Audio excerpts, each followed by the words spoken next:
Why, hello everyone, and welcome to the official Action RPG live stream. My name is Aaron, owner and operator of the YouTube channel Action RPG, and today is really day 2 of No Rest for the Wicked, the Breach Refined, and they just dropped Hotfix 5.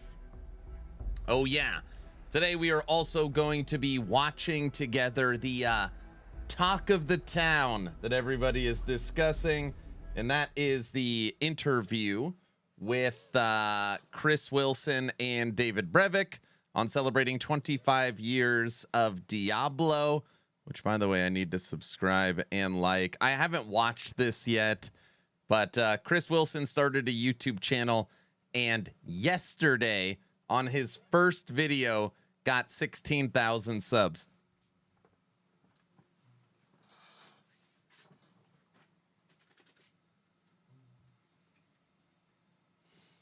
Good morning. Good morning. So we're going to get the stream rolling. I'm not just going to start with Chris. So maybe in like 30 minutes, I will boot that up. Hello, everyone. Lady Medusa, what up? Orange, Reefer, yo. What's up, Reefer? It's been a minute. West, hello. Hello, Devil Dog. Volten, yo. Professor, hi. You still got Last Epoch as your game. Damn it. No, I don't. You do. You do. I don't even know how to stream. Blah, blah, blah, blah. I didn't set it when there's this weird things where, like, I have to set it in Streamlabs, not in Twitch. So I had it set in Twitch, but not Streamlabs. Streamlabs overrides it. It's just this dumb extra check I need to do every time. Good morning. Hi, Midnight. Hello. Hello. Kiss Rings. The game is freaking amazing now. Such good quality of life changes. Huge impact on level of enjoyment. Nice. Downloaded No Rest for the Wicked and liking it so far. Awesome. Awesome. Today I'm going to reach out to Thomas too about coming on Town Portal podcast next week. This week. Getting the heal rune from the beginning is so OP. Yeah, it's very nice. Elite, what's up? Hello, where there's midnight, there is elite. Hello. Thank you for the tier 1 sub, 17 months. Man, time flies. Like, it like really flies. So what changes in the game to make it better now? You have fast travel. Arrows use stamina, so you could shoot all the time if you want. Better performance. They added in the way you mine is different. They changed up the vendors.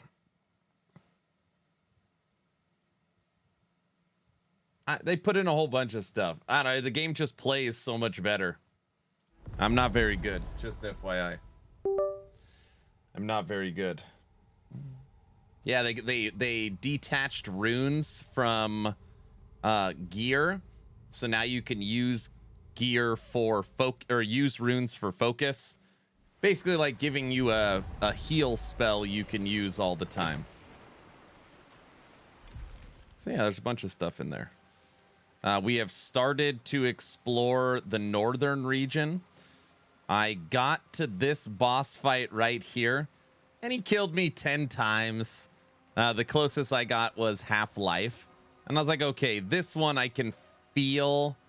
Oh yeah, they put in different difficulty levels. So now if you just want to play like on kind of like a story mode, you can. This boss was mopping me up. So I was like, all right, let's go see if we could find some gear, go into a new area. So for example, right now I'm not at full life. I could do this. Bam, full life. Without having to eat food or do something.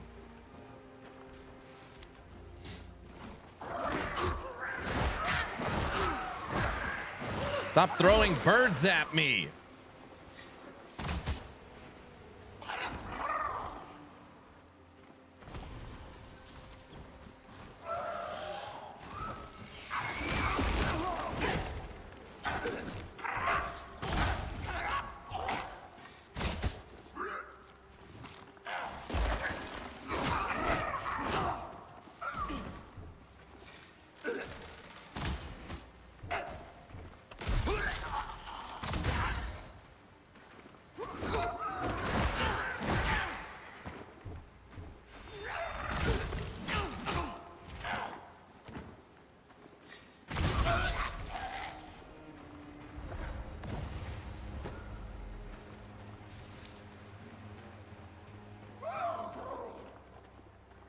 Hello.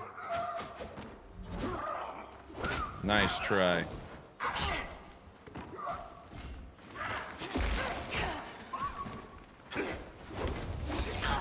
What the heck is that? This shouldn't be allowed to fly.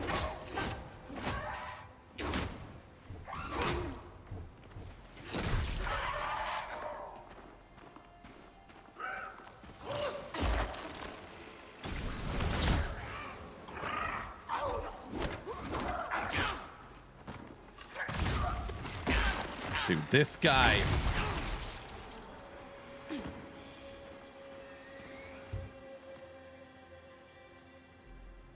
Need to improve aiming, maybe lock on targets so it's annoying, not annoying in fights. No, I know.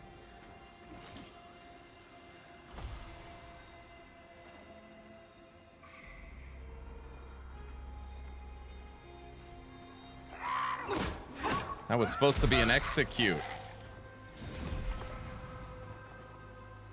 All right. I've already cleared all this stuff out.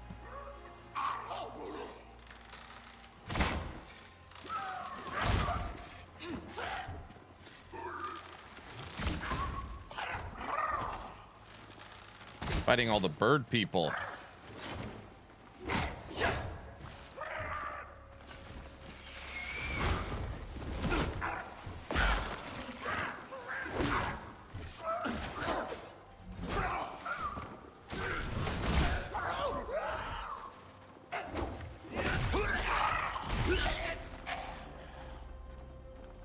See, we got this. Mark, what up? Hello, everyone.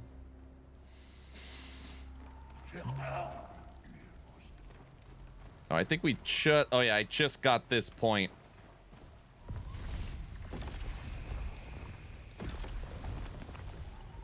All right, I got to get my bearings back. We are headed north.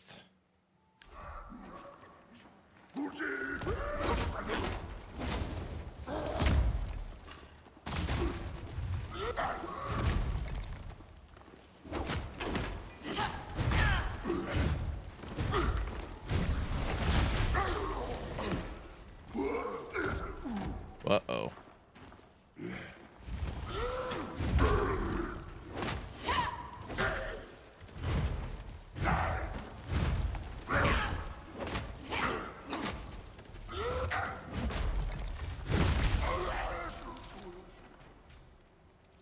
See, I got it.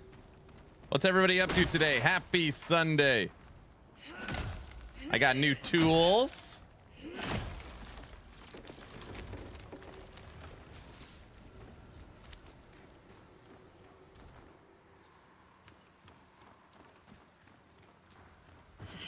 What are you hiding up there?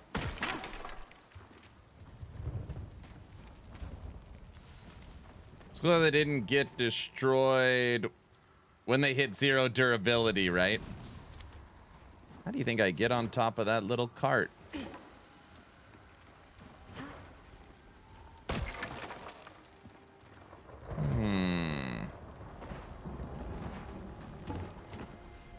All right, whatever. I want that chest. It's got to be a way around.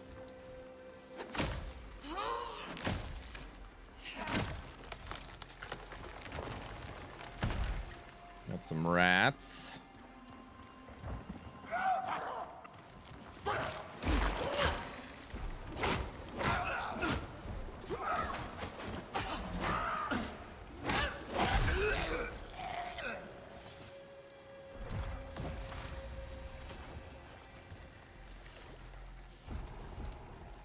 Look at all this crap.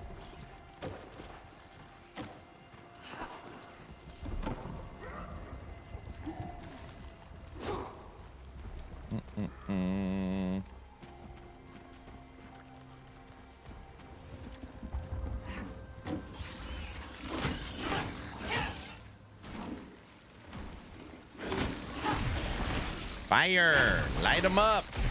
We're a dot build.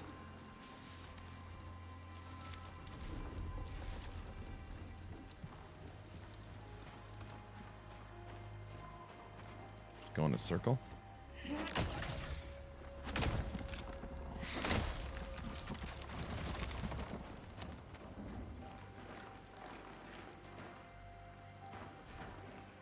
It looks like a rope.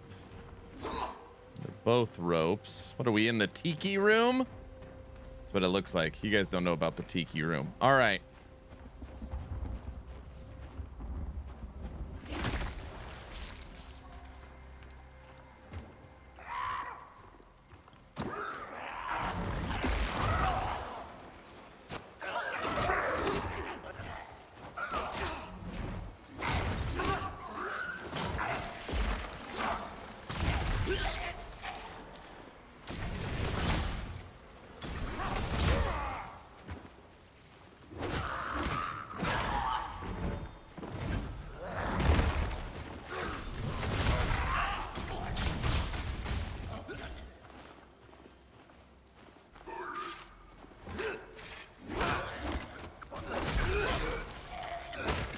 Three guys?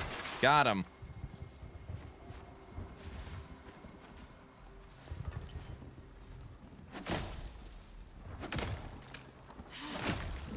Our skills on Wicked are getting a little better. Shortcut unlocked.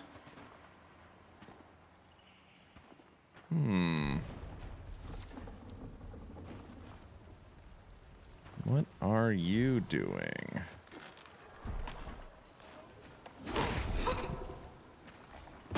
Another shortcut unlocked. Let me in. Oh, I could just break in.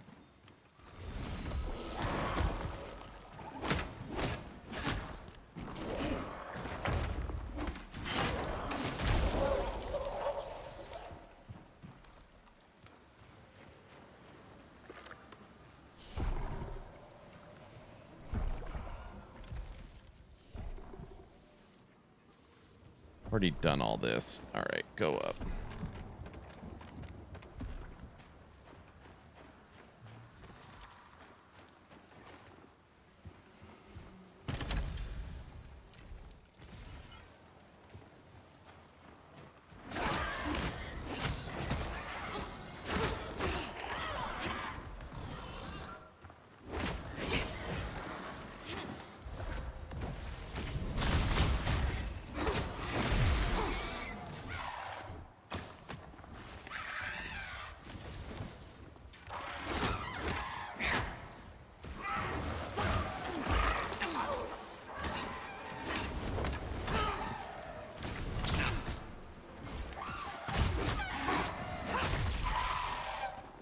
Take that! Give me that pig meat. We almost got another level. Being good with a controller, I see. Wait. Is there an invisible person? There is an invisible person. I can't see him! That death was BS. It was like actual BS. That one was legit.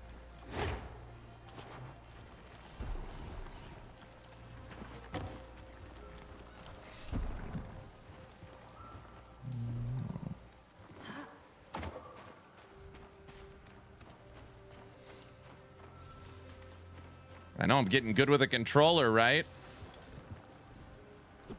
All right, everybody, let's start this interview. This video came out of nowhere yesterday. Literally came out of nowhere. Chris Wilson, founder, top dog of Grinding Gear Games, drops his YouTube channel. And on his new YouTube channel, he brings on David Brevik for celebrating 25 years of Diablo. Everybody's talking about this interview. I feel like I have to watch it. Hi, I'm Chris Wilson. It probably comes as no surprise that my favorite game of all time is Diablo II. It's not only the game that I've played the most of, but it directly inspired me, Jonathan, and Eric to create Path of Exile, so it changed my life in multiple ways. Well, Diablo II is celebrating its 25th birthday today, or at least I'm celebrating it, and to do that, I invited David Brevik to join me for a chat about Diablo II's development and its impact on gaming over the last quarter of a century. Thanks for joining me, David. How are you doing? Hey, I'm doing well. Thanks for inviting me. This will be fun. Oh, you're welcome. I should note that David is the coolest guy. I asked him to do this interview for my channel with literally 0 subscribers at the time of recording, and he said he was in. So I'm going to try to ask questions that he hasn't answered before to keep it interesting. Yeah, it should be fun. 25 years ago, I camped outside a game store. I think I was 17 at the time. I camped overnight to buy a copy of Diablo II, the first thing that they opened in the morning the next day, and got my Diablo II. I should note this is not the copy I purchased, of course. This is just a very signed copy I've picked up. Great box, by the way. Like, it's something I wish more games would do these days, is actual physical, hold in the hand kind of copies. Yeah. So my experience with release week was basically, a 17-year-old at university. I had exams coming up, and let's just say I should have studied that week. Instead, I played Diablo 2 nonstop for most of 7 days. So what was its release like for you 25 years ago? It was kind of a crazy time because we had been kind of crunching so hard on the end of Diablo 2, like wrapping it up and working so hard and working so many hours. It was really brutal. So when the day finally came, it was kind of a large relief, but yet we were also super nervous because we didn't know how it would be received, and we didn't know, when you're making something creative and you release it, it's who knows how it's going to go or how people will react or whatever. You're excited about it, but you're also extremely nervous, and so because you put so much effort into this, and not just you, but the entire team, and so it's just it's a mix of emotions. You're relieved, it's finally done. You're excited, you're nervous, you're everything, and so that kind of day one is a crazy experience. I think that maybe on day one, I think this is correct. It might have been day 2, but it was very, very soon after the release. We had a signing at a local store, like a local games shop, and at the mall. And so we went and had a little table set up there, and a few of us went over there, and we were signing boxes of Diablo 2 for people that bought it. I think that was actually on the release day, and we did that for an hour. That would be awesome. That was really kind of the only event kind of thing that we had done, and then the rest of it was back at the office trying to find any bugs or like, and what do we get a patch, or what kind of exploits are there, those kind of things, making sure everything's running okay, that kind of stuff. So it was nerve-wracking, but also it's super exciting and a really fun time. That's right, because the game had a live service element to it. People could play on Battle.net. You would have had, and this would have been novel at the time. Normally, you finish a game, it goes gold. You can't change anything apart from a slow patch. But here, there's an expectation that if there's something very broken, you fix that within days. Was there a lot of pressure to have to fix stuff in the first weeks? Oh yeah, there were bugs right away, like gold duping bugs and like all sorts of stuff that people. It's remarkable what people can find so quickly. But there were all sorts of things like that, and it was different because this was our first client server game on Battle.net. So because of that, David Brevik saying 25 years ago, day one, gold duping bugs.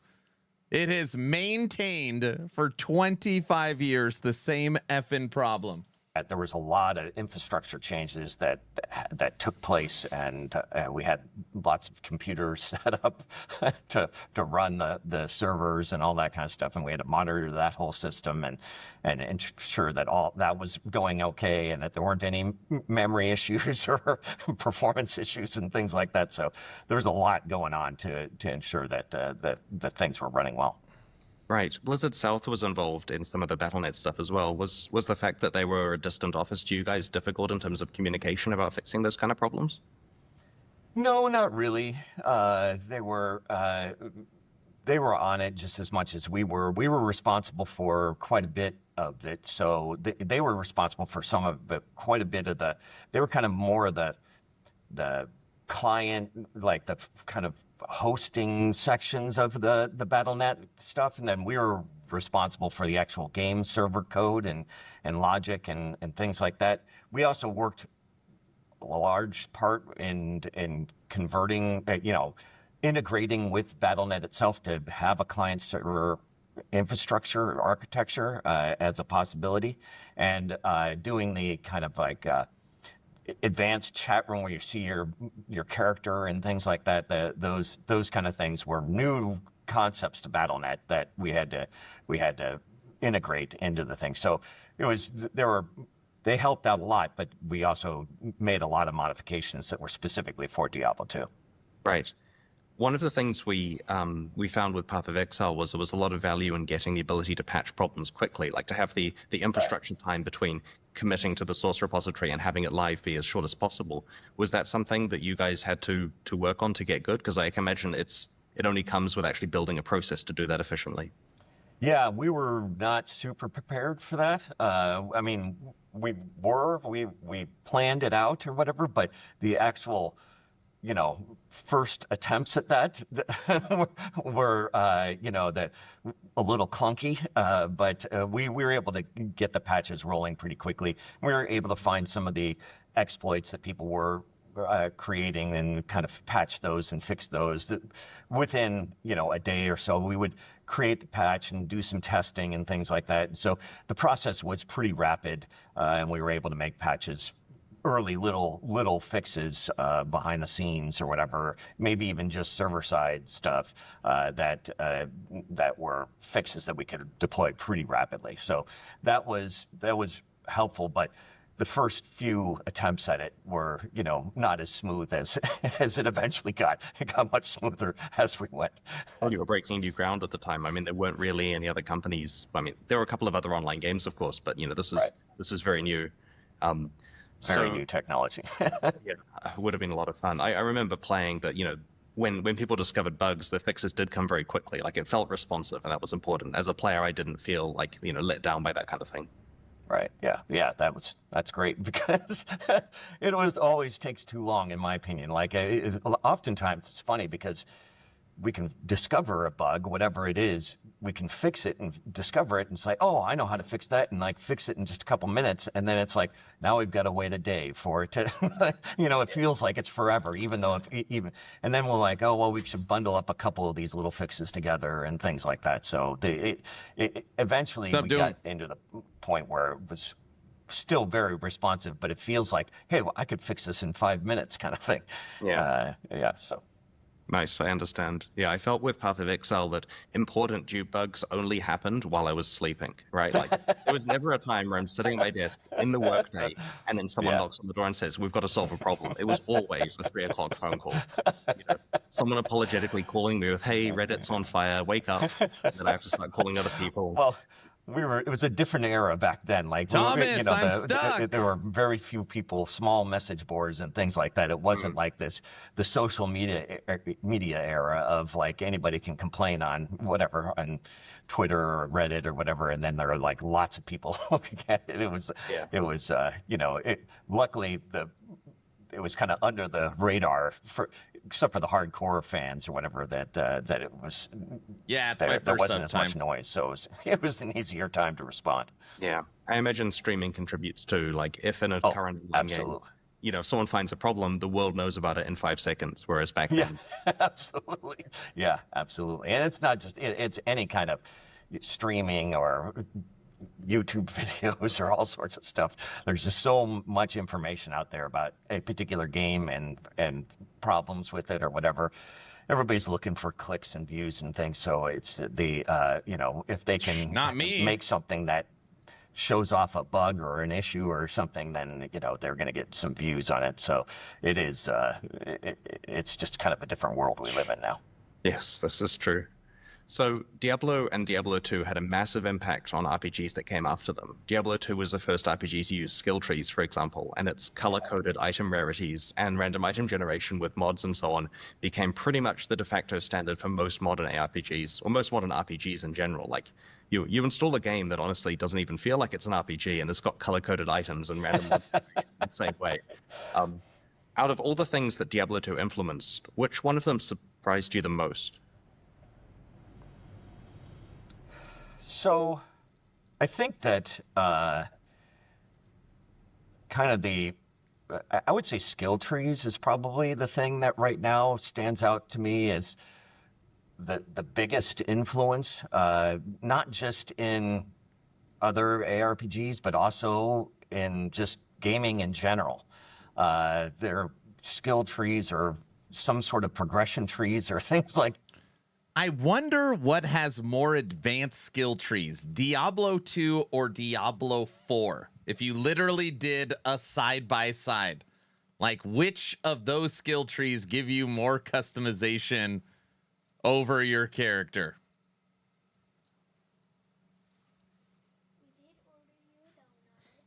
Thank you, honey.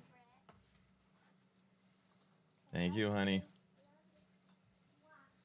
My favorite. I told them not to get me one, but they know my favorite. Maple donut. That everywhere now. Like they're in so many different games. You get them in roguelike card games, or you get them in, whatever. You get them in shooters. You get them in all sorts of stuff. You get them all over the place now. And so that was just a massive. That surprised me the most that it broke out in the way that it did. I think that really is probably the biggest influence on the video game market that came out of Diablo 2, more so than even colored items. Even colored items, though, are used everywhere and used often. But that I think that was quickly adopted in other RPGs like World of Warcraft and things like that. That made it so that it became a little bit more standard, not just ARPG-ish. How do you feel about the fact that most games these days have RPG elements when maybe some of them needn't have those? Well, I mean, they have RPG elements like this because people love it. It keeps people playing. It allows people to visualize progress. And so I agree that not all games need it, and sometimes it feels a little tacked on instead of, the point of what they're making. But at the same time, I can understand why people put it in there, because it can add a lot of depth to your game. RPG elements can be combined with almost any kind of product, and that's really why. Dude, I am dying. I just realized in the background, David Brevik has a puzzle he's working on. Got a little puzzle.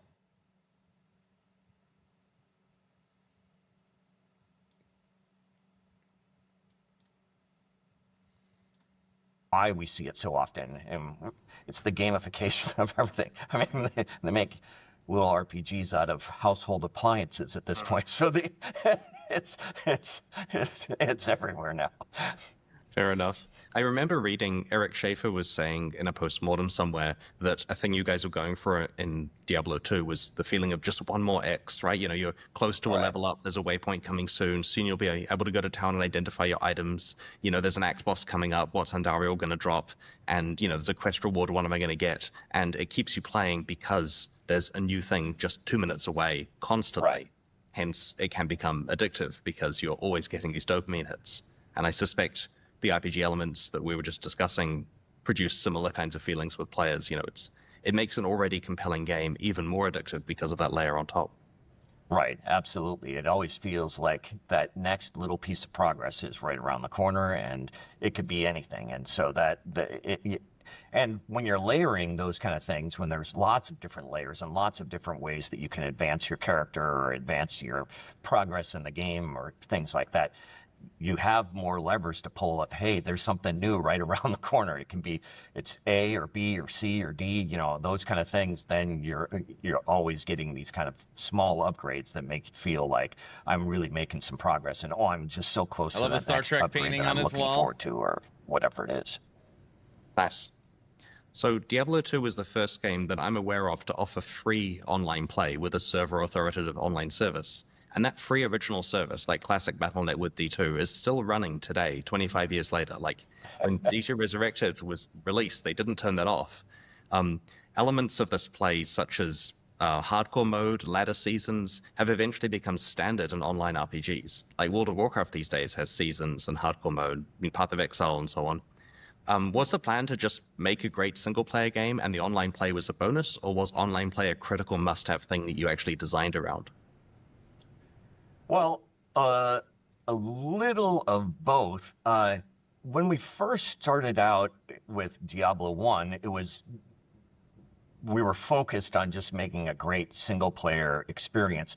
Even though when we had pitched the game to Blizzard South, that they had said, this is going to be multiplayer. And yeah, sure, it's going to be multiplayer. And then as we kind of went on in development, we were only just making basically a single-player game. And so we weren't making kind of design decisions or anything based on having multiplayer. And then as we got closer and closer to the end of Diablo, they said, so how's multiplayer coming along? Like, we don't know how to make a multiplayer game. And so they actually ended up sending a couple people from down south up to help us, convert Diablo into the single player game into a multiplayer experience. And taught us how to make a multiplayer game and use networking sockets and things like that we just had no experience with in the past. And so with that, then some of the stuff changed. Like the invention of BattleNet happened right around there, maybe 6 months or 8 months before we finished Diablo 1. When the idea came to light that we were going to do this BattleNet thing. And so, and then, we didn't have time to make it a client server game. We only had time to make it peer-to-peer. And so then it was, converting all the code. And then once we got the actual multiplayer working, then we started making some multiplayer decisions and realizing that the design definitely got influenced by the multiplayer quite extensively as we went along, and the way that that you played the game and how fun it was to have other people in the game, and then who gets to pick up the loot first, kind of arguments around the office, those kind of things definitely had a big influence on the product in the end. And it started out as yes, we're going to have multiplayer. Then we were making a single player experience. And then at the end, we added multiplayer, and it had a little bit of an influence. It was definitely a big influence on Diablo 2. That's cool. Yeah, I remember when you refer to who's getting the loot first. When we released Path of Exile, we had exactly the same looting model as Diablo 2, as in the items drop on the ground, and whoever clicks it first gets it. And right. Like, my first day of playing Diablo 2 on Battle.net, I was killing Duriel with a Necromancer, like some random Necromancer online, and a Worm Skull drops, the unique helmet. So I grab it as fast as I can. And I kind of feel, I'm in Amazon, I'm quite far away. If I can get that first, it's mine. And he said, what was that? And I said, traded it for a Fletcher's Amulet of the Bat, like an hour later. Like, it just such a canonically good experience. And so we wanted to launch Path of Exile with free-for-all looting like that, and we did, boldly. And I think that was the largest backlash that I can remember of the early days, that the generation of players, even in 2013 playing Path of Exile, didn't like having to compete for click speed with items. So that was an interesting lesson, because the Diablo 2 players were not asking for this to change. They were very happy with the way the game worked, and we were trying to present something to the same audience, and our portion of the audience really wanted it to behave differently. So we added options so that they could play the way they wanted to and never looked back. But it was surprising at the time. I didn't think there would be that reaction. Yeah, people don't like that. That's super interesting, because you would think that it would be the same. Yeah. So Diablo 2 inspired a generation of developers to get into game development. And that's just not a statement that I'm making. I mean, I was one of those people personally. I was 17 years old, as I mentioned before, studying computer science when the game came out, and it took over my university years. And I was the perfect age for me to decide, this is what I want to do in the future. I want to make an RPG. I want to make something like this. And so, firstly, thank you for changing my life. And secondly, I wanted to ask what your inspirations were. What games did you play as a teenager that made you want to get into game development? Even if they didn't directly influence Diablo, what was it that made you passionate about making games? Well, I think the earliest kind of RPGs that I was playing, Wizardry and Ultima, those were games that that really inspired me to want to become a game developer. I really loved them, and I can remember long time ago. This is, I don't know, geez, it's 50 years ago now, or whatever, 40 something years ago. Uh, uh, we were at a grocery store checking out, and there was these kind of point of sale little gossip magazines that were there, and I was leafing through it, and opened it to this page, and on the page was an article about Richard Garriott, and how he had made, I don't remember, there's like $100,000 making Ultima or something like that. And I was like, oh my God, you can do this for a living? You know, it was like, it just dawned on me at this point that was like, oh, wait, I could make this into a career. The games isn't something I just play and do, or I could actually make money doing this or whatever. And so, like, after that, all I ever wanted to do was, I was really into gaming. I was playing a lot of games. I was learning the code and doing all these things. And so really from kind of that point on, I took it seriously as my career choice. That's what I wanted to do with my life. So I think that realization that it was a real job for people, even though because it was such a small hobby at the time. There were very few people in the game industry and very few people making games, and very few games existed. So it was just kind of like a really tiny industry at the point. So, sorry, everybody. Mean Hunter, is this interview live? No, it is not. Chris Wilson yesterday started a YouTube channel, and for his first video, he brought on David Brevik.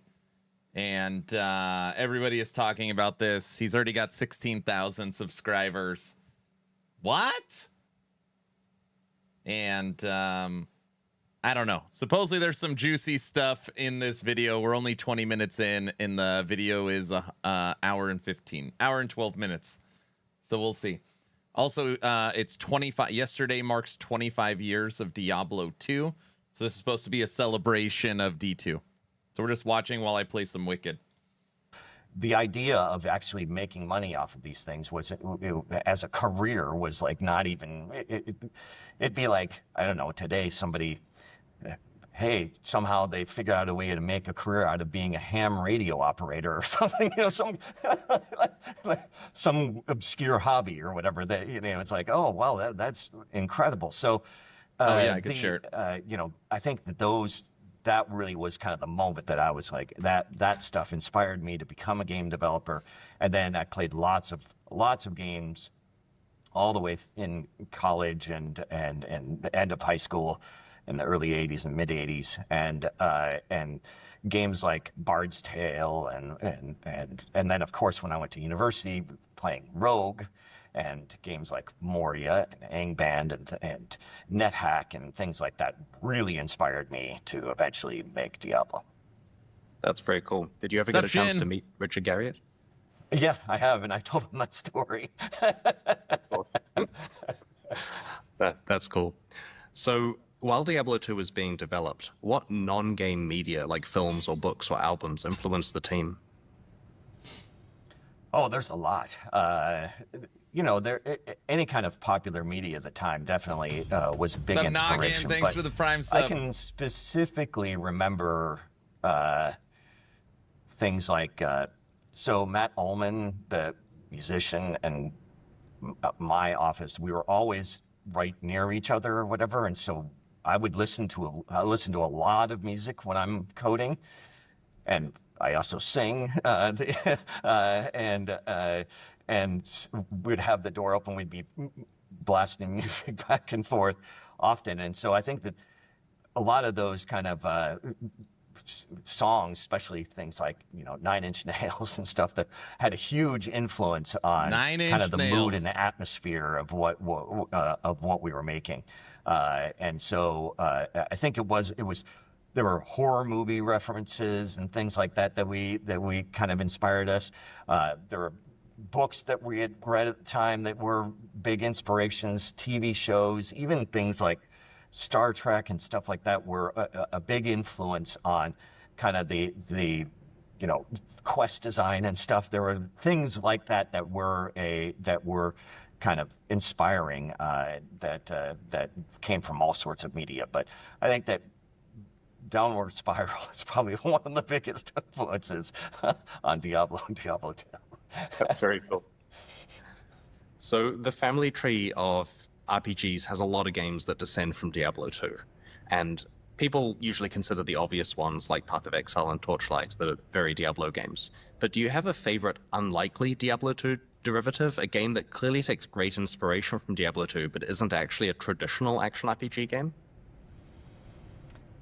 Well, I don't know. There's the game I probably played the most that definitely got a lot of influence from Diablo is I mean, it's kind of obvious, but it's World of Warcraft, right? Because it's got talent trees and it has item rarity colors and it has seamless world and it has like all these kind of things that really kind of built upon our design that we had made for Diablo 2 was influential on that team for World of Warcraft. I mean, obviously, and that, you know, I contributed a little bit to it and helped, you know, give feedback and things like that to the design. So the, you know, I think that all of those kind of things definitely were influential. And so I'd say that one is the one that I played the most. That is not what I would consider a traditional ARPG, but it definitely has some of the ARPG elements.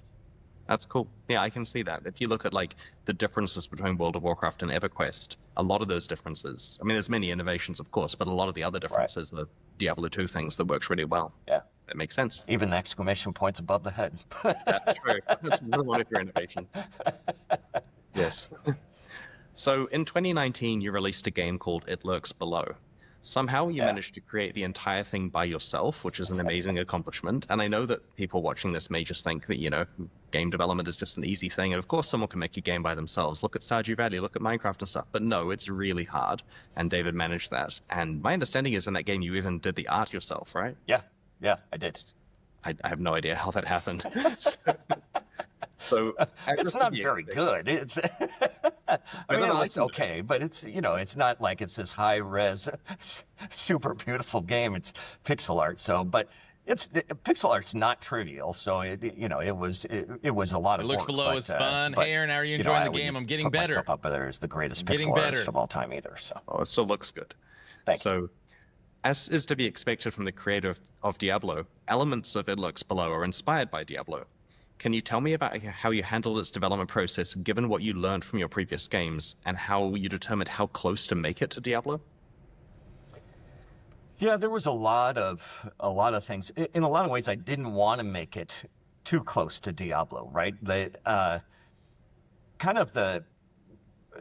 I consider myself incredibly fortunate that I was involved in Diablo and Diablo 2, and it's just made my life so blessed. And I'm so proud of what the team and everybody accomplished with it. It's just remarkable. But at the same time, especially now, 25 years later, there's a lot of rose-colored glasses on, you know, and nostalgia built into your memories of Diablo 2. And so when I'm making It Lurks Below, I didn't want to make it too close to Diablo 2 because then, you know, expectations are crazy.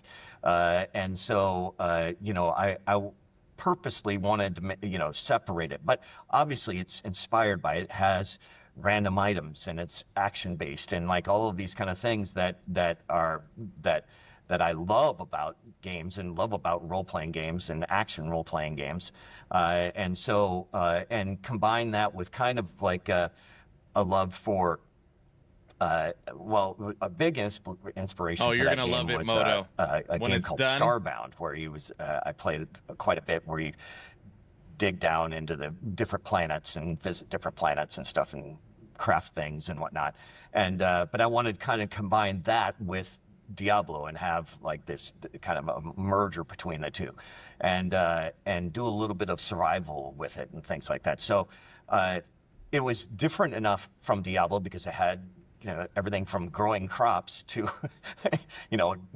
putting down buildings and digging down in the ground with a pickaxe and stuff. In a lot of ways it played very differently than Diablo, even though there are different modes of it where you can make it a little bit more. You can remove the survival elements if you want, just go ahead and dungeon dive. But on purpose, it was like I wanted to make something different. I didn't want to make it a clone of Diablo 2 because, again, the expectations are just so high. If I would make something like that I couldn't possibly do that by myself. Yeah, well, I think you managed to achieve having those expectations set. Like when I approached the game, for example, I didn't think this is the next Diablo 2. I thought like this is a way better version of Terraria because it has like Diablo items. Absolutely. Yeah, exactly. And that was really what I was going for. And I had so much fun making the project. And, it was, and it ended up on Game Pass and all sorts of stuff. So it ended up doing pretty well. So I was super excited about the way that that I was able to do Kaiser? that and take the time to do that project. I remember you and I had dinner in San Francisco a little while before the release of the game, and you were telling me about it, and I was so jealous of what you were working on there because I was deep in the minds of some difficult Path of Exile stuff with a large team and all of the the responsibility and workload that comes with that, and the idea that you were just sitting there making a game for fun and enjoying every moment of it and getting complete control over everything and have this creative vision that's entirely yours. It made me a little jealous. I mean, I love working with other people, but just the idea of, you making this game that's a complete manifestation of what's in your mind was something that was very appealing. Yeah, that's really what made it super fun. And, I made it all by myself, but I definitely, talked with a bunch of other people who gave me feedback and things like that. So, I didn't truly make it on my own. There was, there are definitely other people that helped out in giving feedback and design advice or whatever, playtest advice and all sorts of stuff. I don't think that you can really ever make it in a vacuum, like by yourself kind of thing. And I think that's actually dangerous. It really helps to get some outside influences and perspective. But largely being able to control everything like that, all the vision and make something that you imagine and make it real. Yeah, everybody, the goal for this month was to unlock Twitch Partner Plus for another 12 months. So I've had it for 12 months, and this is the month I have to re-unlock it, which we did. So I'm back on 70-30 rev split for the next 12 months. Thank you all so much for the support. Thank you. Thank you. Including, I did everything. I made my own engine for it and everything. And did all the sound effects and stuff. So it was just really a fun project, and I had such a good time doing it. That's very cool. So when we started development on Path of Exile 2, I felt like I was in a position of great responsibility that Jonathan and me and Eric had to decide the direction of a sequel to a popular game. We had to decide all these critical decisions about what areas of the game should stay true to the original and which areas should be innovated on. And you would have been in a similar position when you were designing Diablo 2, that some things in from Diablo 1 you wanted to keep pretty close and some things you wanted to change up. Was it immediately clear to you how to evolve Diablo 1 into its successor, or did it involve a lot of experimentation during development? It was a little of both. There were a few things that we knew that we wanted to do. I mean, obviously, number one thing technically was we wanted to make it client server. So that was like for sure one of the things that we wanted to, innovate or iterate on, whatever way you want to take that. But from a design perspective, other things like skill trees didn't come in till I had this idea in the shower, and it was like maybe a year into development or something like that. I don't quite remember, but we had already been working on the game for a little while, or the doing something like the seamless world stuff that didn't come in right away. That the original design was these we were going slots are to locked. do it outdoors as well as indoor things, and that was one of the big decisions that we kind of made early.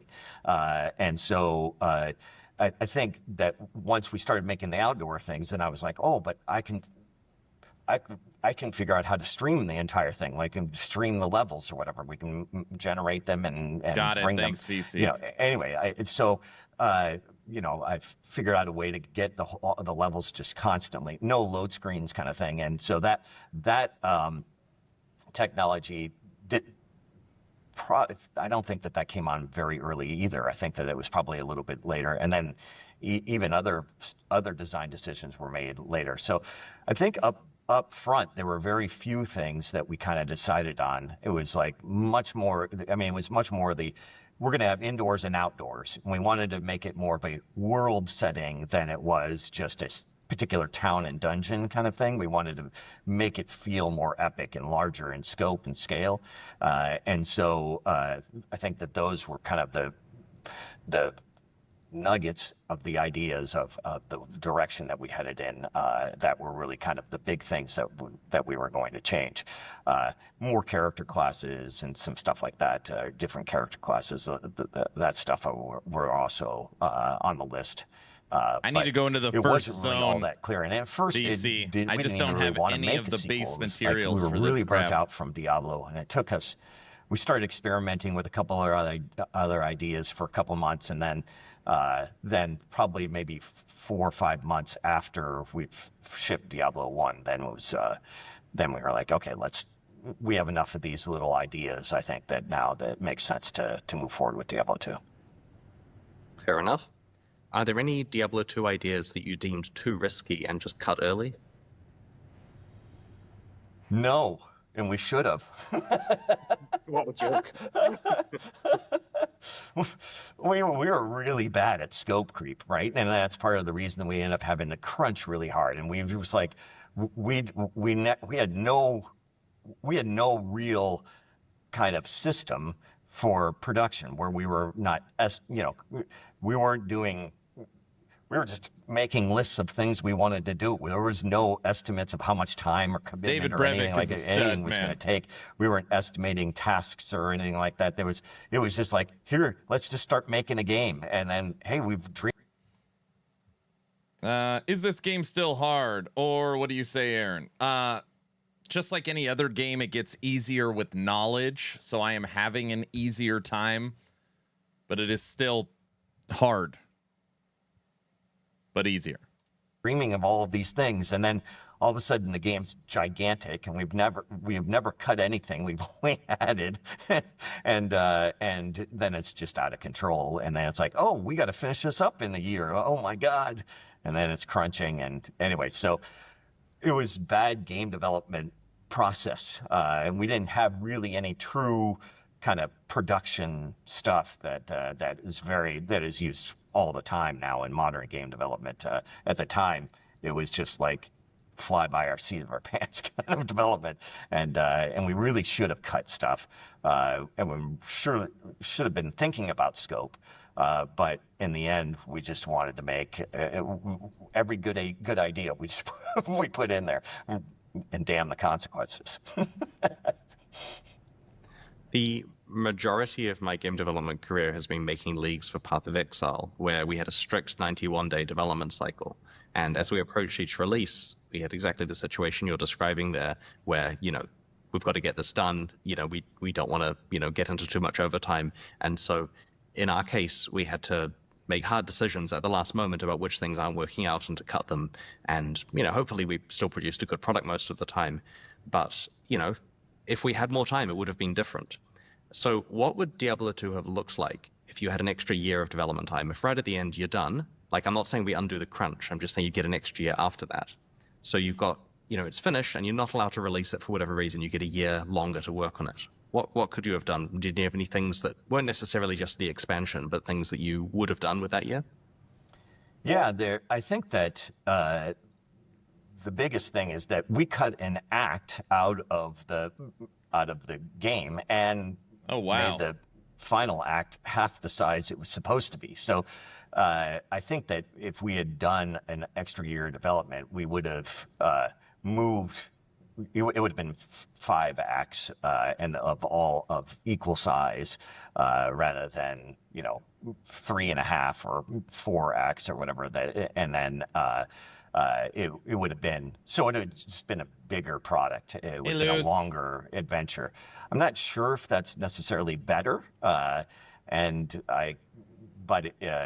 I'm sure that that's what we would have done. We would. Just tuning in. What are we watching? Who's this? Okay, on the left is Chris Wilson, the creator of Grinding Gear Games and Path of Exile, the game director. On the right is David Brevik, one of the original creators of Diablo and Blizzard North.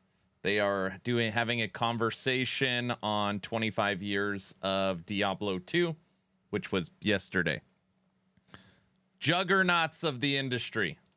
Would have had the time to complete all 4, maybe 4.5 acts, rather than cutting one out. We had to make that kind of tough choice at the kind of 11th hour. We started, it was like maybe like right before maybe Christmas time. Like, I don't know, it all blends together when you're crunching so hard that it was probably around Thanksgiving or so. We had to make the difficult choice to cut an act out of it. We just didn't have the time. And then we ended up kind of working on the Act 4 stuff, and it was oh, we don't even have time to do this. We've got to cut this in half. And then we like redid it like at the late in the project, redid everything about it, redid all the graphics and stuff. That also happened kind of later in the project as well. I can't remember when, but it was like within the last couple of months, we redid a bunch of that act. So there was, we weren't very good with scope, and I'm sure that that we would have done things differently. Yeah, I was just noticing, I looked across at my Diablo 2 box and I noticed that it has pictures of all the acts, but not Act 4, because I can imagine at the point you had to go and prepare the physical materials, you would not just take screenshots of the finale at that stage. Yeah. Yeah, fair enough. So what do you think was the smartest decision you made with Diablo 2? Skill trees. Boy, I don't know. And it doesn't have to be you personally. It can be like a team smart decision. I mean, I don't know if there is really one specific thing. I mean, I think that there are several things about it that I think that that were really smart of us. And it wasn't just like all my decisions. There were a lot of decisions that lots of people made that ended up having huge influences on the project. So, I think that just making Diablo 2 and deciding to actually do it rather than go do something else, and take it to the next level, was probably the best decision of all, simply because we had options at the time, and it was like we had talked about doing other types of projects, and I think that it would have been a real shame if Diablo 2 never existed, because we're super happy with the way that it turned out. And it was a million little decisions. Like, whenever you're making a game, it's just every day you're filled with 1,000 decisions on the different direction you can go with whatever, and everything from a skill. You're making 400 decisions on a skill, how much damage it does, what the delay is, what it looks like, what it sounds like, anything. So like all these millions of decisions come together, and so pointing one out, I think, is really difficult, because there were so many great decisions that were made. I don't even know what you're talking about. We're just watching this. That influenced the product in the end. Well, you did a great job, and thank you for No deciding spoilers. to make Diablo 2, of course. So what about on the other end of the spectrum? What was the biggest mistake you made with Diablo 2? Ooh, biggest mistake. Lord Laurent, what up? I mean, my traditional answer for this is the stamina bar, but I hate the stamina bar in Diablo 2. It makes me cringe every time simply because it's like this punishing. It's an irrelevant thing later in the game, and it's a punishing thing for the new player. So like, it's like a newbie tax almost. And so as a design thing, it was supposed to be, hey, we just don't want you running away from the enemies all the time or whatever. We gotta limit your ability to just constantly run away. But in the end, who cares, right? It just like it ended up not really. Not only people just don't do that, but it was also not really all that helpful later in the game, and so I think that I think that design Stamina bar sucks. Something that I regret. I wish it wasn't that way. It allowed a few things like the stamina shrines and a few things like that were helpful and little fun things to do or whatever. But in the end, I just wish that we would have allowed people to run, and who cares, right? It's not that big of a deal. People don't want to pass up the enemies. They want to fight them, and they want to get the items and stuff like that. It's not a passive kind of game. And so the idea that somehow you could run away all the time and never die, I thought was just kind of silly. I charitably view it as a mastery mechanic where it may be annoying and provide friction for very early players, but because it's rather easy to eventually have it not affect you, you feel good. Now I can run all the time or teleport all the time or whatever. Right. And so that's how we viewed things in Path of Exile that only were relevant in the early game, like getting maximum quality on your items. There were little currency items you could apply that upgraded a quality to plus 20% at best. Right. And after a while, that's easy, and you do it to all your items, and you never think about it. But it was still useful because it's a thing that matters for early players. It teaches them about complex systems, and then they feel good about just being capable of maxing it out later on. Yeah.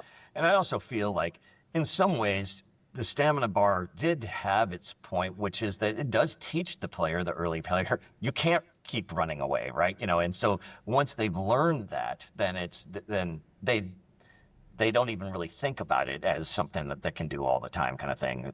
And then later on, they can discover that through different gameplay things that they can use that to their advantage or whatever. But right off the bat, it encourages combat. So in some ways it was good, but I don't know. I still think that there probably could have been a better system to design there than we did. My favorite stamina story is I was doing some ladder rushing in Diablo 2 back in the day, and my friend, shout out to John, he was playing a sorceress and got to Act 2 at level 6, and I said to him, how did you get to Act 2 faster than me, and how did you do it only level 6? Like, how did you survive, and how did you kill Andariel? What is going on? And his answer was stamina potions and static field. Rather than complaining about stamina, he understood that if he spends his gold on stamina potions, he gets to run through the whole action, avoid the monsters, getting just enough experience to get the one skill he needs to kill Andariel without actually any capabilities.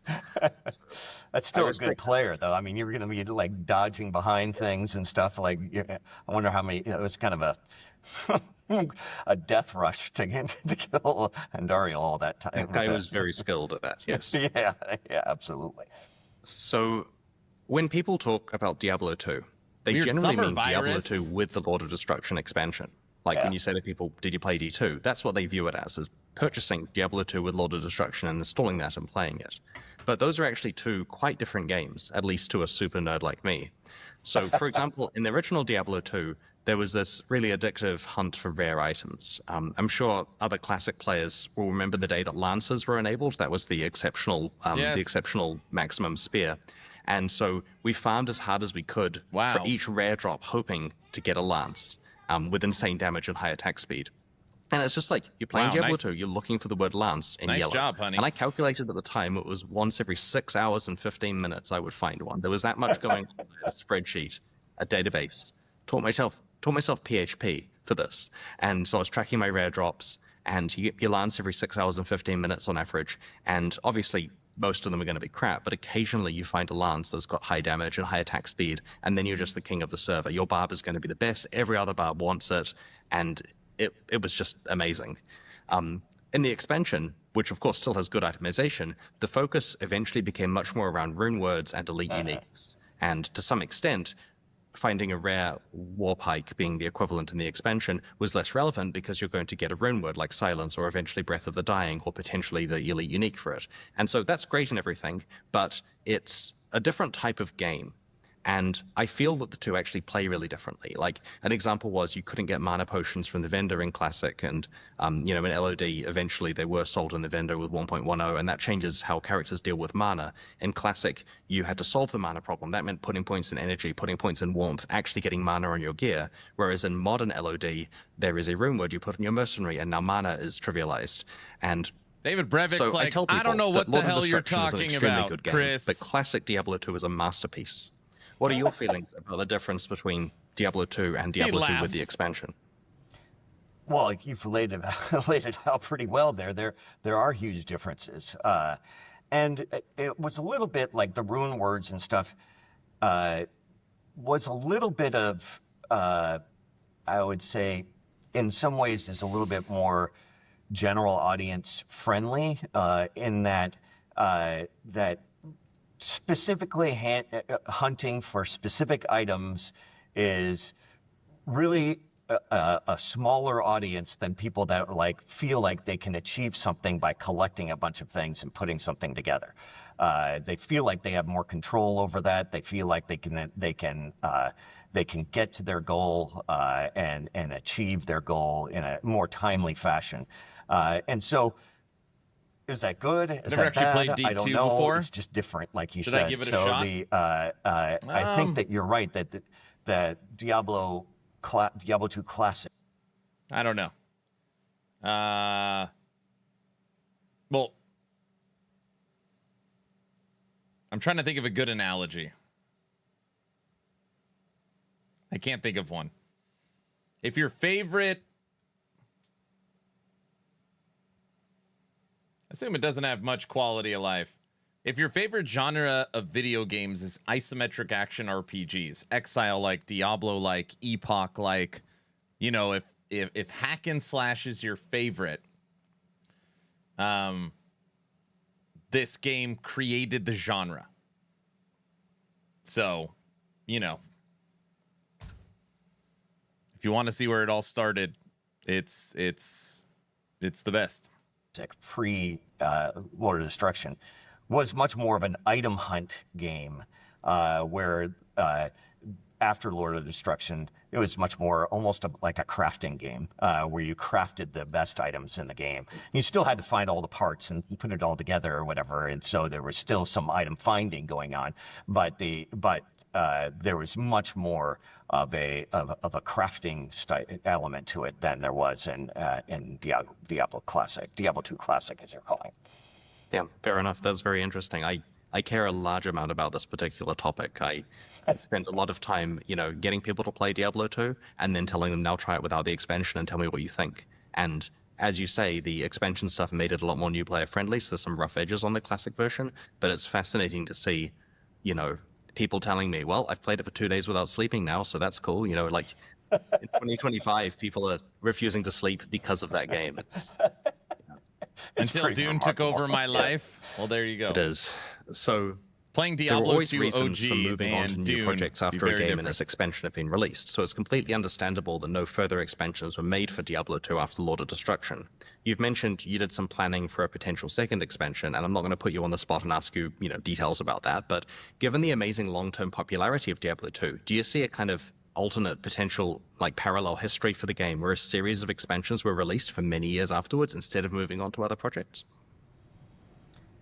Not really. There were a lot of there's a lot of information out there about kind of that at the time that when you release multiple expansions, that the audience size goes down with each expansion kind of thing, and so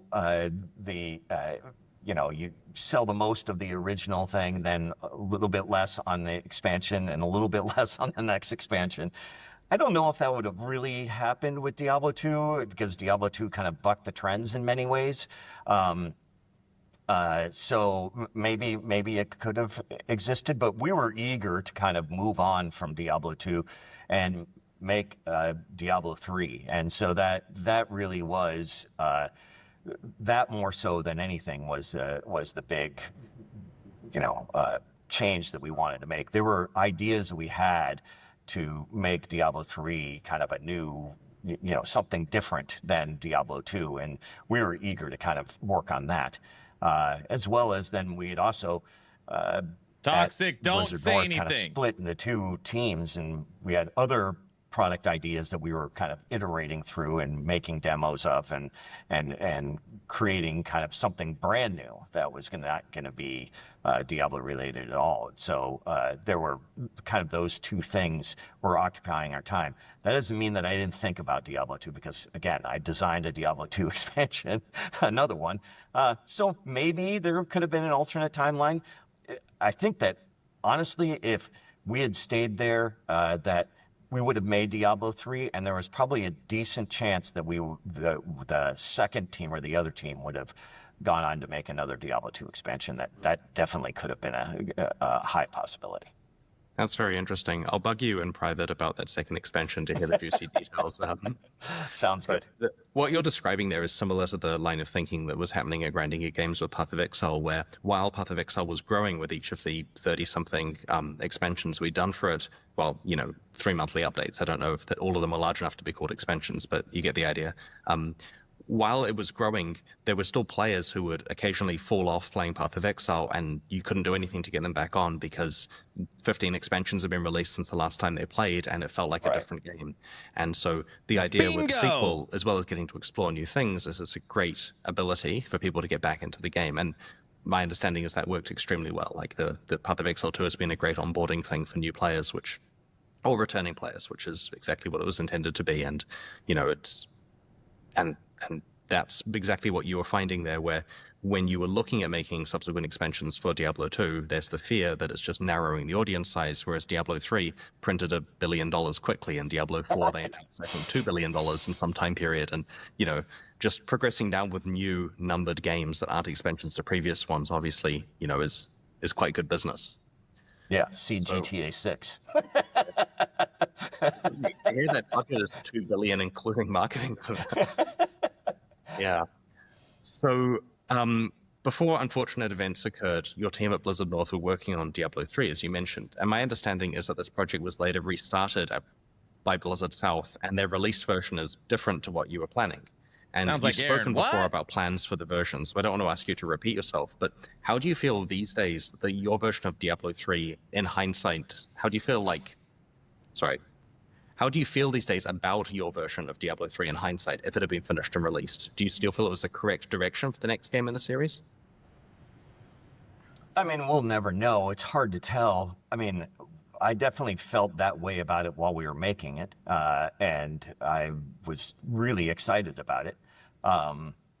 So, it was just so different. And as you know, or maybe don't, we kind of designed by the seat of our pants while we were making the game. So it kind of evolved over time. So I thought that what the final product would have come out to be, who knows? But the base idea was really, really interesting, and I was really excited about it.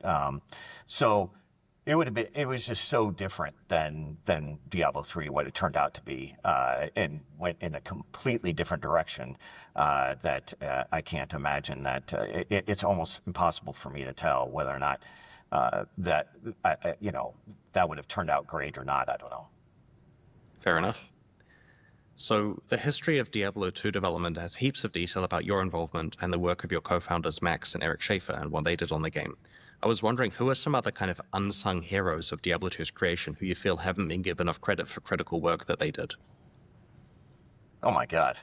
It's such a long list. There's so many people that were crucial to the development. I could start naming names, but yeah, I could be here all day. But Well, I you know, guess let's say Phil Shank and David Glenn and Peter Hu and Who? Stieg Hedlund, and there are many people that were just really important people that worked on not only design stuff but story and setting and the visuals and all sorts of stuff that had massive influence. Matt Ullman with the music and like Oh, brother, what? There's What? just Guys! massive people that had massive influence on the Guys? product. They're even like one of the ways that we designed at Blizzard North was that everybody could contribute to the design. They can come up with ideas. They can just run them by me and go implement them, kind of thing. You know, there was like, go for it or whatever. That sounds cool. Or, you know, so people would come up with skill ideas or do whatever they wanted, right? There was, I've got a new monster in mind or whatever, you know, and it could be, you could be an artist, you could be whatever you want. And so, so many people had little design elements and different influences on the product because of that. It wasn't like, hey, I was heads down and I'm designing everything in a vacuum or whatever, and then out comes the little piece of paper with the design on it, and now somebody go implement it. It was much more of a collaborative experience VC. all around throughout the VC. studio. So there were lots of people that were really influential in the final product. That's Where can cool. I get iron ore? I'm glad to see that a lot of the developers have moved And on to other copper awesome ore. studios and making cool what I things need. afterwards, and you see names popping up all over the place, and Yeah. you know, it's really cool to see the diaspora of Here? the spreading of the people. So how did the legacy of having created Diablo affect future projects like Hellgate London and Marvel Heroes that you worked on afterwards? Well, Iron ore's up there. I think the biggest thing was the crunch for Diablo II was so severe. It had such a huge impact on my life, my personal life, that it was, you know, I never wanted to do that again. And so we had a much better grasp on what it is that we wanted to do in the future and the way that we wanted to run development in the future. And we wanted to not put ourselves through that anymore, but still have a chance at making something great. So that had a huge influence on the way that we kind of ran day-to-day production of making games. So that was a big thing. But at the same time, it also there were like the reversal of that is that we were so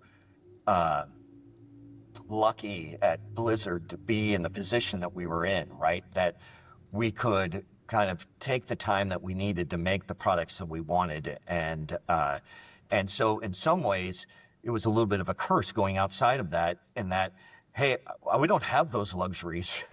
And so harsh lessons kind of needed to be learned on the other side of that, and how really basically the rest of the industry worked. I mean, it was a large portion of our career was in this kind of bubble of Blizzard and the luxuries that we had there to create stuff, and the reality of what video game development is like, and how there are real deadlines, and you know, money is an issue, and there's, you know, companies are risking a lot when they're trying to fund these things, and they need to have that money back at some point, and you know that they can't just keep spending, and like all of these kind of things, and companies change their minds, and like then you're kind of stuck. For instance, we were making Hellgate London. Namco we signed with Namco to make the product, and their idea was that we're going to start making PC games, and the cornerstone of this is going to be your product, and we're going to fund this, and et cetera, et cetera. And then like a year after that, they fired everybody, changed that objective for the company. That's like, okay, that we're not going to do that anymore. We're still going to fund you guys, but we're not even going to publish you. You know, you're not even going to. You got to go find somebody else to finish publishing this. We're not going to do any marketing or anything like that, but we'll honor the contract and fulfill the milestones. But, you know, that would never happen at Blizzard. Like so there were like in a lot of ways there were fortunate things that we didn't realize coming out of Blizzard, that of the way the kind of industry really works, and that how volatile it is, and how difficult it is to actually get a product across the finish line with a partner. You know, it's remarkable almost that almost any game ever gets made, because it takes almost, you know, a miracle from all different avenues, things that aren't even in your control for something to actually come to market and flourish. Yeah, I think you stated that very well.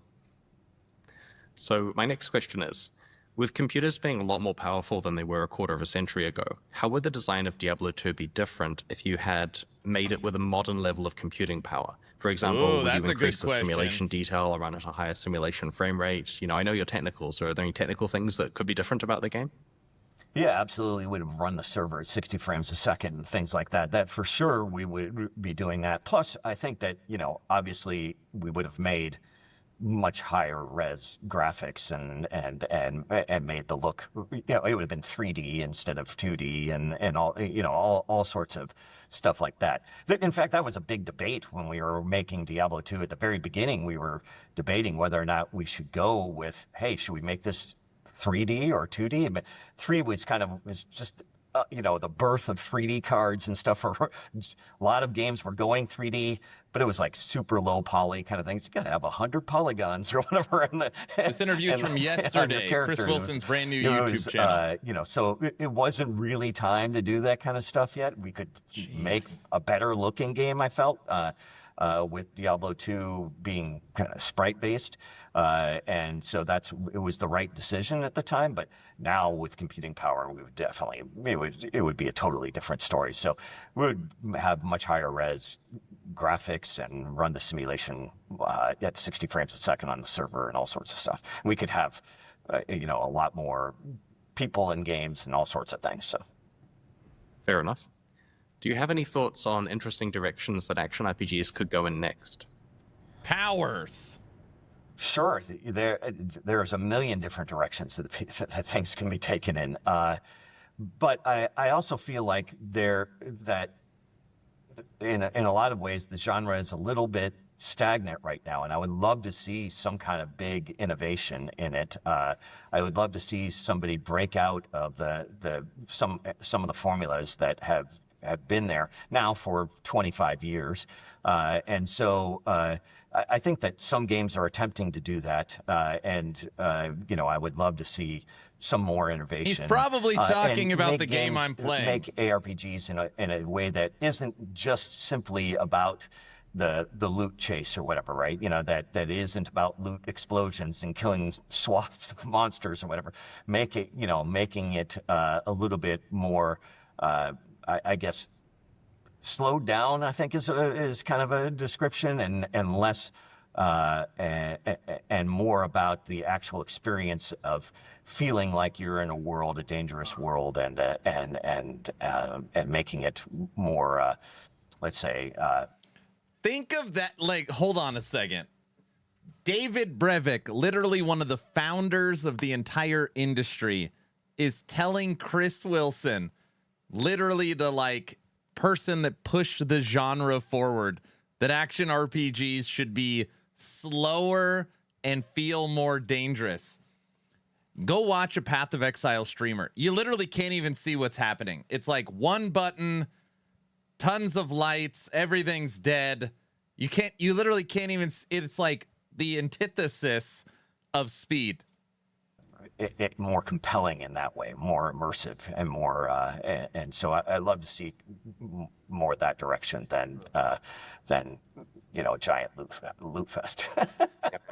I would love to play a game that was still an action RPG but was focusing on exploration and was scary again. You know, that would be a lot of fun, because you get the hooks of the itemization, but you feel completely immersed. And my memory of Diablo 2 was that it was kind of this this online world that I was privileged to get to play in briefly, and I felt like I was a guest in the literally world, sounds exploring like it while Wicked. I I know. had time on my computer, aside from university assignments and stuff.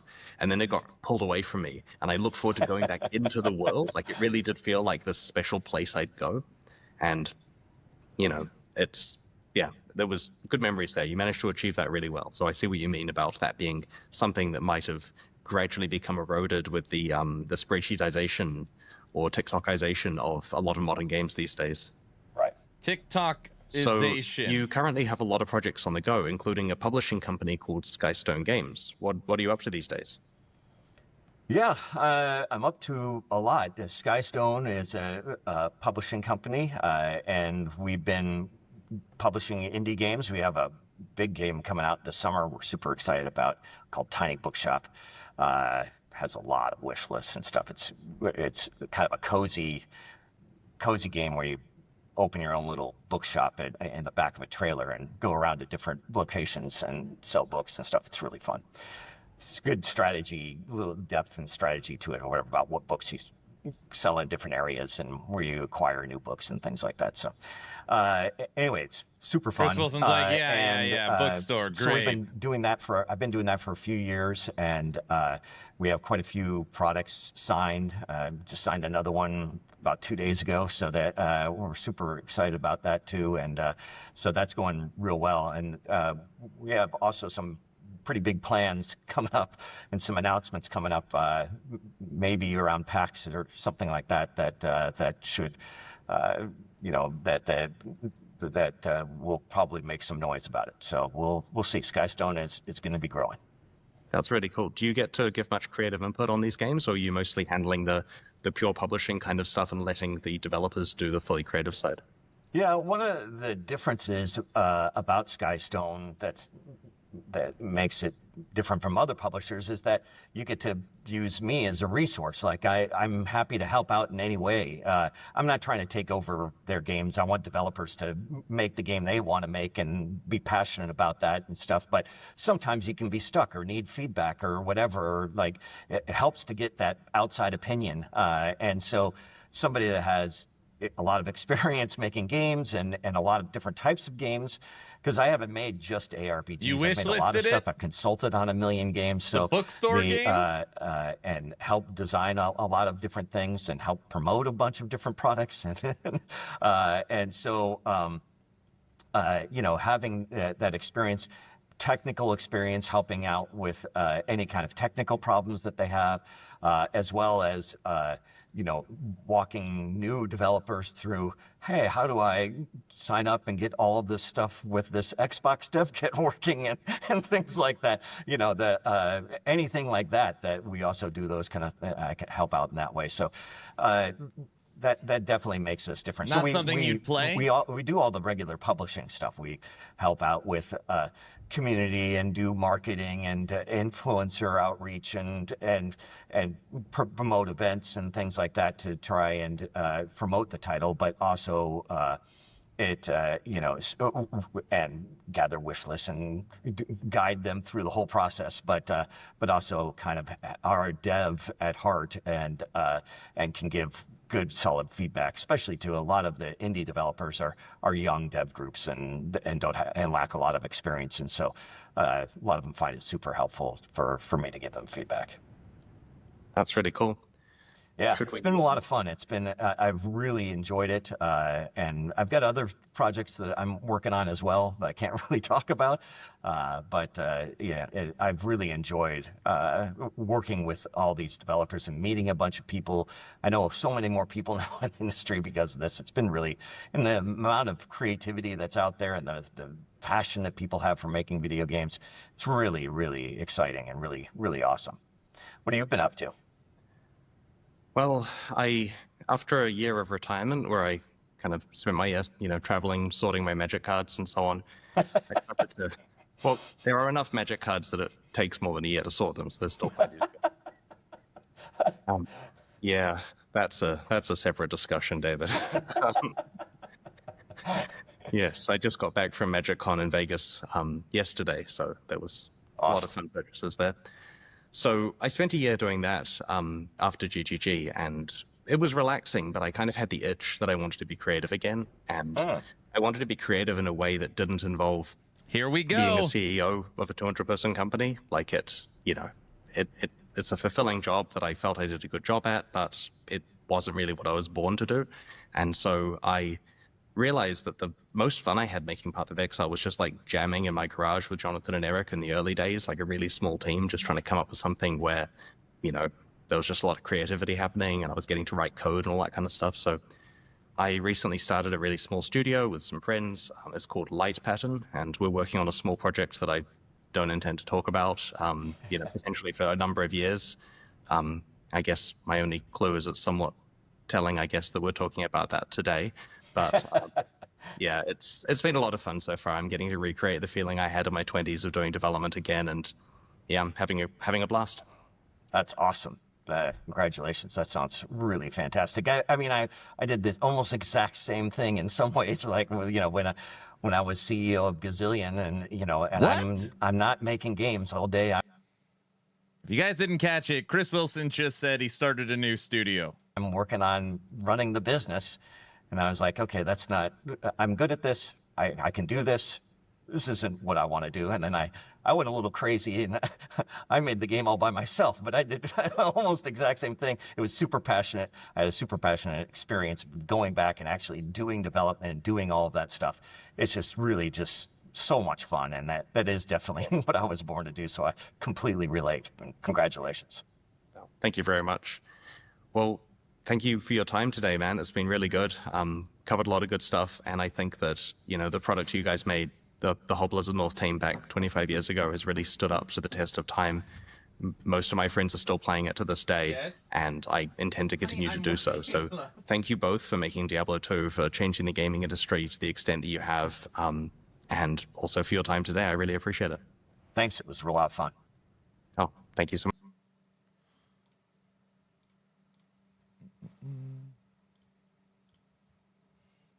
Here is the link to Chris Wilson's new YouTube channel and the interview. Thought they nerfed fall damage. They did.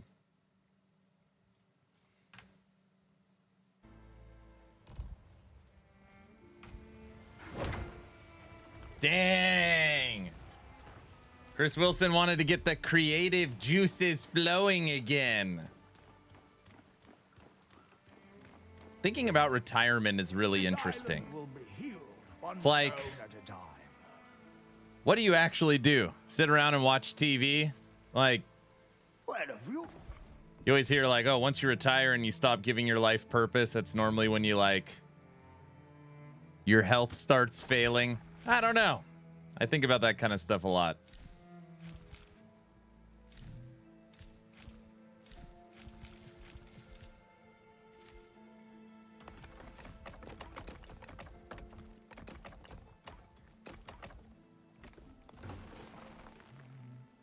What I miss.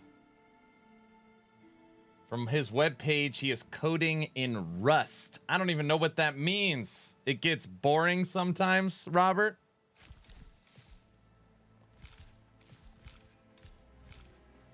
BC, okay, I need copper.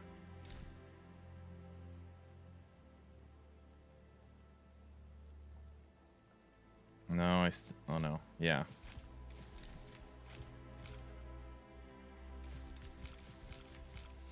Retirement. Start doing stuff you've never normally do while you were working. Play games. Give money away to your favorite streamers. Not a bad idea. Some would cruise nonstop. I start the day at the gym, though. That's smart. That is smart. Okay, what are we doing? It is you.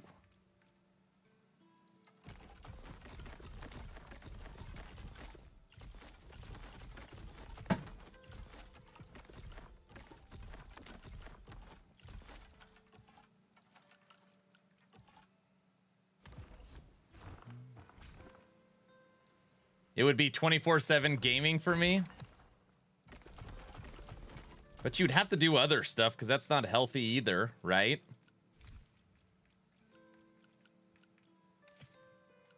I don't know. I like the idea. You got to start your day at the gym. Then do whatever you want.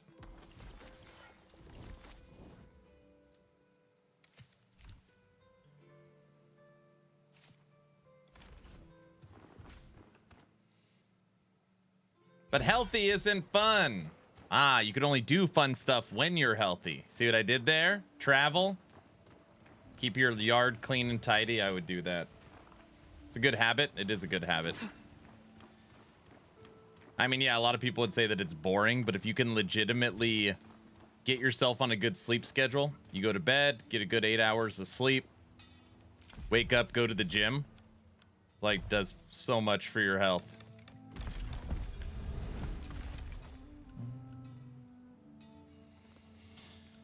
All right. New bow. New wooden sword. Leather helmet with lightning. It's level 9.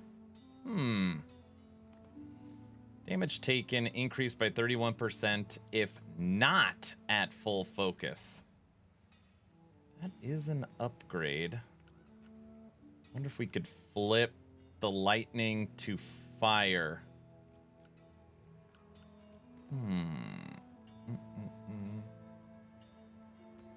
I'd sign up for that. I'm only in my early 50s, though. I guess I could work if I had to. 8 hours, you're funny. How much sleep do you normally get?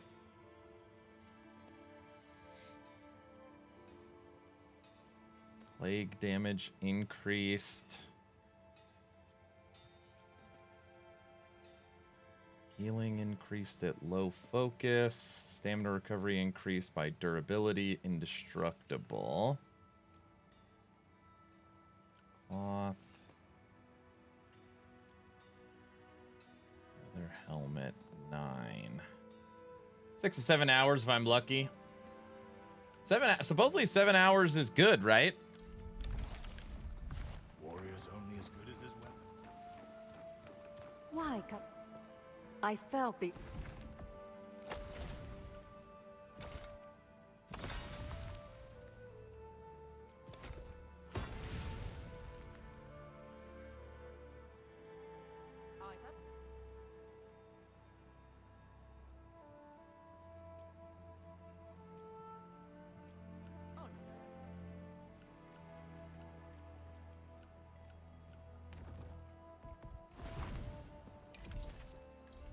You gonna give this D4 season a try? I don't know.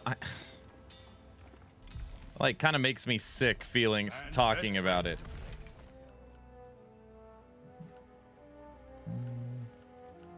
You have me interested.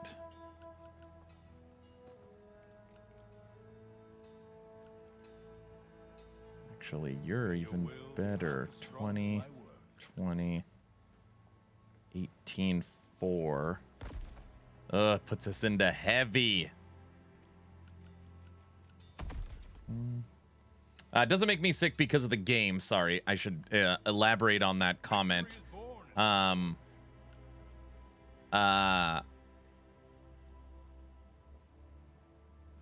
Last time I played Diablo 4, I lost 190 subscribers on YouTube in a second.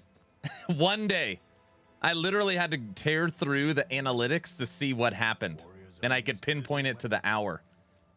And it's like, makes me actually feel really sad that technically the largest game in the action RPG genre, the second I play it, like, people just get so angry.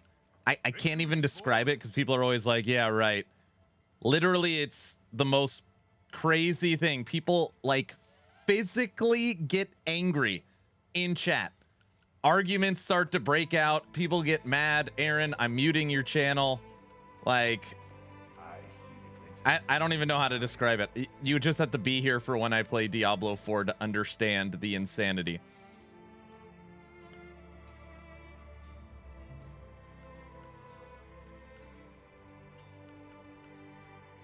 Warrior's only as good as his weapon.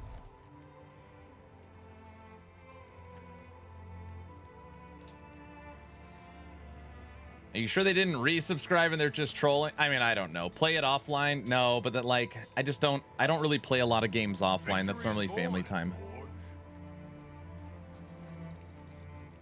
Most of it's just joking around though. No, it isn't. No, it's not joking around. It's for sure not joking around. That much I could tell you. I see the glint of steel in your eyes. Ah, this.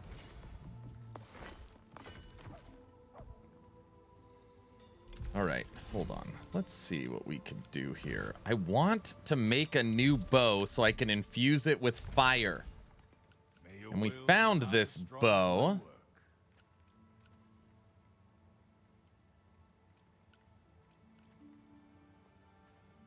Multi-shot.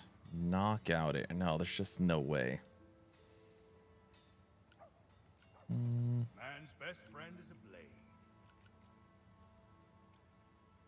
Not good enough. There's a summer sale on Steam too. Yeah, tomorrow's video is going to be my top buys for the summer sales. I've been grinding hard Soulstone Survivors all weekend. I'm going to play it Tuesday. I did not like Season 8 with the Green Legions or whatever. Yeah, I didn't like it that much either. I didn't like it that much either. Okay, hold on. We got pants here. 15. These have less weight. So if I put on new pants, no, we would still be heavy. Very close, though.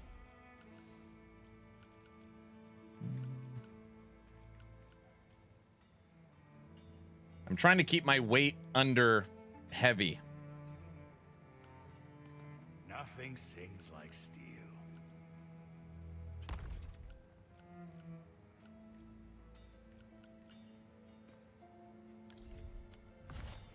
Good date.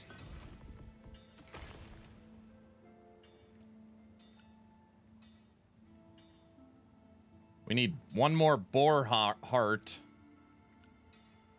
to level up our bow.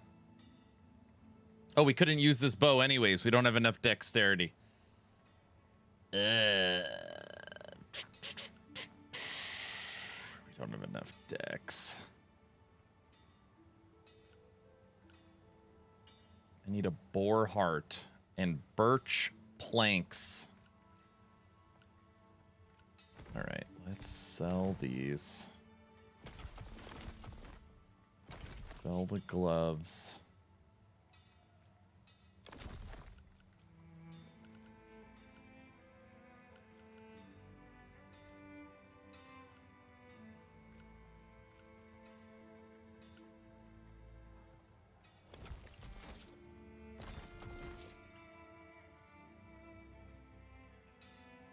Oh, we could build our own helmet. Don't eat so much. I know, right? That's what I'm talking about. Itemization in this game is very interesting because of the weight stuff. Not sure I'm a super fan. I mean, the weight is okay. It pushes me into cloth and leather items. But because of that, mesh helmet. 30. No, that goes away. I bought No Rest for the Wicked and Death Stranding Director's Cut. Good discounts. Nice.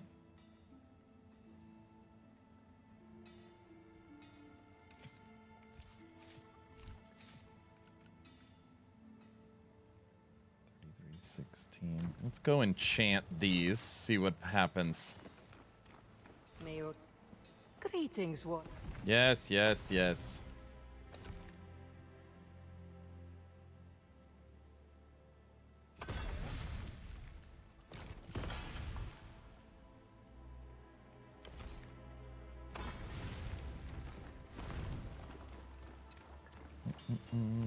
Man's best friend is a blade. It does give me a heavy feeling. I don't know if that's good, but I think about it and just start the game. Which game? D4?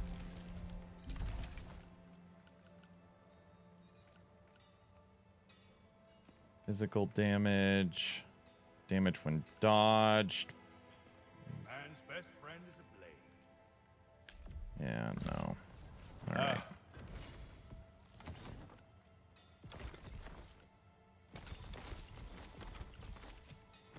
Warriors All only right. as good as We're almost ready.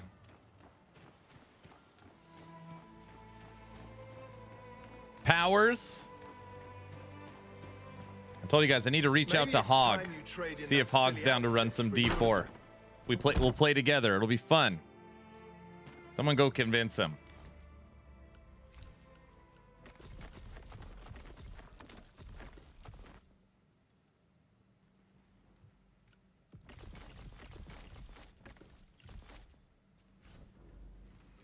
Tell him it's for content. Exactly. All right.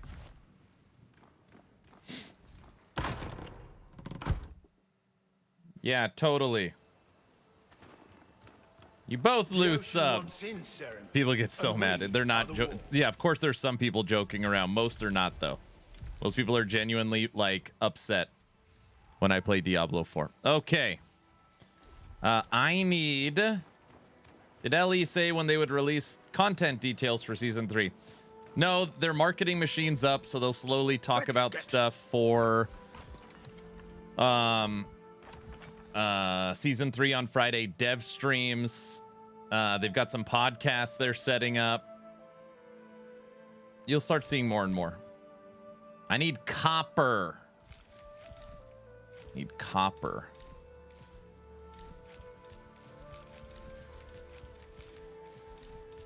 My guess is mid-July. My guess would be mid-July as well.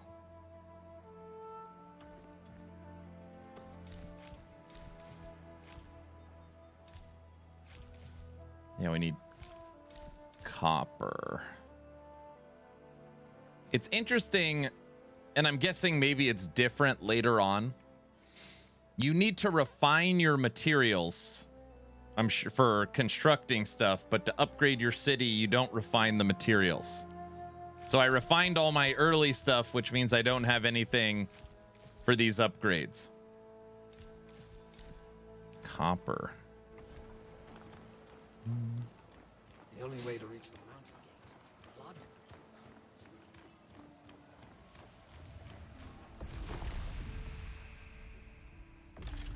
So new town portal episode coming. Well, we're scheduling one with Thomas, who's the game director of No Rest for the Wicked. So he has agreed to come on, which is awesome. So Thomas is going to hang out with us.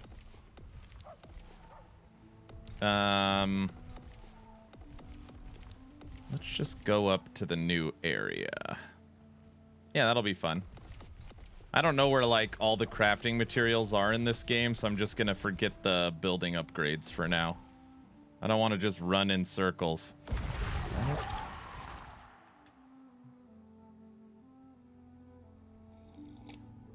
Yeah, you can increase your maximum weight. Oh, no, that's not what I want to do. I said I wanted to go check out Crucible. Sorry. So I could respec. That's what I wanted to do.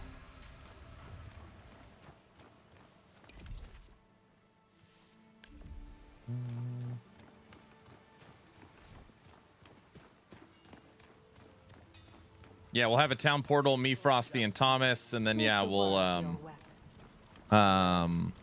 hopefully a podcast with the HG as well. Who's even in charge? With some exclusive content. That'll be later on.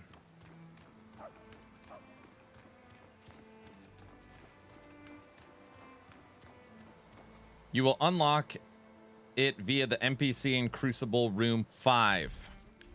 Oh, well, that's easy to know. I don't even know what you're talking. I don't even know what Crucible Room 1 is.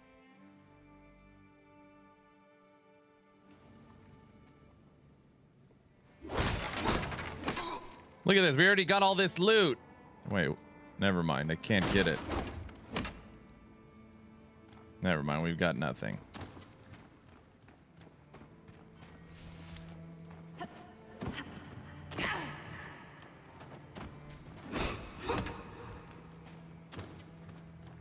What the hell is this?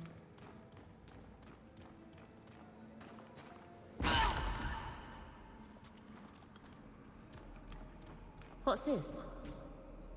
Who's Rome? Oh. I didn't realize the Watcher had an apprentice. Well, let's have a look. I'll recognize this. It's the same inscription as out here, only... This game would be fun if it had co-op. The next update will be co-op. this one is complete. We remember the chosen few, Sivian and his fiercest unspoken, who yet the endless gauntlet took them to madness. Now abandon this place. All right.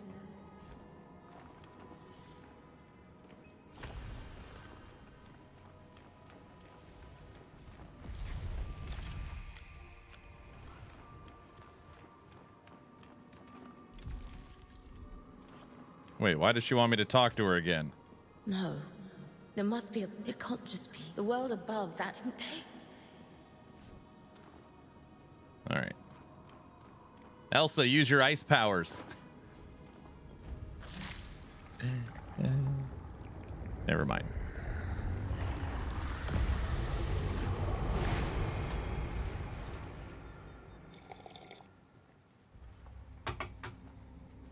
All right, first endgame mode.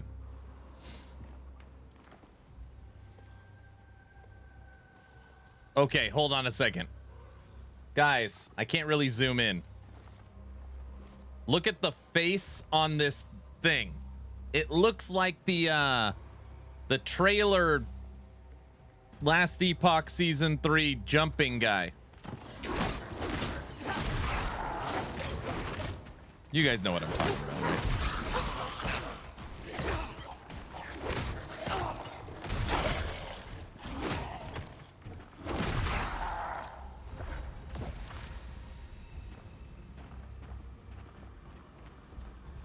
Turn the game into a hack and slash.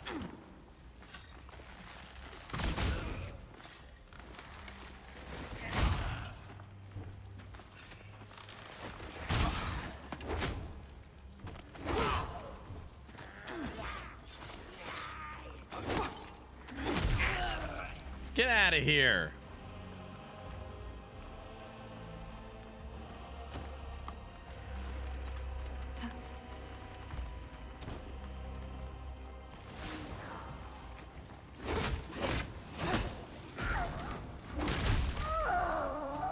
So is there no loot in this? I don't even know what we're doing. We obviously didn't listen.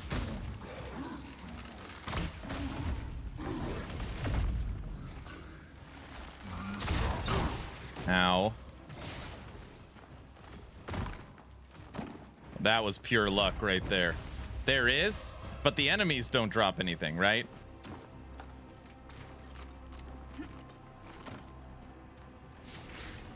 No.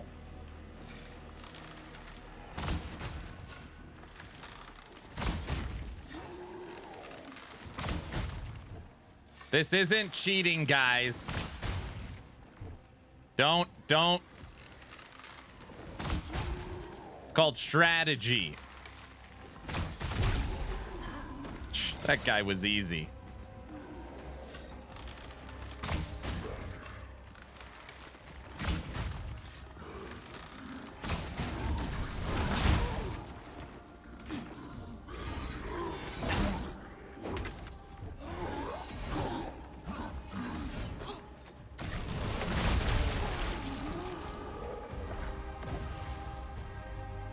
This is why I want to do Archer. Smart. All right. Now what?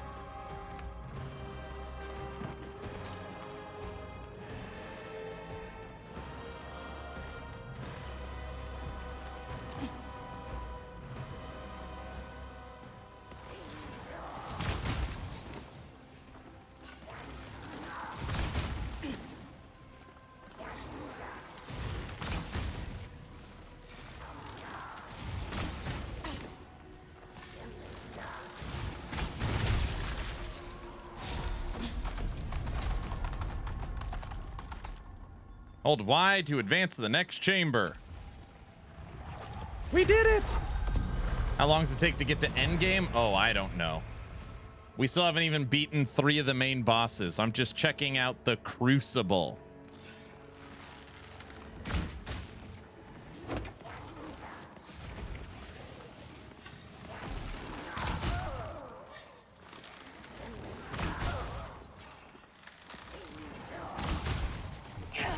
Ow.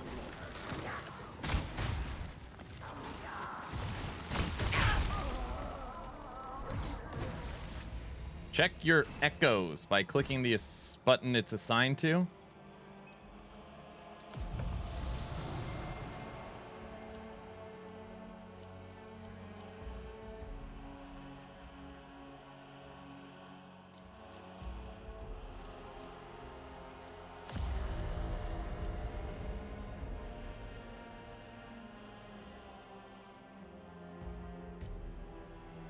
What is this, like a roguelike?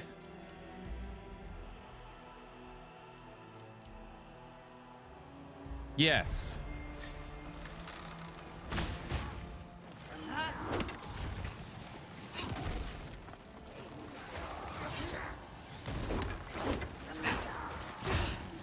Dude, it's such a pet peeve of mine how far enemies can jump backwards.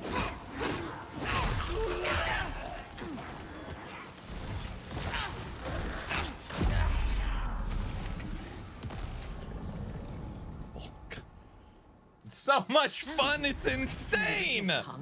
Gosh. Oh man. All right. Of course.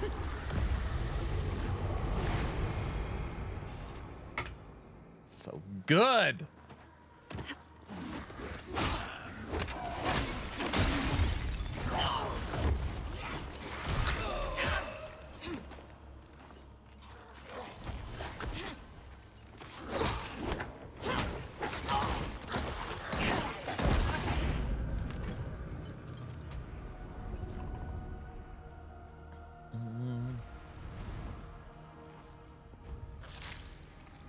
When do you get drops in this? Is it every like you got to complete 5 floors and they give you a pair of pants or something?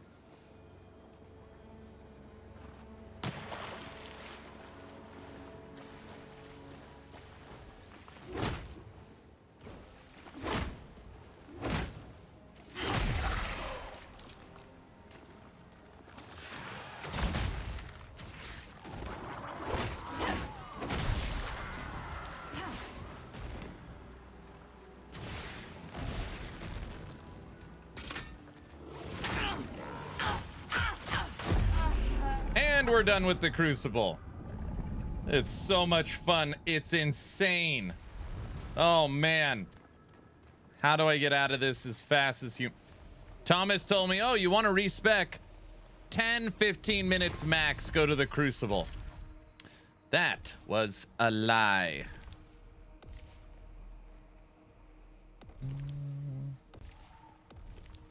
I don't run much Crucible. Yeah, go figure. Oh, it's so like it's the like you can't even, it's the polar opposite of fun. Okay.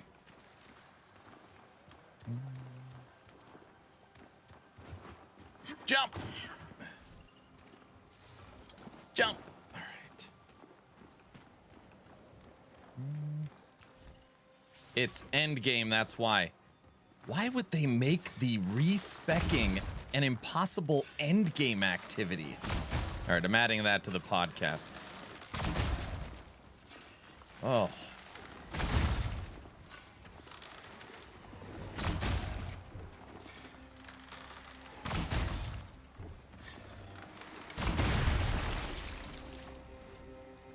It wasn't a lie. So once you've beaten the entire campaign and you are leveled up high enough, it'll take 10-15 minutes.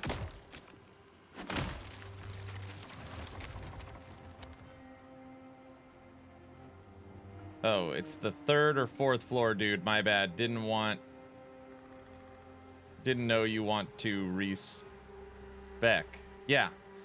There are 2 echoes that can make you skip to the NPC. Usually the game looks amazing, but I don't want Elden Ring in my ARPG. I mean, it is Souls-like combat. That's, I mean, he admits that.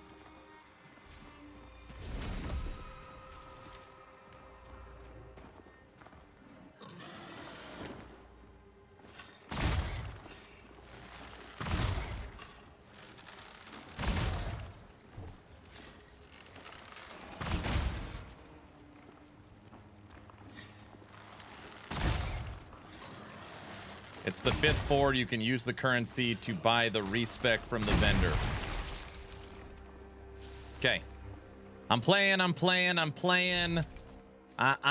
checking out bow. And I decide, you know what? I don't like bow. I put all my points into dexterity. I just don't like it. I want to go into strength, and I'm going to go into two-handed sword. You've been playing for 3 hours. What do you do? Start a new... So you've been playing 3 to 5 hours. You decide you don't like bow. All of your points are into dex. What do you do?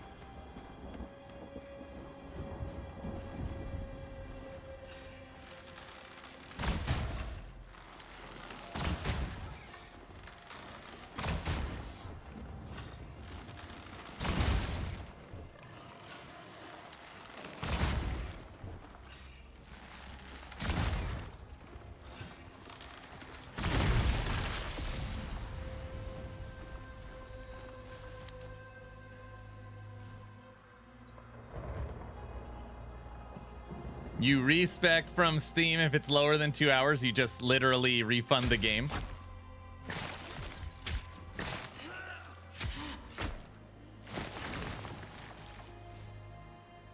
Crucible is the fastest way without losing everything by starting a new character. Go to Aaron's stream and rant. No, but I'm asking an honest question. Like, this is an action RPG taking on Diablo and PoE. What do you do? The answer is you start a new character. That's currently the answer in the game. Crucible's an endgame activity that on floor 5 it allows you to respec. So you can't change any decisions made throughout the entire play experience. Pop quiz, hotshot. What do? You play the meta, of course. Yeah, you got to go follow a build guide, right?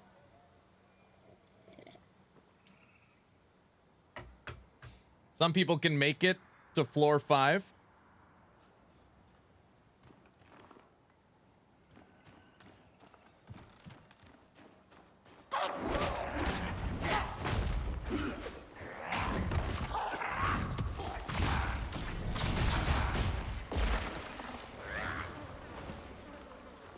What are you doing down there?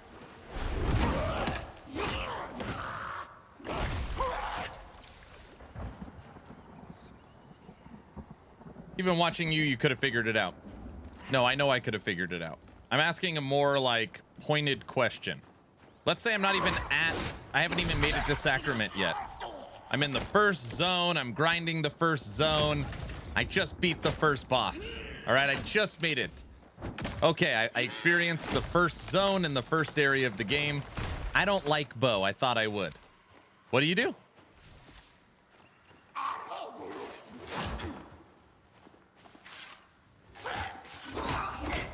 You can't use any of the weapons because they all have an attribute requirement.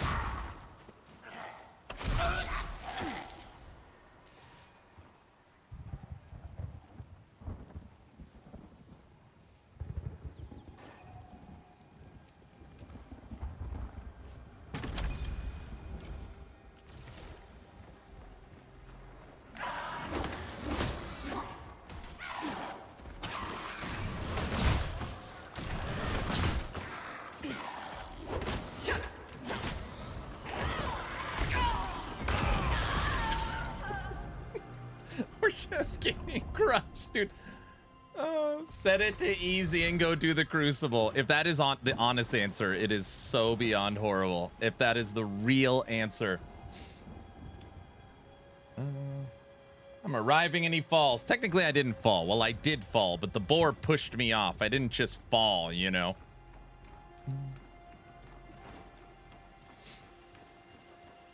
That is the vision of the game. Hard and brutal. I don't think that's the vision for the game. Truth be told. I think that's the vision for the combat, but not character customization. I bet if you asked Thomas, which we're gonna ask on the podcast, is the vision for the game that making character decisions are supposed to be semi-permanent? There's no way he's gonna say yes. I don't believe that. Experimentation is not a good thing. I don't think he says that.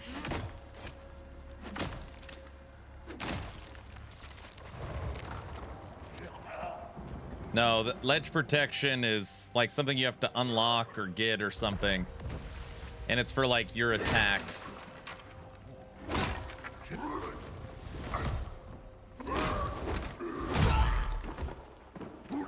I put a bunch of points into focus, and I want to move them into stamina, but I can't.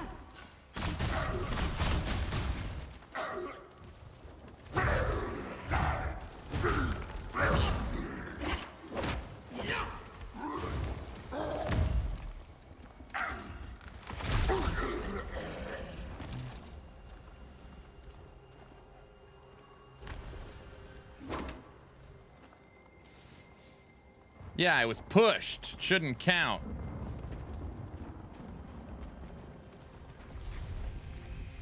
I know developers are going for more meaningful choices for your character progression and have more of that in RPG growing feeling, not respecing every 10 seconds.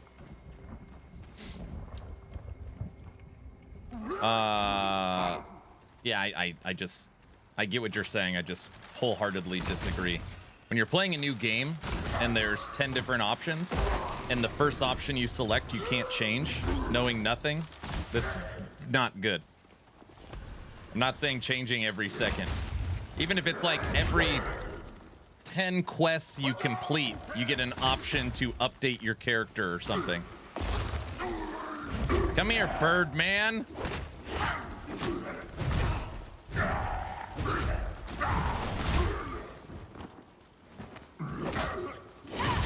Get out of here. When's the podcast? I'm setting it up this week. I die due to falling more than killing Tavati. I die from falling all the time. I don't think it's different than any other action RPG on the market. In LE, if you were 3 hours in and wanted a completely different style, you are most likely starting a new character. No, that's not true. Oh, thank you.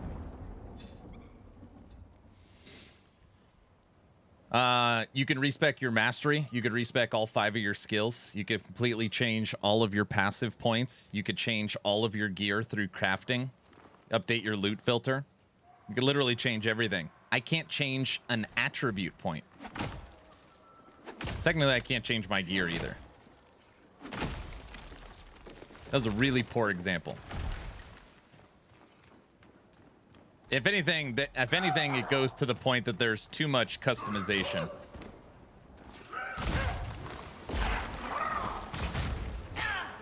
What the? No, is this the invisible guy?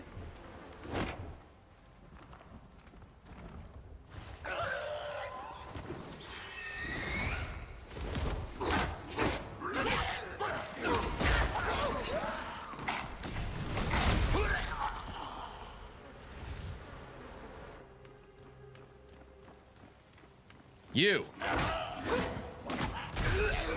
Take that. Yeah, you didn't think I could do it. Then you're dead.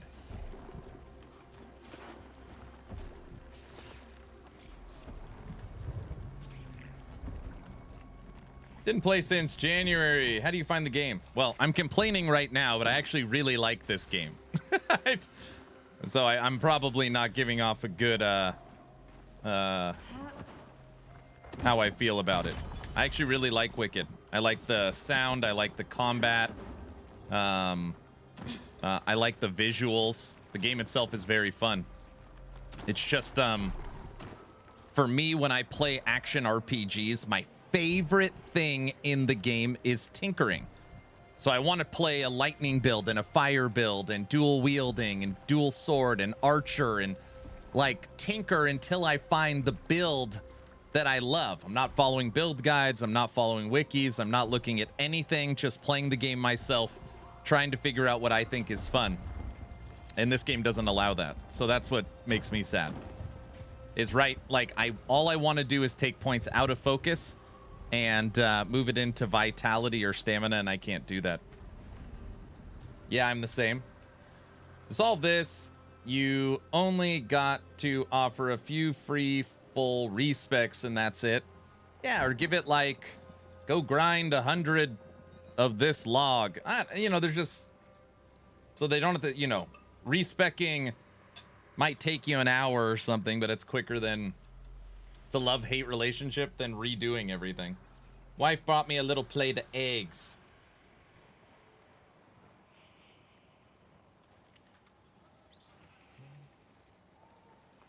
Yummy.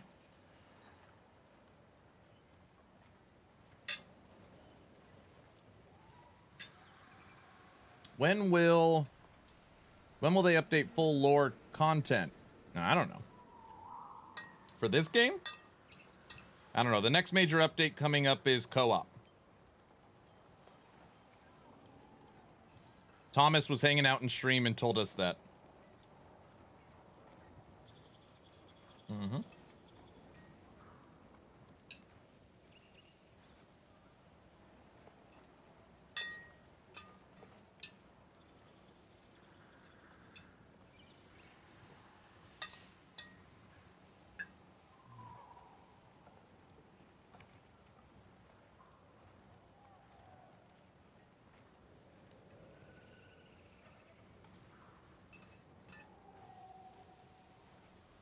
You need your protein.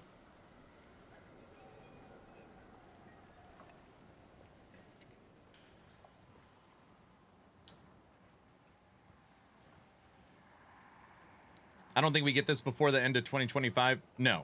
You're talking 1.0 release? I don't think so.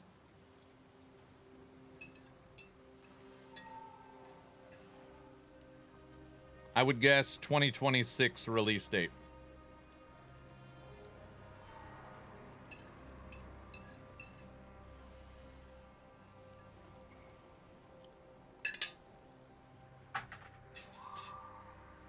Now, Thomas did say too, I'm just going to keep quoting him because he was in this stream, that they are doing like a full respec or some kind of crazy thing with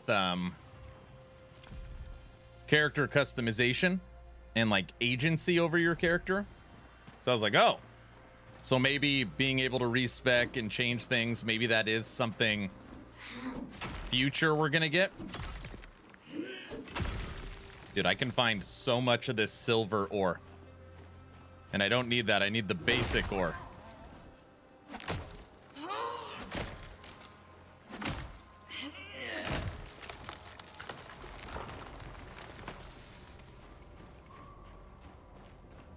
you hear it? The forest is speaking. Okay, well, I'm going to guess that's where we have to go. How in the hell do you get down there? It's weird when the objective is you need to go down.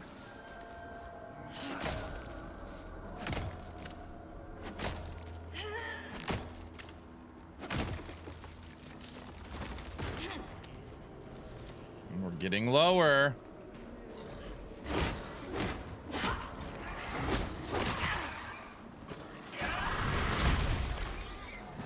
What happened to your boar? Yeah, how does it feel to get knocked off the edge? Shh.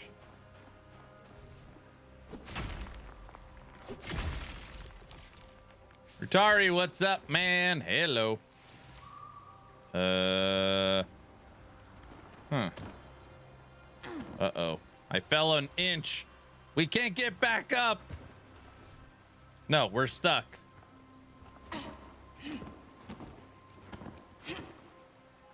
You guys don't know there's no jump in this game. Oh, we got up. All right, never mind. No, I fell off. Well, we had to go down anyways, so I guess it's fine.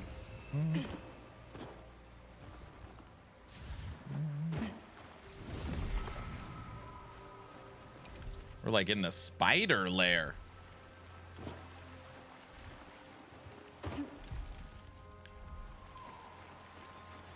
I meant to fall off. Good ring. Is it?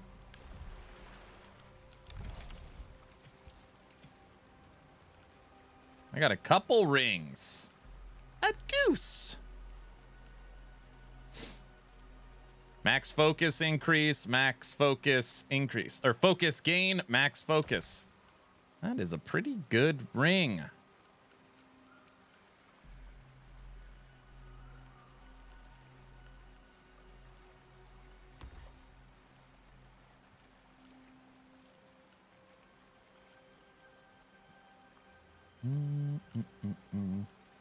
Equip loadout. Interesting. Sorry, boss. I've had to stop my subs. I lost my job due to an injury, and the job center just keeps an eye on what's outgoing. No. Totally fine. Don't ever feel like it's a requirement or a need. All I ever ask is come by and say hi once in a while. Sorry to hear you had an injury, man.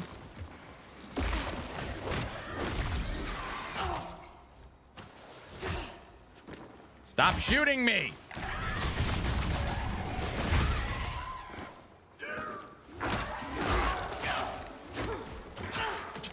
Freak out. I'm like a 16th of an inch off the ledge and I can't hit him. I know, but I like to sub to my favorite streamer for their hard work. It's totally fine. It's okay.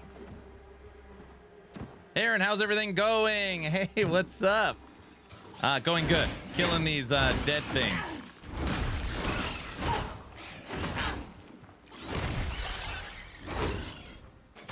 Actually, but I'm actually just running in circles. I have no idea where to go in the northern part of the land. At some point, I figure I'll just stumble upon, like, the right spot.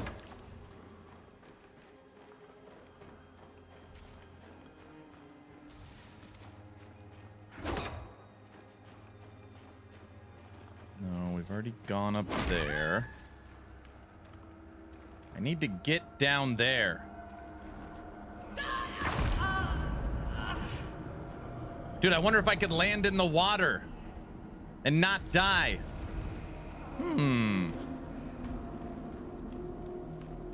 You can't? Nope. So a lot of people have tried that, I guess.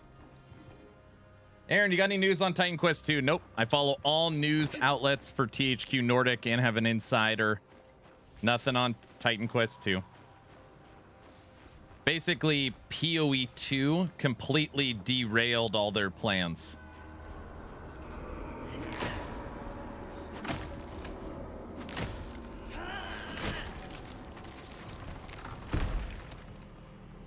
There are sharp rocks just below the water's surface. I see. Gosh. No, don't call in the other guy. Just die. Thank you.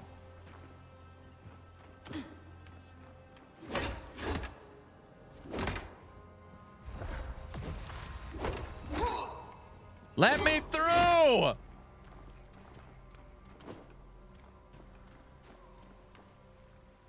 Dude, this is gonna be one of those puzzles where, like, that's the gate you need to get through, but I unlock it, like, here or something.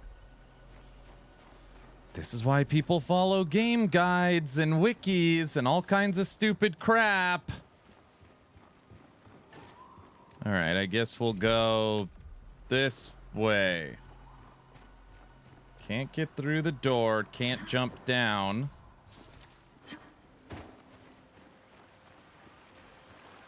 Spider lair. Okay, we obviously need to get through that. So I need to find another way down.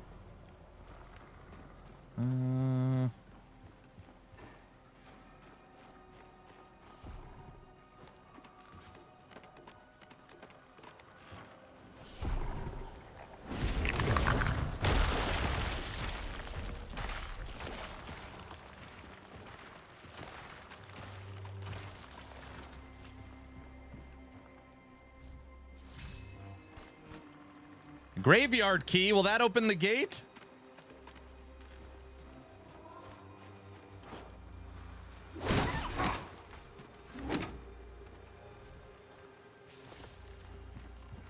No. Game's a nightmare.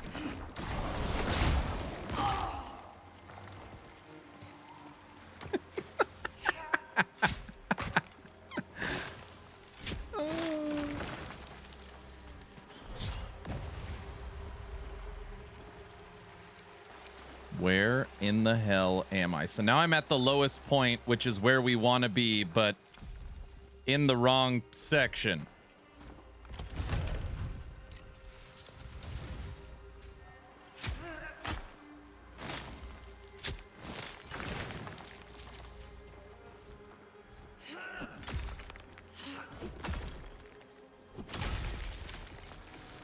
Have you heard about Moonbeast Productions? Of course. That game's going to be just like a mod game, though. It's not going to be like... It'll be like kind of current Grim Dawn mod seasons. It's not going to be like what you've come to expect from other ARPGs. But yeah, I know Moonbeast.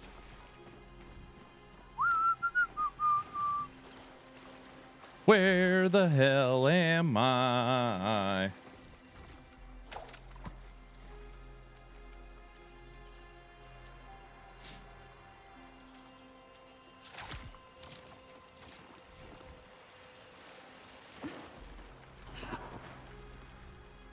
We have found this!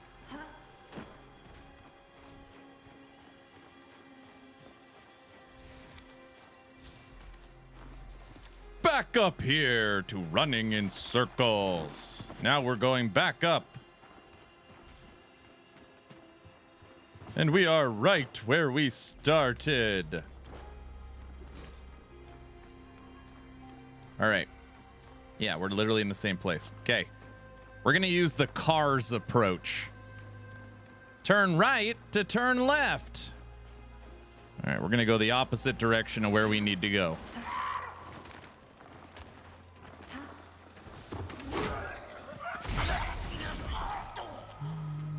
No, we're still in the damn same spot.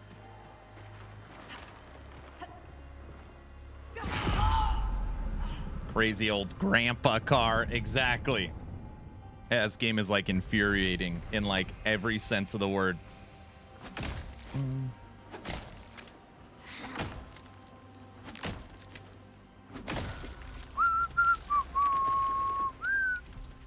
Okay.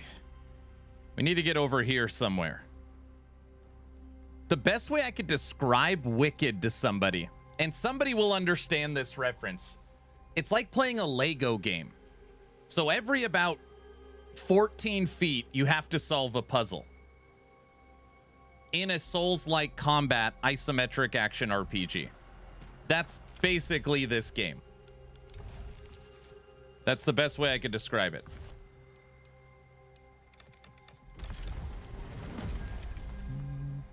Crazy old grandpa car. We've already done everything to the right. I've already beaten all of this stuff and blown up everything.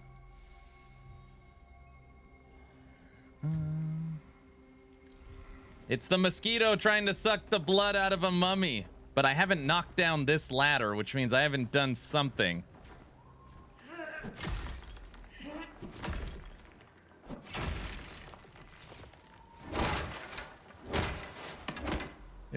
It's a mix between an ARPG and an adventure like Tomb Raider. Yeah, that's a great that's another one. There's literally next to no like one-for-one examples of this being like Diablo, PoE, or Last Epoch. In almost, literally, other than isometric view, I can't think of anything.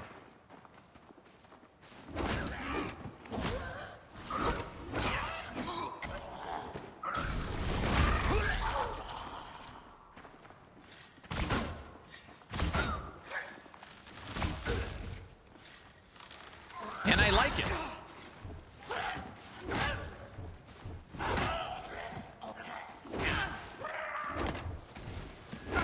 Like, if this game ever becomes popular, there will be 1,000 interactive maps and walkthrough guides. Like, there'll be so many content creators making so much content because the game doesn't help you in any way. Yeah, I've already done all this stuff.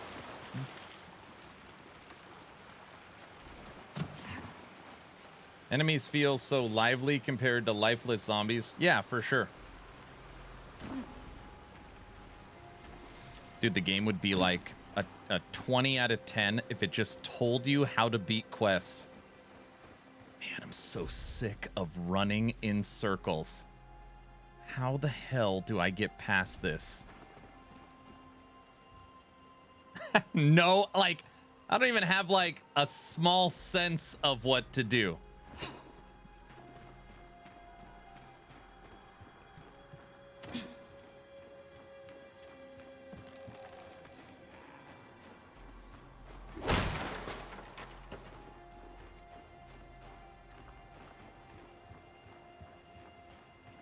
Need to get through this gate. I think. Just some kind of lever or something. There's gotta be some... No, I've already been here 1,000 times. This is where we always fall off. Unless I could jump to that tree branch. No. No.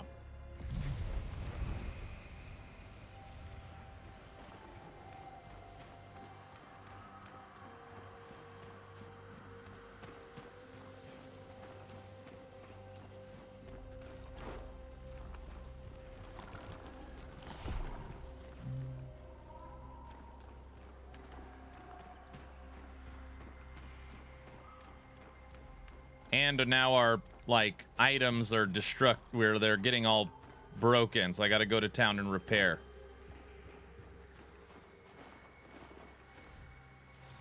No, wait. Oh yeah. I have a fast travel.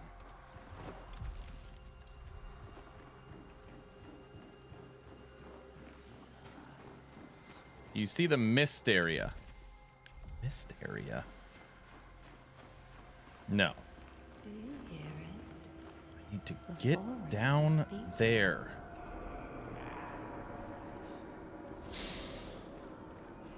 Okay.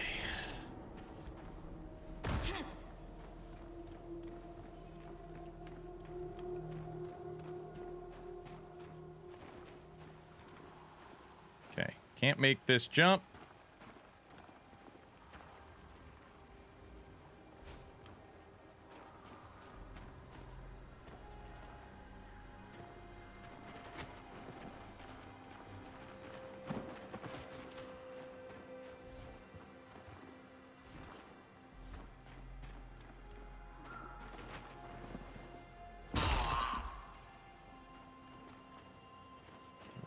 At the gate. No enemies to fight. I've killed them all. Go back up, then right. It's terrible.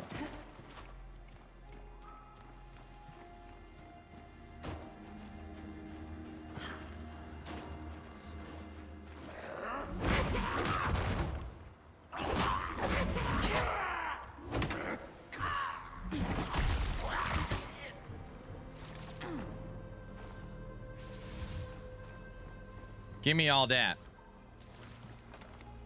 My gosh, we're going back up somehow. We're in the trees.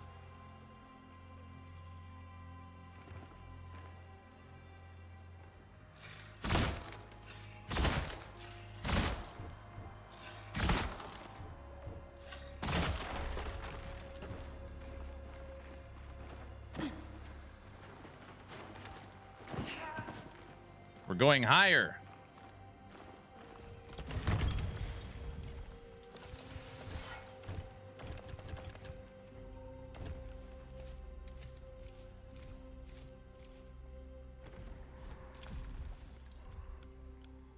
And our inventory's full.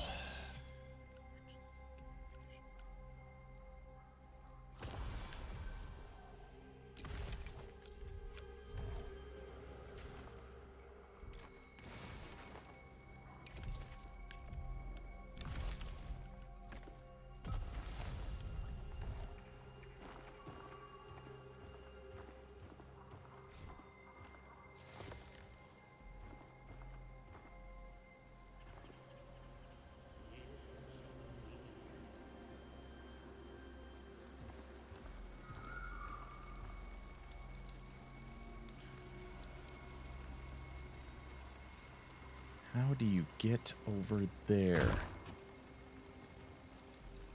Above everything. Is that thing in that cave like a little ladder that comes up?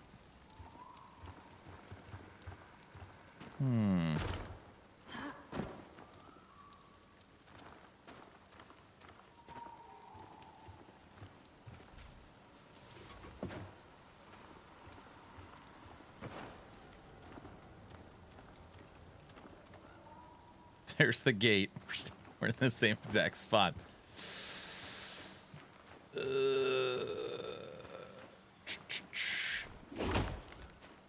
You sound annoyed. Well, I've been running around this same forest all day yesterday and all day today, and I've made no progress. It's basically just like a labyrinth puzzle of various elevations, trying to find where to go. Looks like some kind of Prince of Persia mod.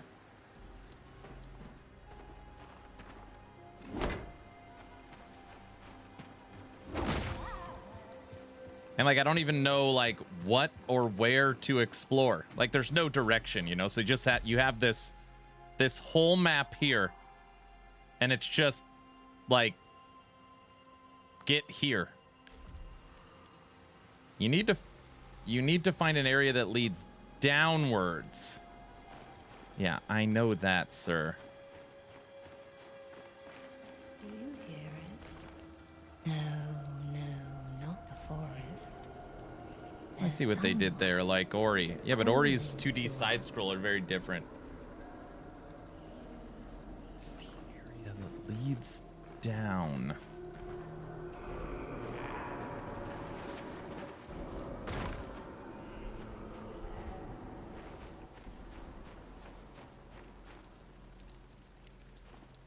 There's a thing that you use.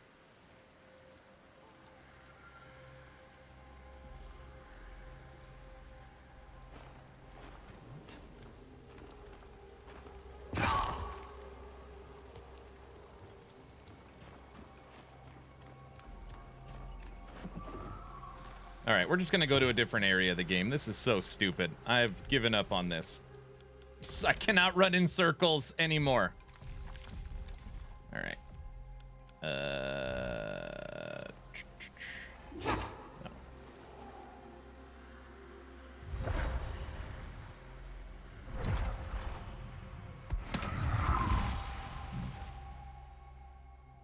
1 minute I'm watching a video. No, it doesn't. You don't even have to bring it up. It's fine. It's the fact that you have to watch a video to figure out the quest shows how horrible the game design is. Okay. Let's go repair and sell all our stuff. No, I refuse to watch it. Okay. You were almost there. Depends. When some task is hard, you'll be happy to solve it. No. I mean, a lot of people say that it's about the journey. I don't feel that way. I feel like wasting your time is not fun. Like running in the circle with no enemies doing nothing is, to me, not fun. And it's not like here's a room, solve the puzzle. It's here's a 10-mile map, solve the puzzle. With not even telling you what, like, that it's a puzzle. It's very different. And what most people do is exactly what Twitch chat is doing. Well, you have to look up a video to see how to do it. That's how you solve it. And if that is really how you solve it, is you have to look up a video, it's not good. Not good. All right. May your will be half as strong as my work. Hello, old friend. Maybe you have to think outside the box. Like what? I killed every enemy and went in every area in the lower level. To go through it again? Spend another 5 hours running around? It's horrible. All right. I want to keep that. That can go away. That can go away. Level 9 mesh. We can enchant those.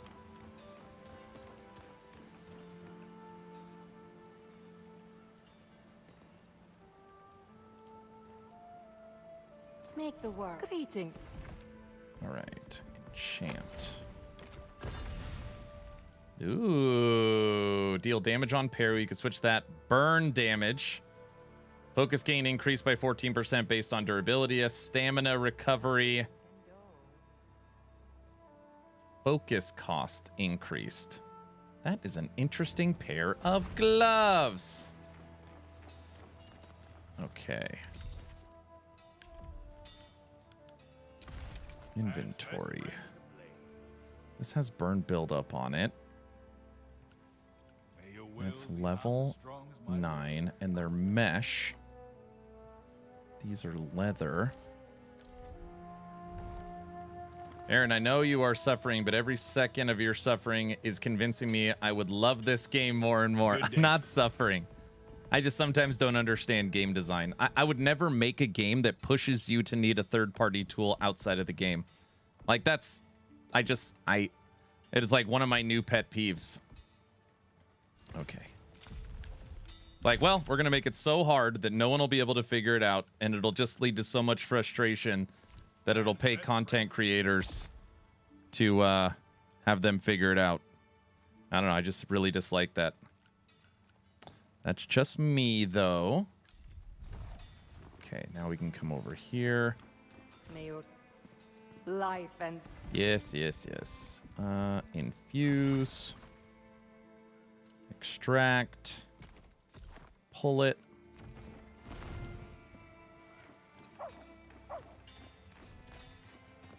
May your will be half The as things strong that as you my use the spores on means you are going in the right direction, VC. I've covered the whole map.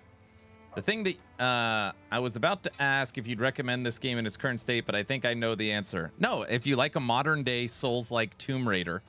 That Tomb Raider is so perfect. If you like an isometric Souls-like Tomb Raider, I think you'd really like it. Okay. So now sell. Okay, we like those 3. Oh, we want to switch it out. All right, let's go dump our stuff, because our inventory is full. You remember the Game Guide magazines they used to sell back in the day? I think I needed one of those for Tomb Raider. Exactly.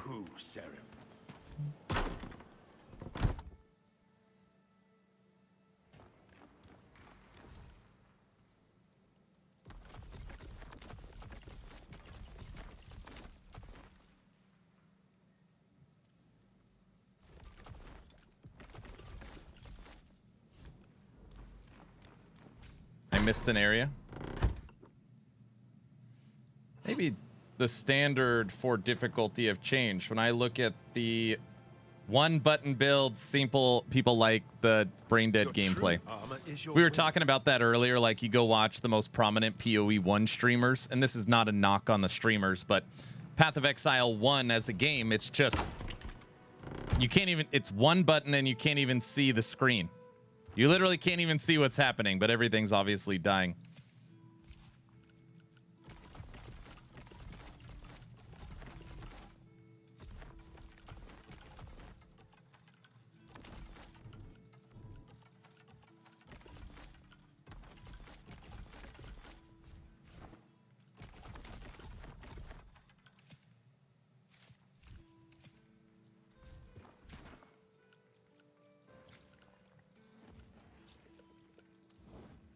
Okay.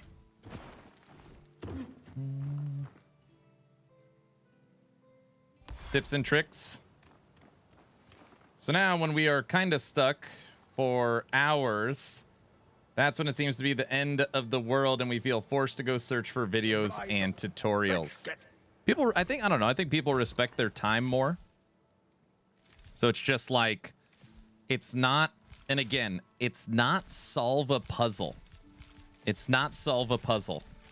It's get here. Figure out how to get here on the map. And this is the area I'm stuck in. Which you could see, everything has been uncovered. Even these like light areas I've already explored. I just did it yesterday. So it's, you know, I guess maybe it could be here, like go back to go forward. It's not like solve the puzzle here to get to the next area, you know? So I'm just running and I'm literally accomplishing nothing. I don't even have a chance to figure out the puzzle, if that makes sense. We can restore time. That's really bad. All right. Copper ore, we can't get any. Iron ore, we can't get any. All right, so we can't do any building projects. The quarry is growing quite treacherous.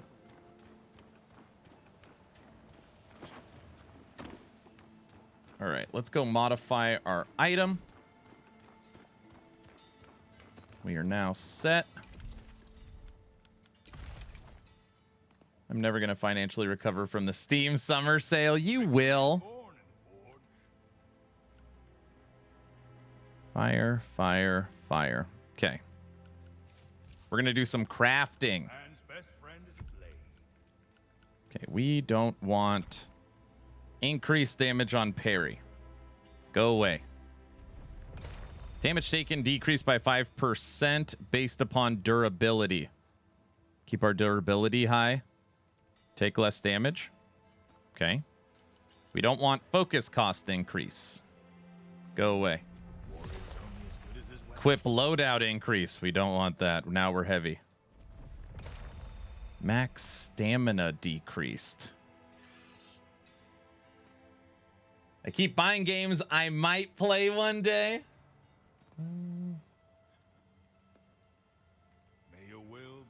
Not like an MMO where you get a bloomy trail leading you to the item. Yeah, it's just figure it out. Try one more. Stagger resistance decreased. Stagger resistance decreased. All right, we'll keep that one for now. Posted a pic.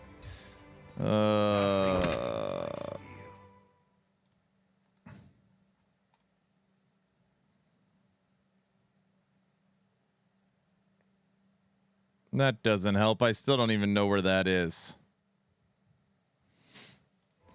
I see the glint of steel in your eyes. Now we need to sock it in a gem. Greetings.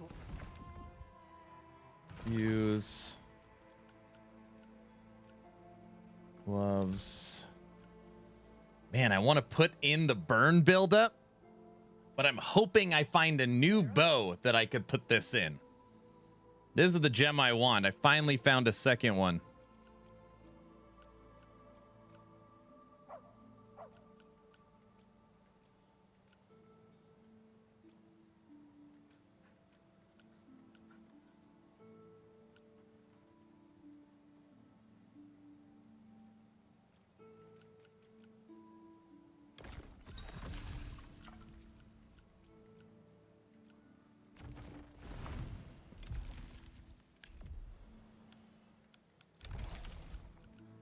Okay, now when we put on a new helmet, it does not put us in too heavy.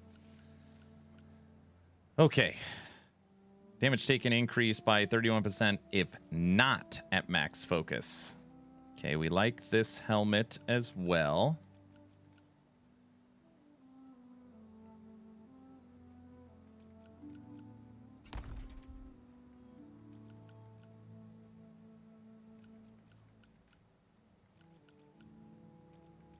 The boar helmet is even better.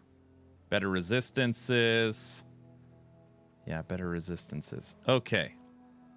So now we put on the boar helmet. This is itemization, people. I felt Yes, yes, yes. Rune. No. Fuse. Pig. Extract. Okay. Then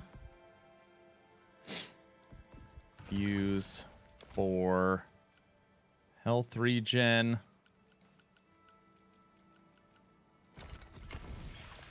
Okay. Will regenerate health in combat, and this drains health in combat. So hopefully it'll counter it.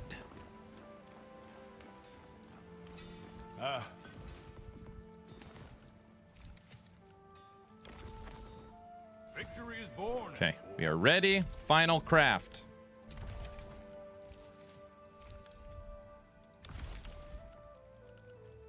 I see the glint of steel in your eyes. Add an enchantment. Gain health equal to 7% focus spent. Oh, nice. Stamina recovery increased by 6% based upon durability. Item weight 10% less. What is this weapon? We don't actually need that. Gain 11 focus on inflicting any status. Okay, now we need to switch out plague damage for fire damage. Bomb not consumed. No. Plague damage. Man's best friend is a blade. All right, we don't want to use all of them. We'll just keep it like that for now. Fire, fire, fire. So the pants, In your eyes. helmet, and bow need to be fire. And we cannot Hello, friend. upgrade yet. No, because we need boar heart and birch planks. And we can't make birch planks yet, I don't think. You cannot rush an oak. Oh, birch planks. So then what we need is... may your true name never be spoken, sir. Good date. a bear heart. 2 bear hearts to take them to level 9. All right.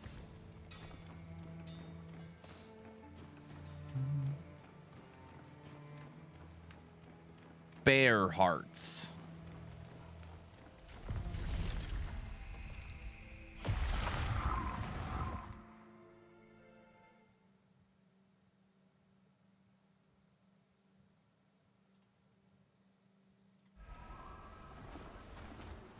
All right, let's see if we can figure this out. Back to the lady on the top.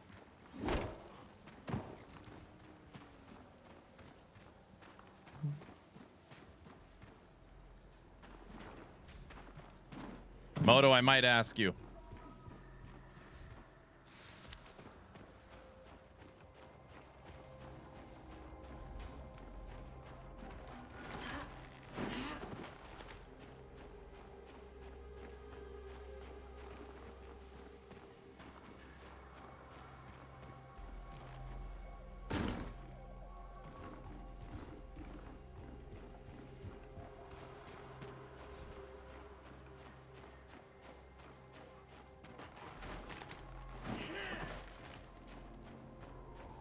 Straight.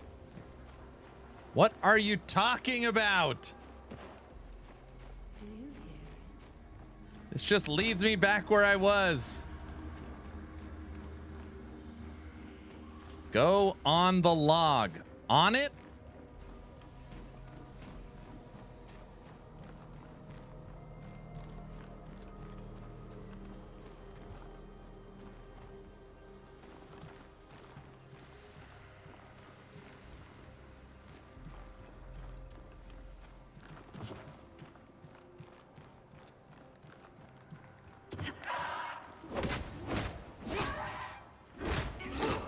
Fall!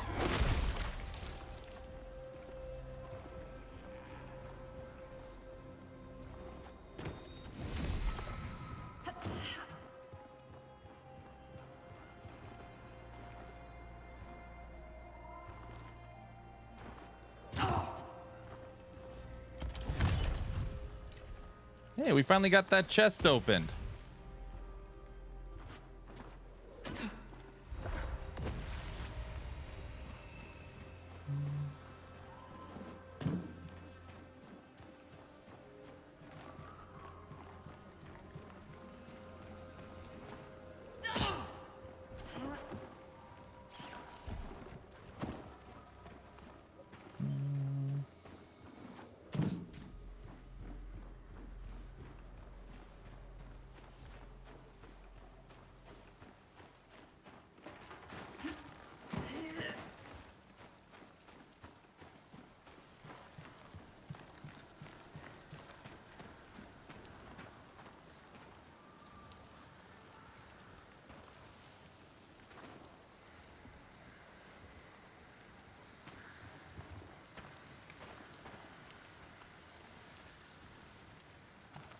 You have to take out the poison grass and drop down after.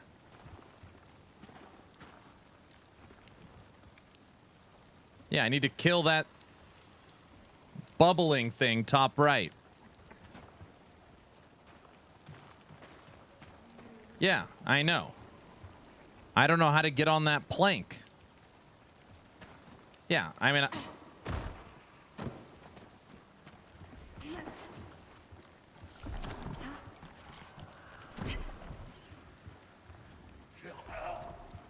Yeah, I know that.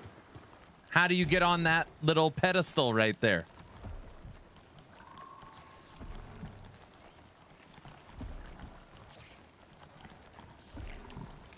Jump over there. You can't. To jump over there, I need to get on top of this wagon. All right, hold on. Maybe I can... No, because I need that ladder down.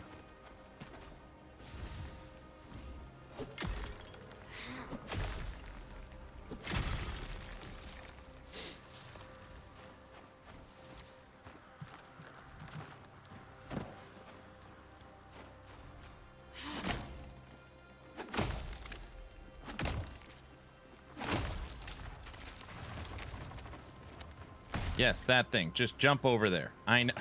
I know. I need to find a way to get on top of that wagon. Which means we have to go up into here. Probably got to go like around and up.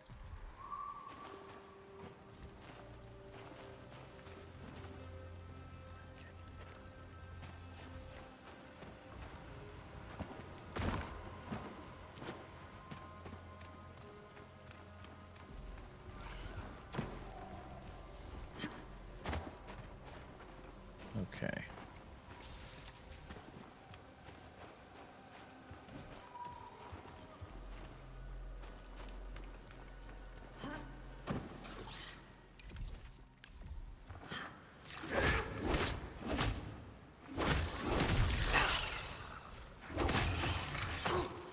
Oh, that's a big bear. I don't remember seeing that.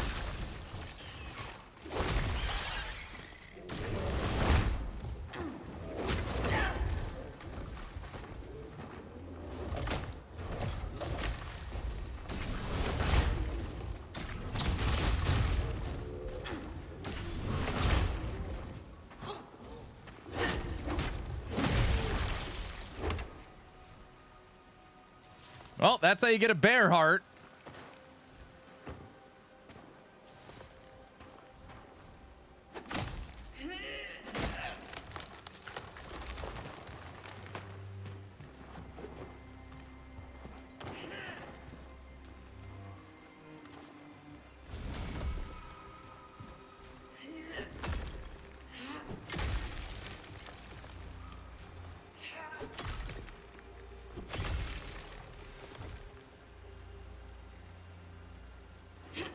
You have to go on top of the wagon.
Another thing I gotta blow up.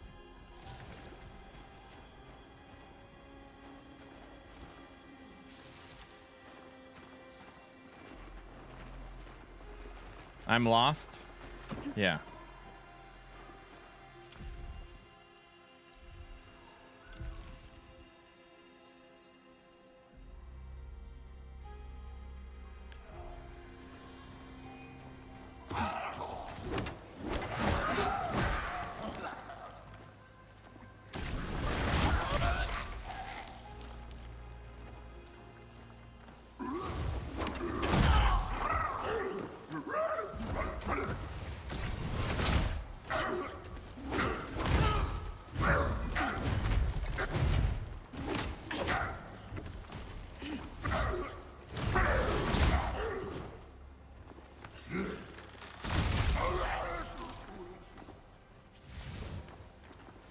We all are, exactly.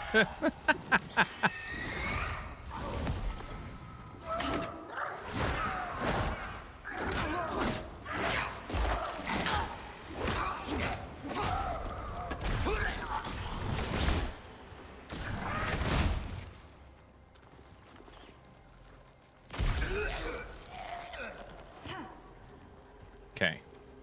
Well, we need to blow up this thing.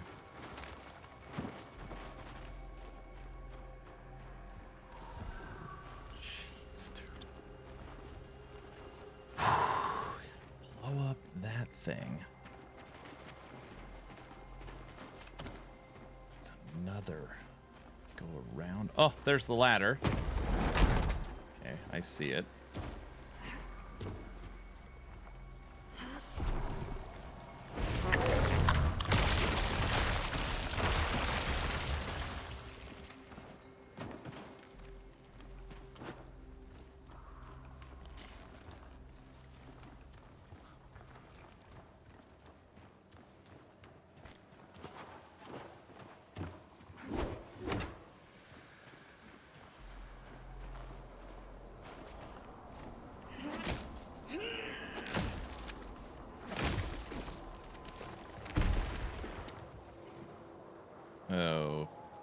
Okay.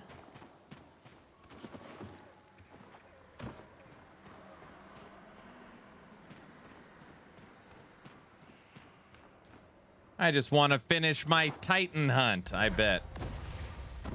Finally. Yeah, but now what? Just fall? I don't care. Don't die.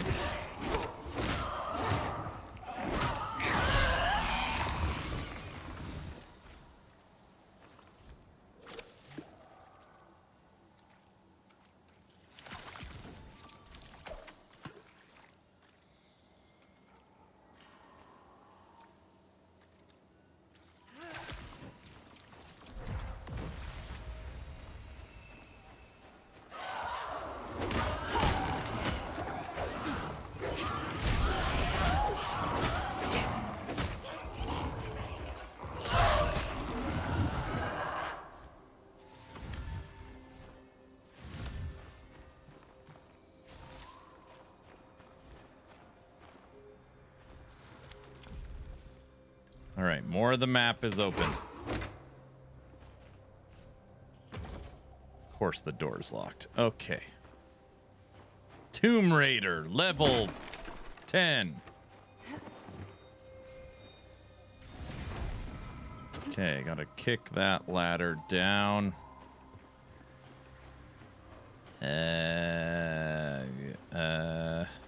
Climb. There we go.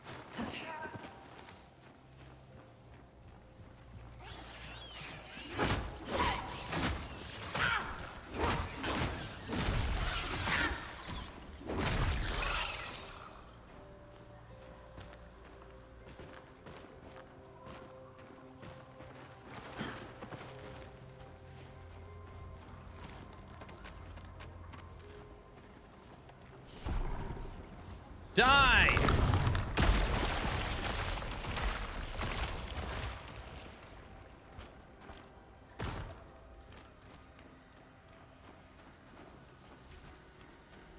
Okay. Wait.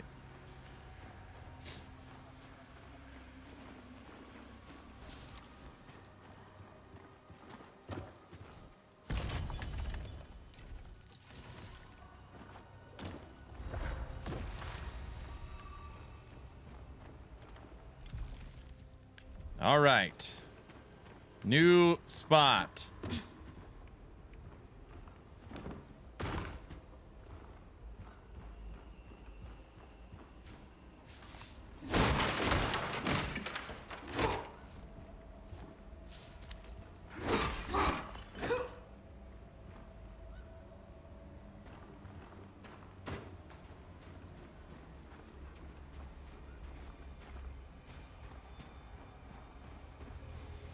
Okay.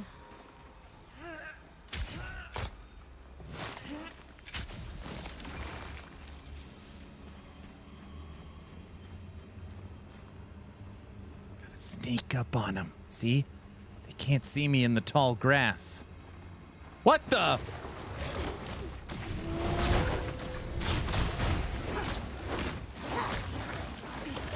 They saw me.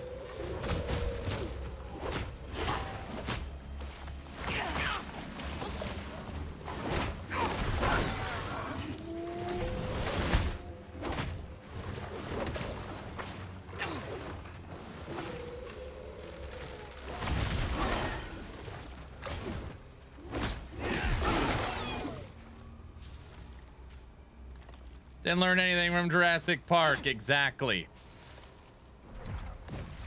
Don't run into the tall grass.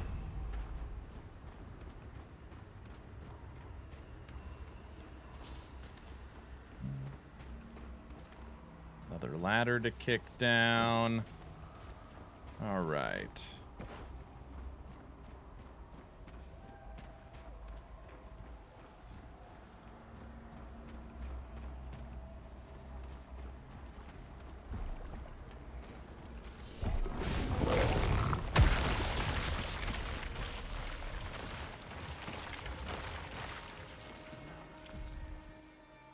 There's for sure hidden stuff behind me. I don't care. At last we are one with the world.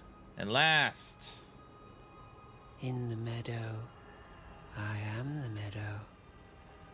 Let the grass grow over my voice. More grass.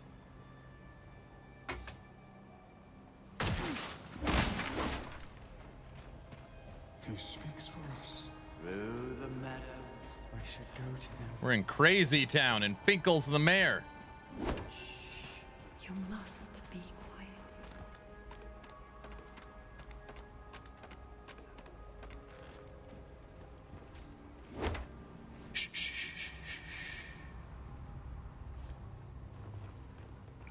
Finally. Is this the new Breach City? There's the ladder.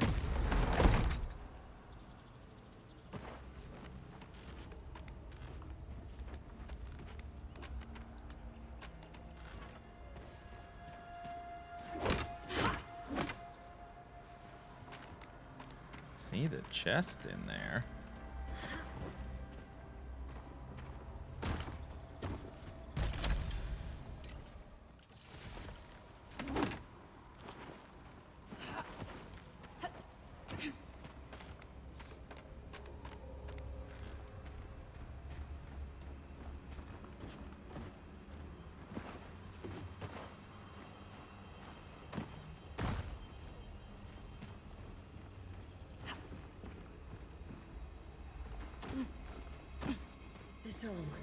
There's a sweetness to it. Like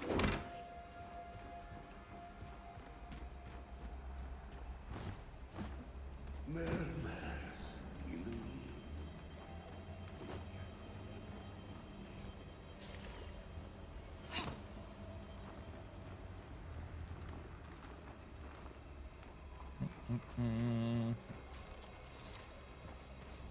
you have to help them. I just come in and immediately start jacking all their food, you know?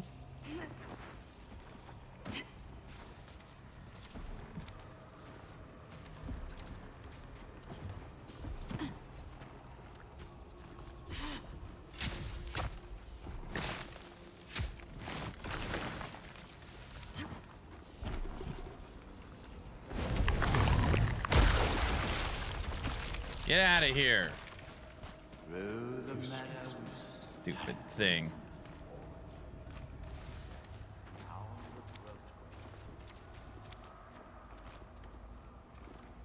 We should pray among the voices.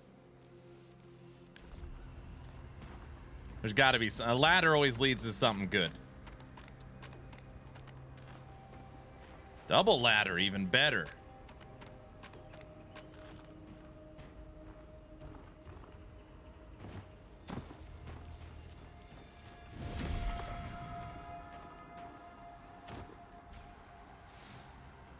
A small skull. It's a gem. Come back to me, Esther.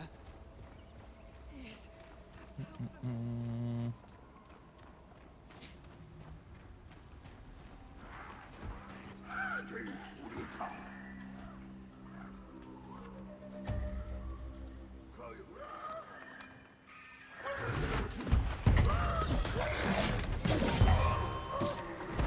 Smoked.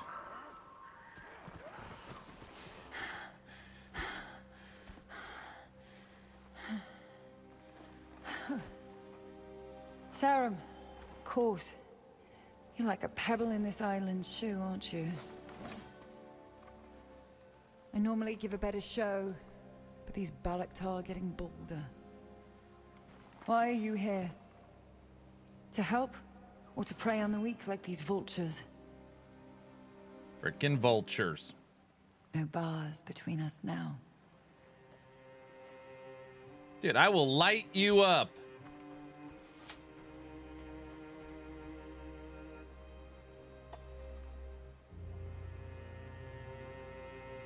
How high? Thanks for the sub. My mother's... my horn. I... thought I'd lost it. You are anything but predictable, Sarum. See that? With me, you never know what you're gonna get. Something wrong with the village. Can you hear it? A voice beneath the wind. Look at my stupid helmet. Calling me. I can hear it.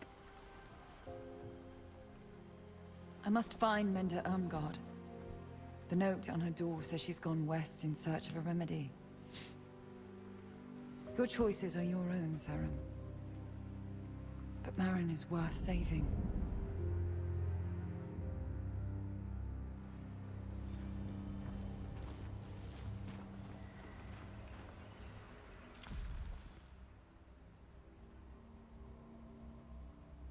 I still need to get here. All the way up here. All right.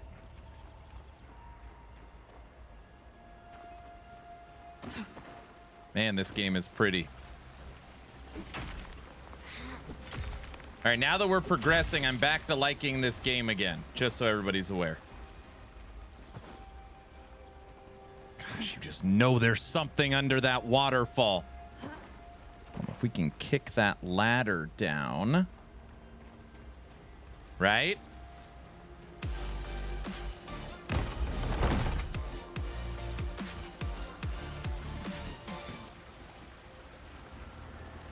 Uncle John with the raid, 69. Very nice. Hold on, let me get you a shout out. I gotta catch this fish first. Did you get to play any Wicked? No, now I'm gonna die.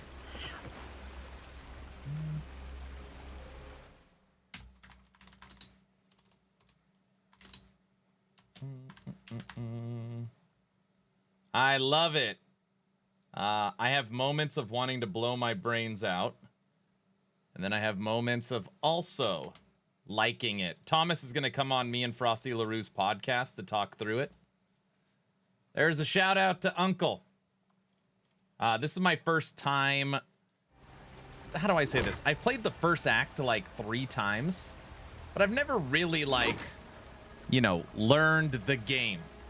So this is my actual, in my opinion, first playthrough. Like actually taking the time to understand it. There is something back there. Jump on the rock. Oh, we gotta go. I see what we have to do. I get it.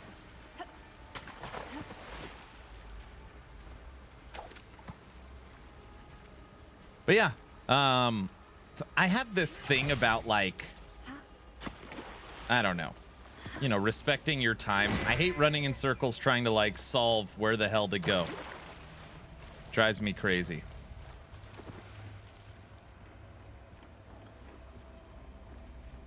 Wait, no.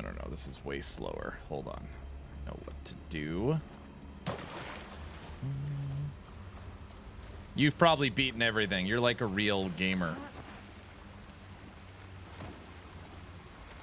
Drop off that ledge onto the top of that log, then jump through the waterfall.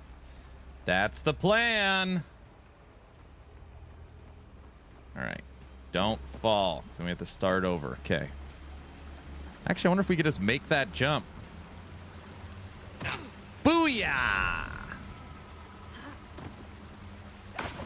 It's like we've already mastered the game, guys. You see that? Latest patch is beautiful. Yeah, they did a good job. They just put out hotfix 5 as well. So we just got a new hotfix.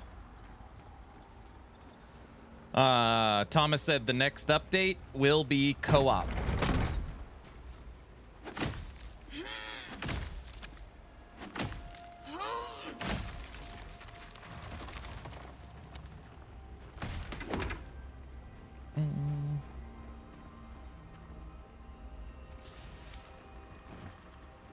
Did you like max out a full character in this one, Uncle?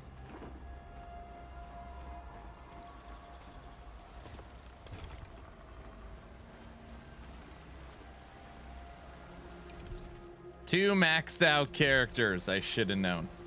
I should have known. Let me see. Did I start a giveaway today? I did. As long as you're following the channel on Twitch or subbed on YouTube, make sure you type in !giveaway. Oh, I know there's stuff down there. 2 max characters, nice builds also. Yeah, so you're like actually a good player.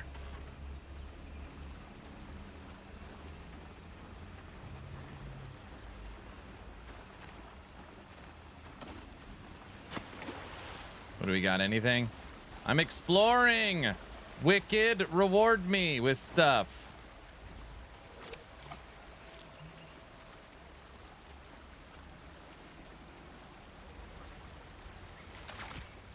Yeah, this is like the first time I like got a house, you know? Trying to organize my crap.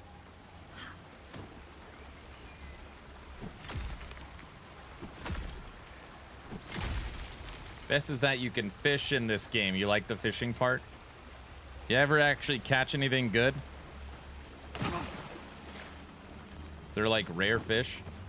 I want to fish in PoE and LE.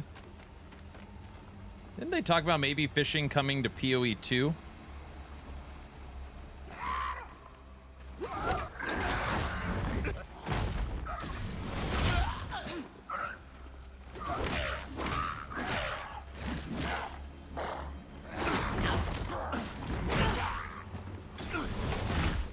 Oh, come on. How do you miss that?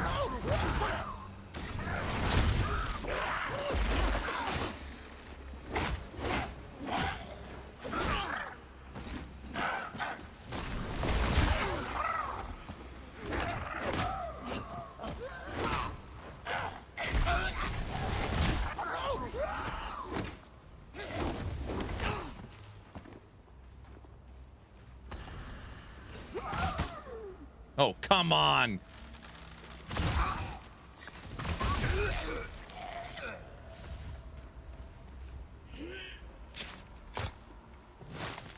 Aaron needs to go fishing with Hog. Duh. Inventory is full. Oh, gosh.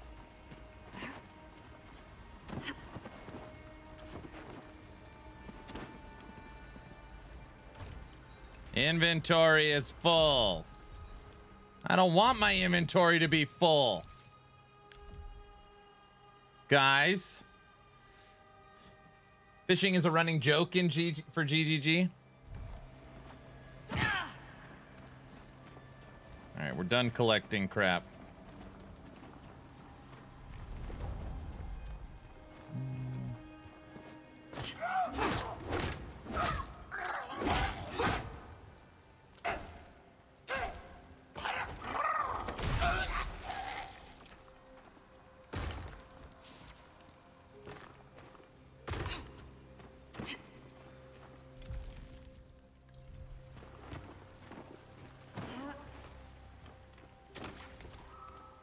There's a bunch of dead enemies here, so... Oh, these ones we knocked off the cliff? I believe it is.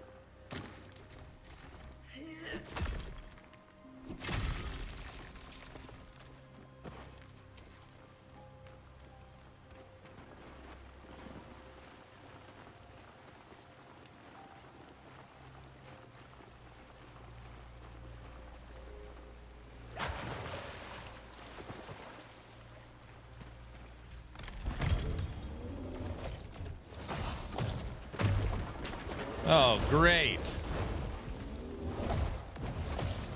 Maybe they're trapped. Nope, not trapped.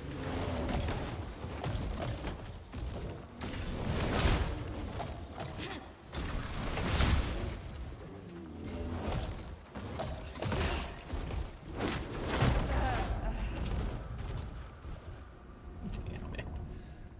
Oh. No, no, don't take me back to the beginning.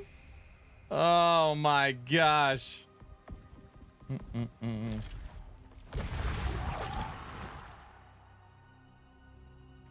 I wasn't ready for those bears, Uncle.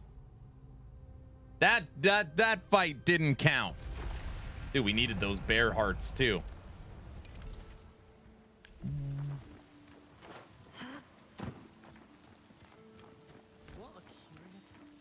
We needed those bear hearts. All right, what do we get? Bunch of garbage. Let's see. No. No. No. No. No. Nope.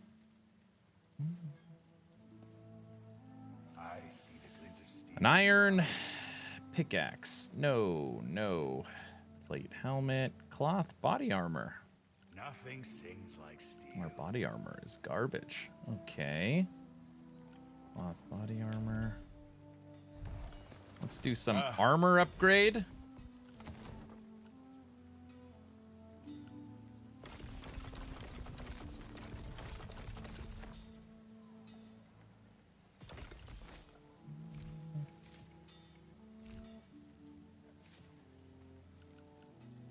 We found one chipped skull.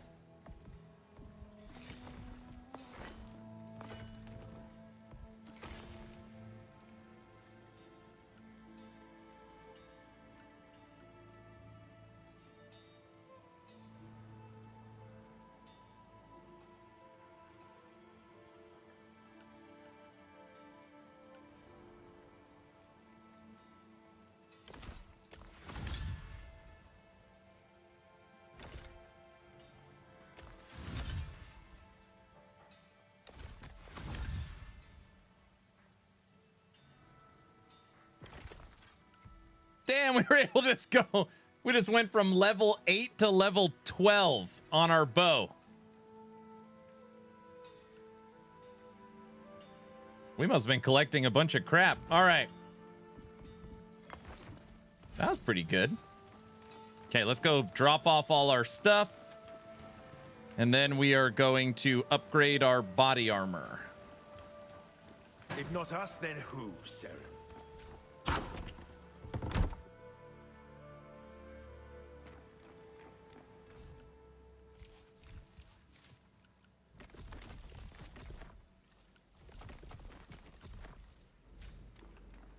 We just put all our food in there. Uncle John, I bet you have an awesome freaking house. If not us, then who, Saren? I got a feeling you've probably decked out your house because you know what you're doing.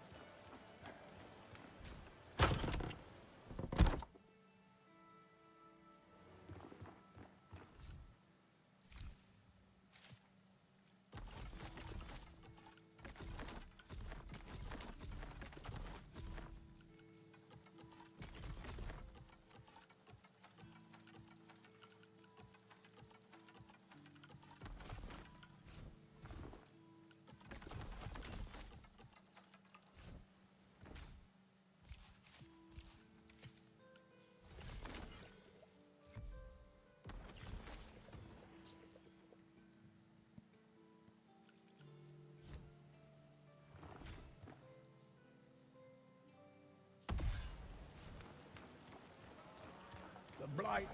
Time to...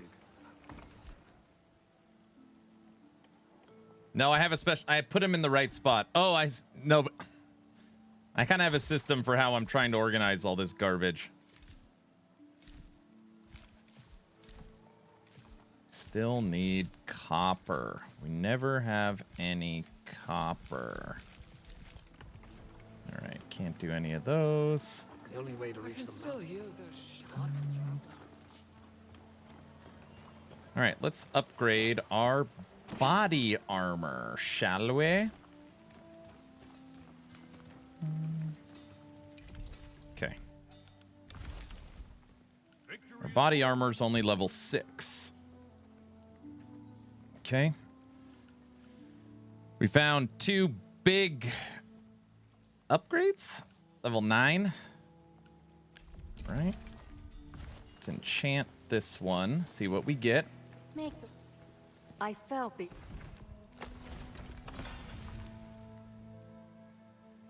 Item weight decreased. 5 enchantment slots.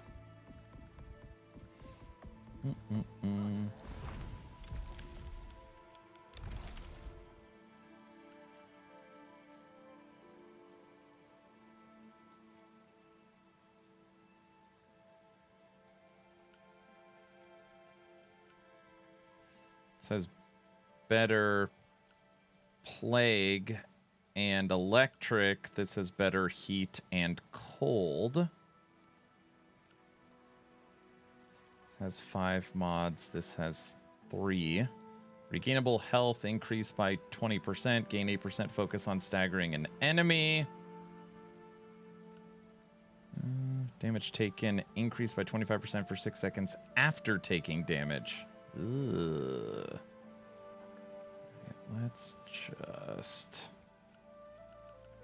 We're going to use you for now.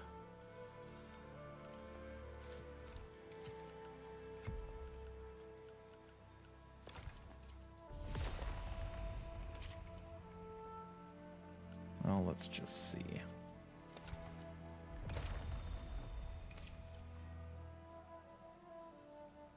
Damage taken decreased. Hunger limit increased. Defense.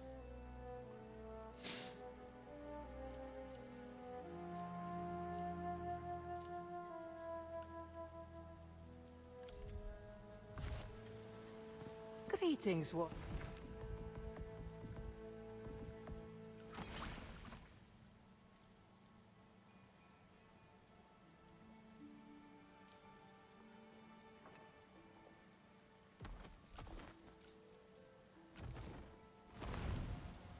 You're back?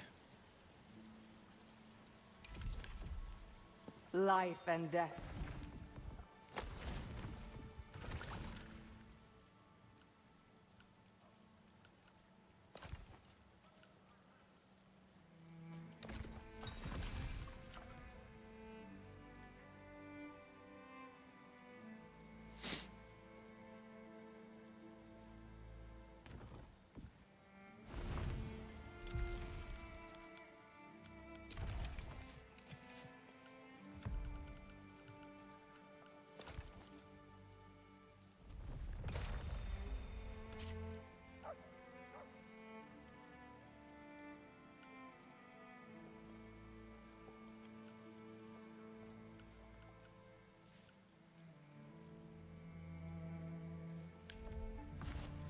All right.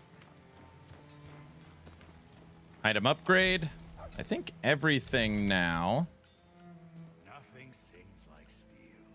Yeah, all my armors are now level 9. My bow, we went from 8 to 12. So our sword is the worst thing. Warrior's only as good as his...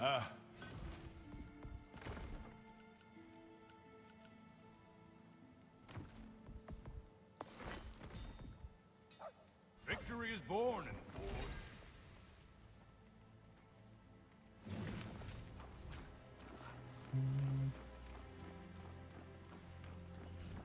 You can let me know.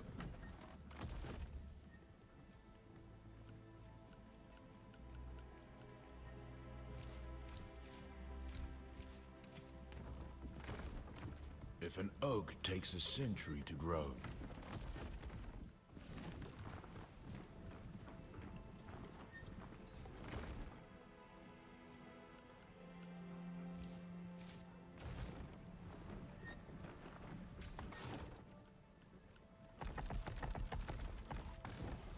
always go the grain. The bears are very tough. Also, the Huntress has the same move set. I see. May your will be half as strong as my work.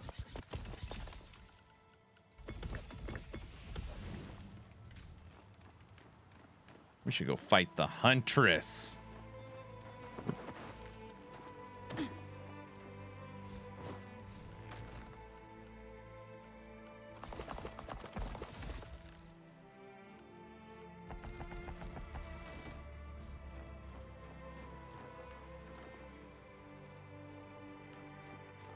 Trying to think, have we had any upgrades? We're almost at the next level. We'll keep going. And then we'll try and knock out the Huntress. That's not a bad idea. Okay. Bow upgrade, armor upgrade. Still the same sword. All right. Let's go this way. Ooh.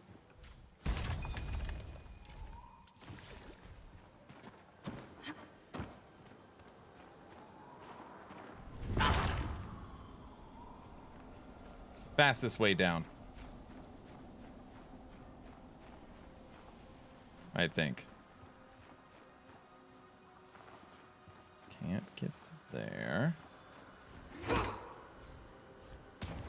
Still don't have a key.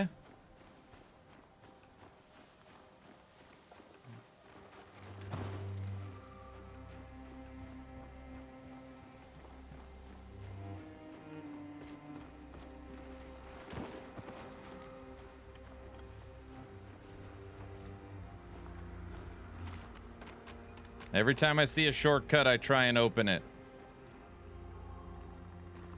Wait, this is the village.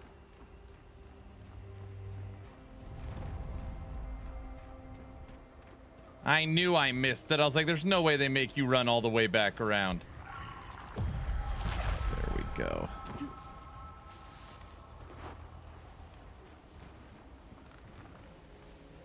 There's a shortcut.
Luz, what are you up to today? Wait, it's Sunday. You're at work. No!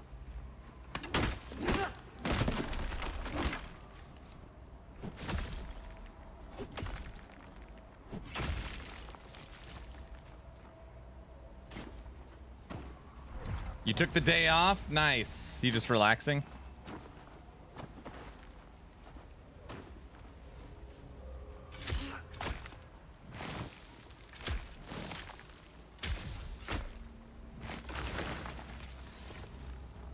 High density coal. I don't know if I've seen that before. At last we are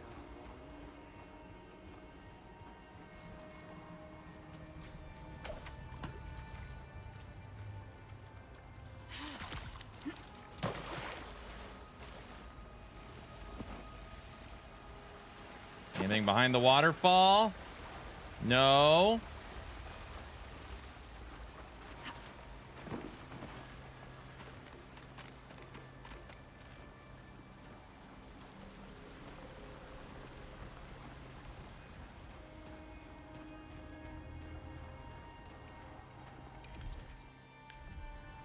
This is where the shortcut is. Something over here. Boom. Freaking perfect. All right. Now, once we do die, we come back there and we have the shortcut unlocked. Perfect.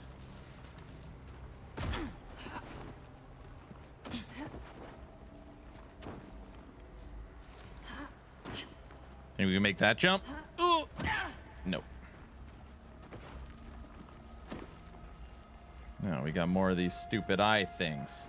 Wait, can't you climb these? No.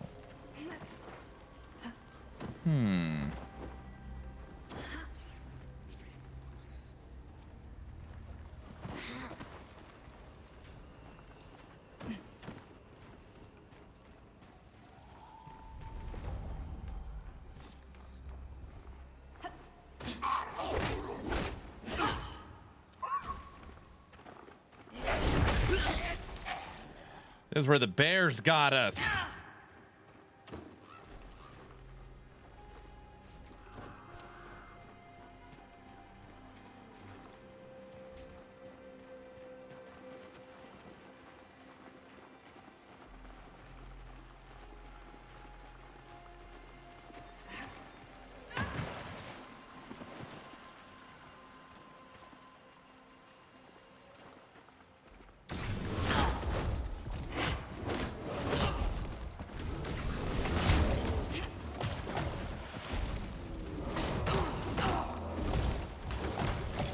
There's nowhere to run. I did.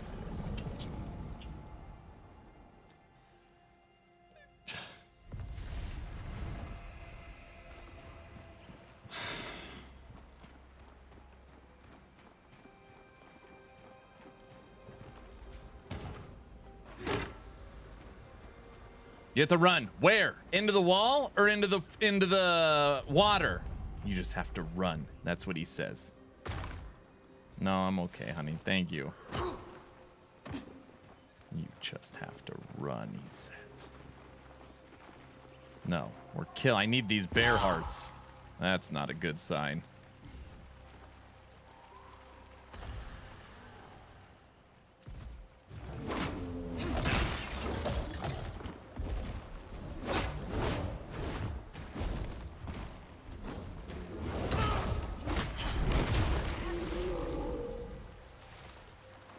That one didn't drop a bear heart. All right, your big brother's gone. Where's the other one?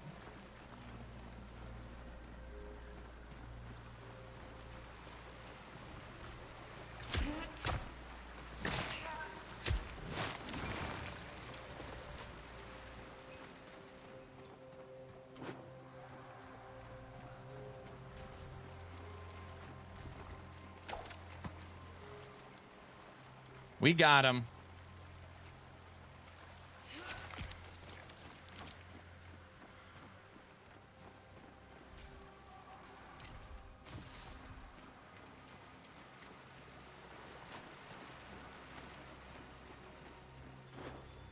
Is that where we're looking to go?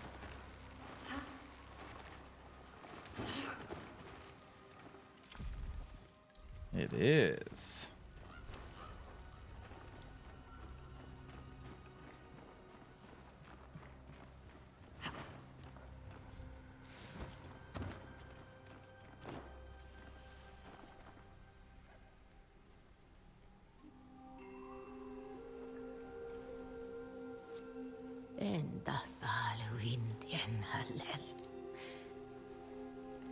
The gods may lack mercy, but not a sense of humor. Yes, I know what you are, Saren. A prayer come too late. You found her. Oh God, Oh no. Not you too, my dear. You shouldn't be here. I've been gathering herbs too. I don't know. 2 at the last bundle could not. And the one before that.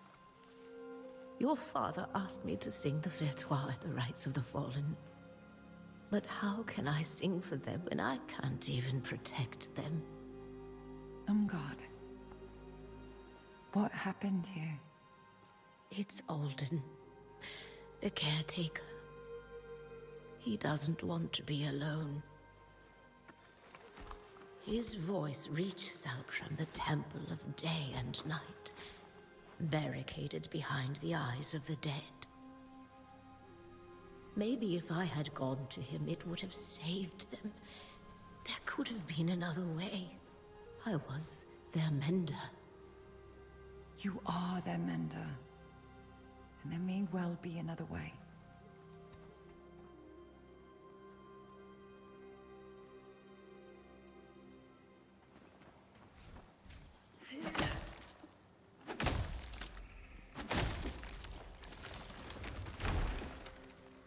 The temple can be reached from above.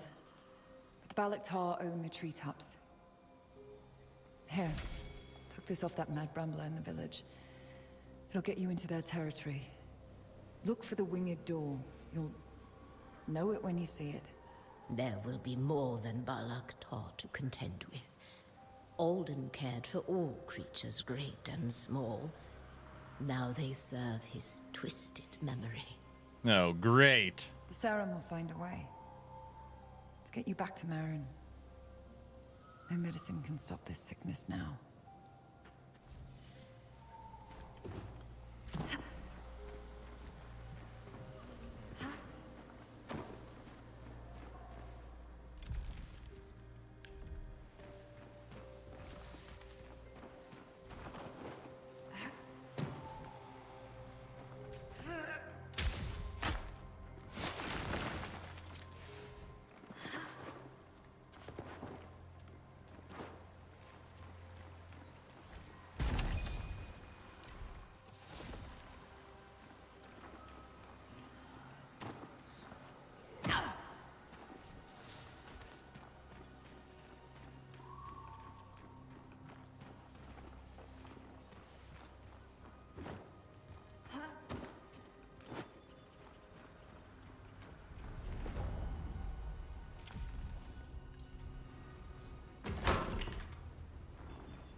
Shortcut?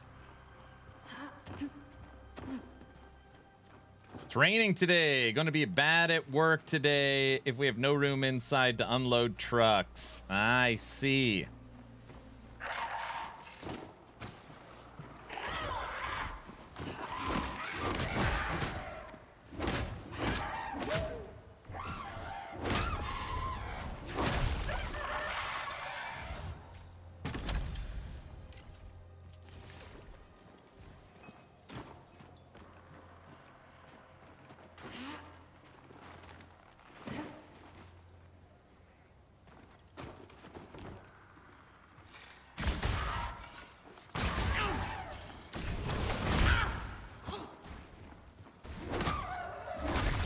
Gotcha.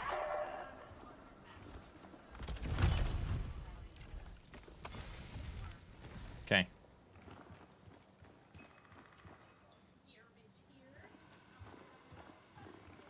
Right.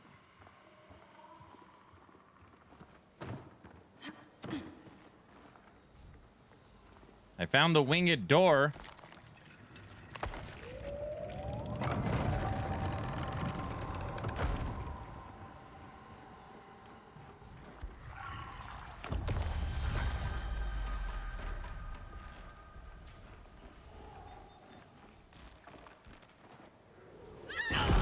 Oh my gosh, I thought that was a platform. Okay, that one didn't count. Guys, that one did not count. It kind of looked, see? Oh, it's just a treetop. You can't jump on the... Never mind.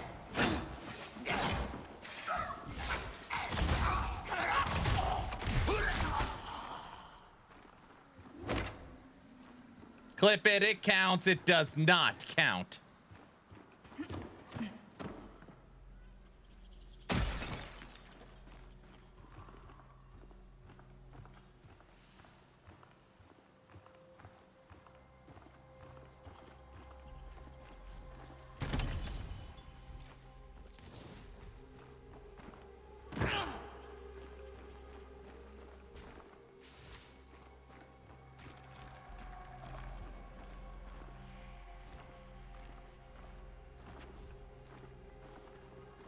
Can't get on that tree branch.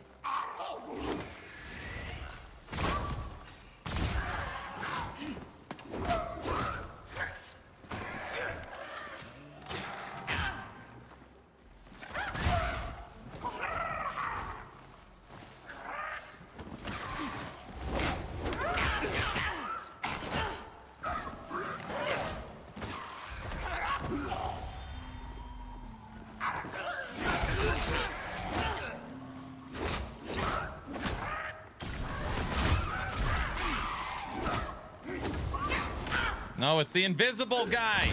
I can kind of see him.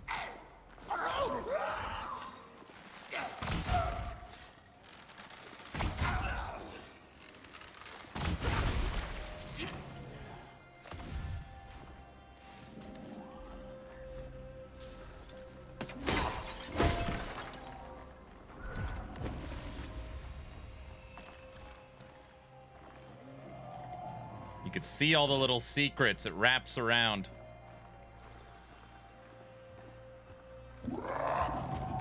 Oh, great.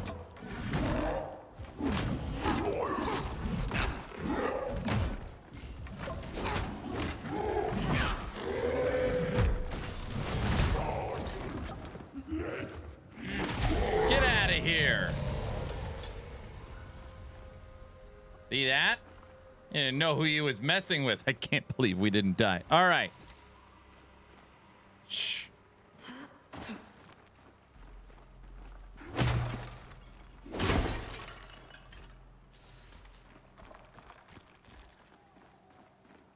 Wait, no, it just took us back to where we were. Hold on. Is that a bridge we could... Oh, I see. Stupid.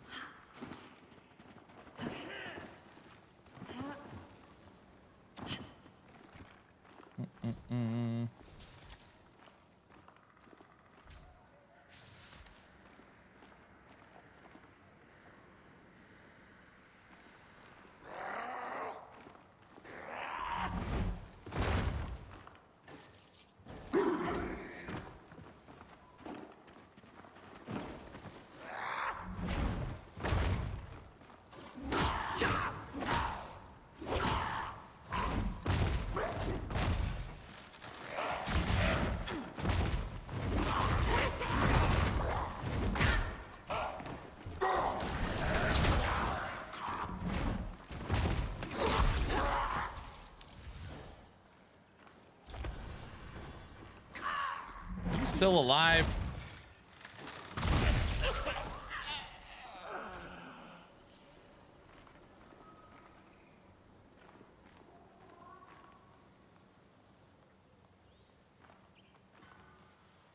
Think I can make that jump?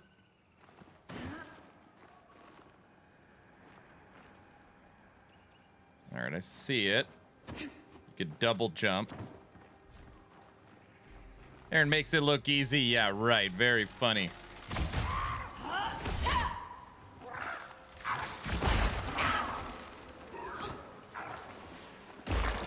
Freaking Brett Favre over here.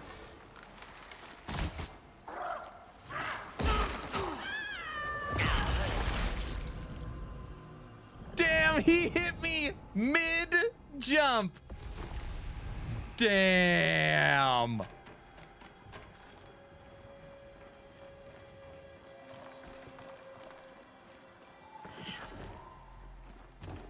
That was brutal.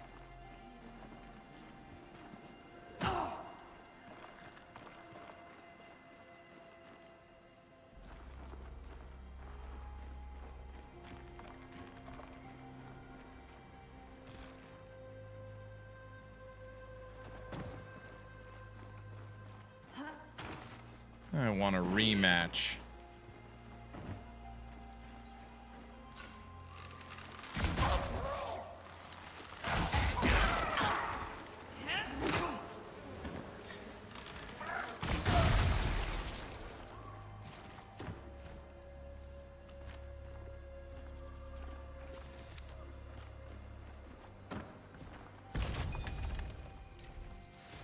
Hoofprint, good morning. Hello.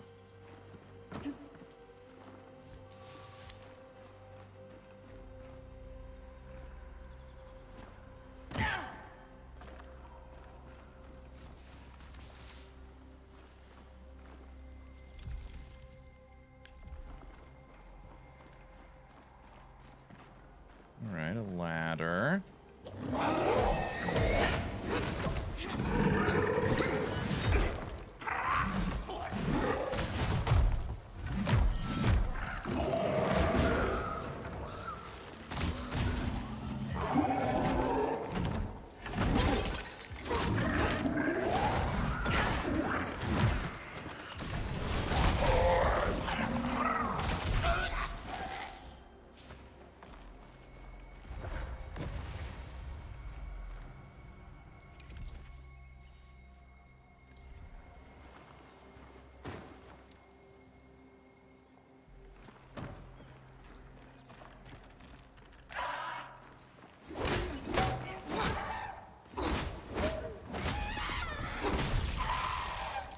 There's made everything look easy. Then you try and want to uninstall after 5 minutes. No.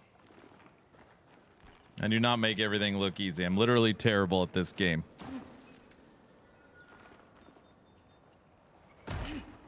Ooh, a ladder I could kick down. I like that. Kick.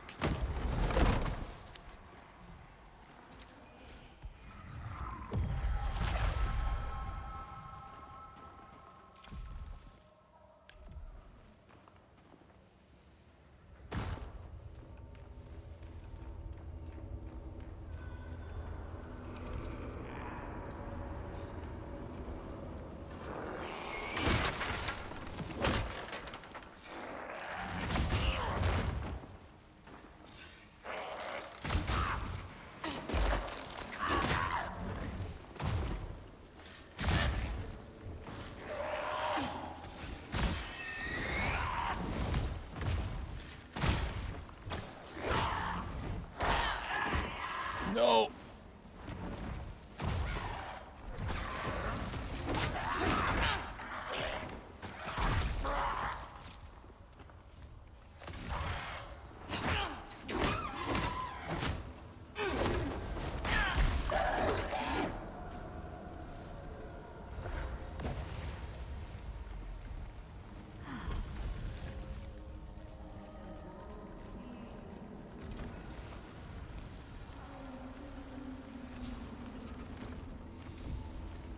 VC, is this guy considered one of the bosses?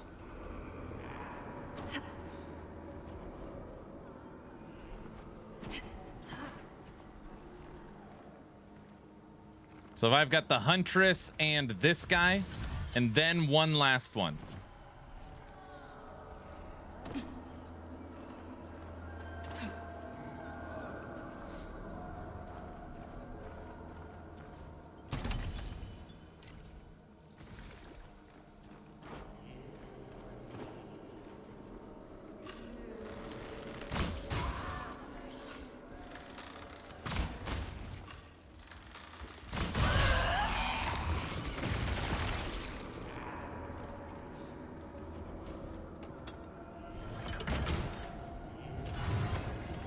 And that's how we get back through.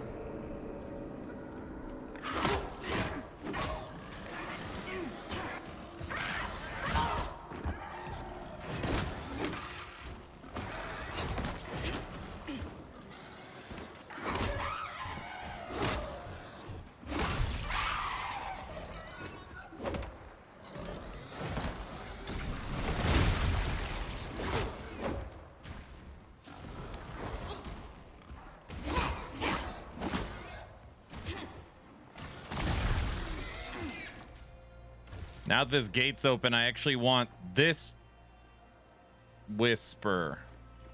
Oh, was there another bridge we didn't kick down? Right? Isn't there a Whisper right over here?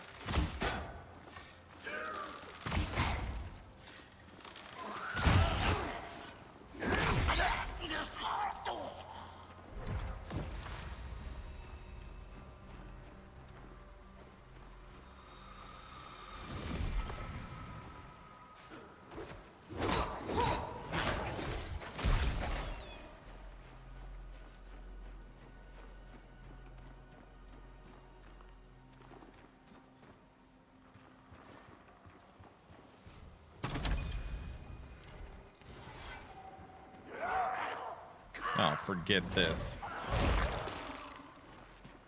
Yeah, the Whisper's right on the other side of this bridge. Inventory's full. Great. We'll let him kill us once, then we'll get ready for the actual fight. All right. And there's water.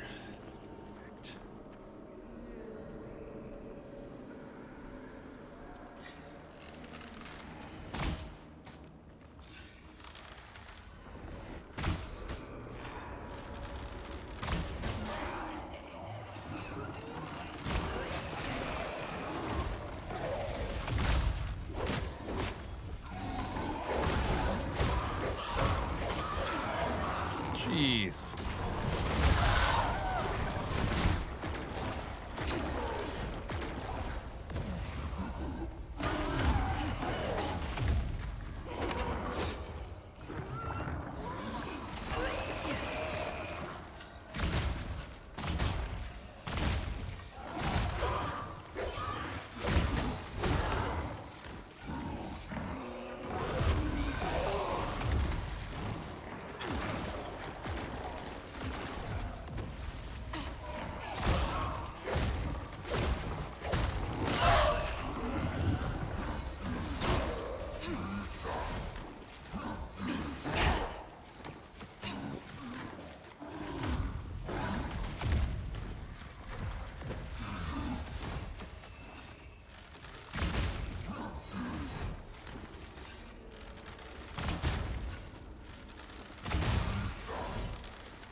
Uh-oh.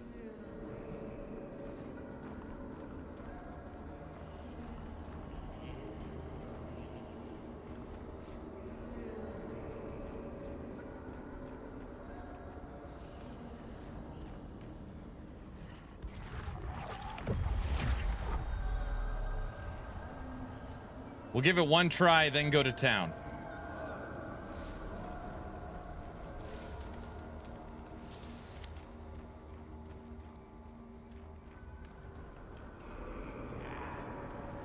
See what we're up against.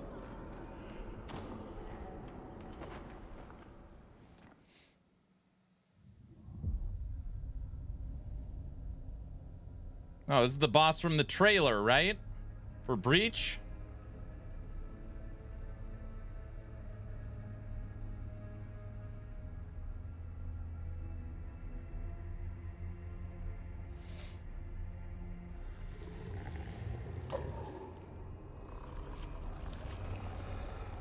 Oh, great.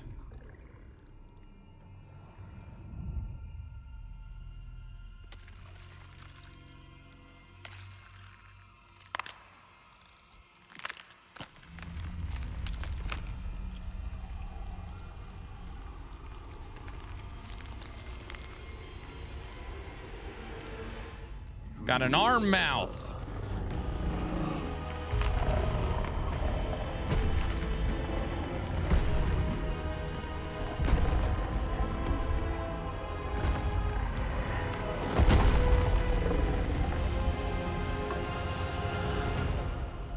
All right. Let's play. I am your shepherd.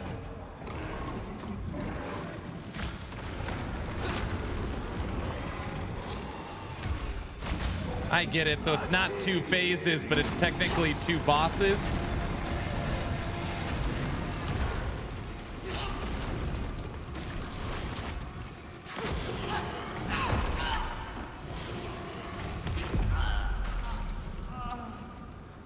Yes. Ah, we could beat this guy. All right, hold on.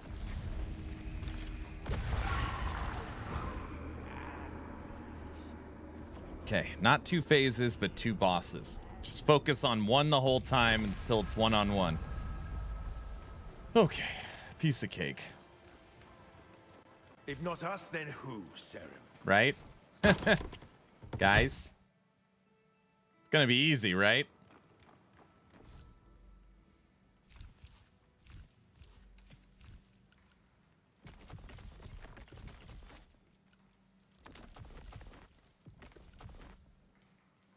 What is this game? We're playing Wicked? No Rest for the Wicked?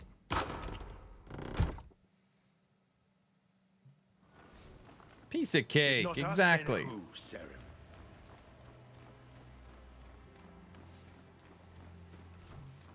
Beautiful game.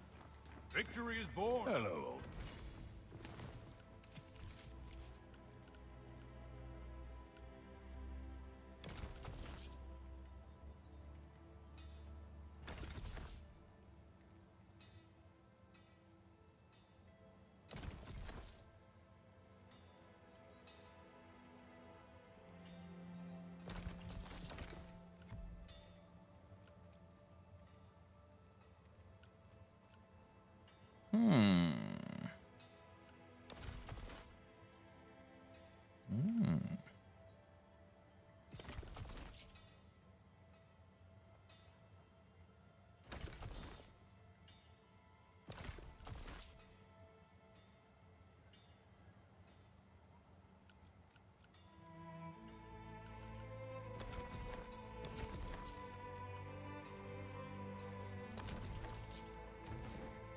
Nothing sings like steel.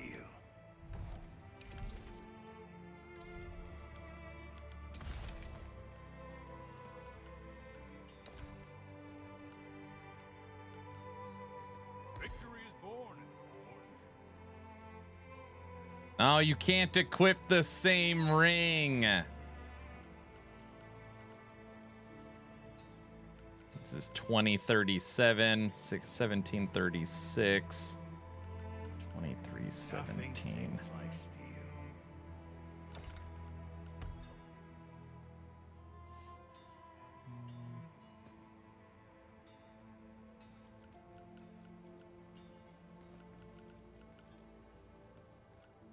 Victory is born in Forge.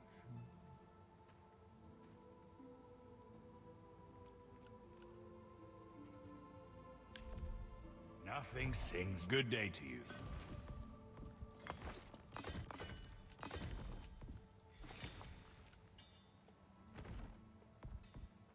I see the glint of steel in your eyes.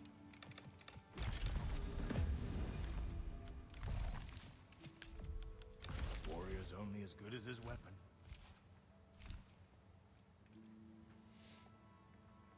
Oh, we got a max stamina. We got a green emerald. I feel like that's new. All right. Victory is born in Forge. These things are my favorite. Fallen Embers. I want like 100 of them. No problemo.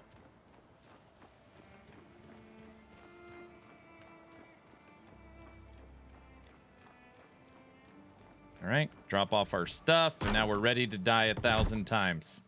Very easy.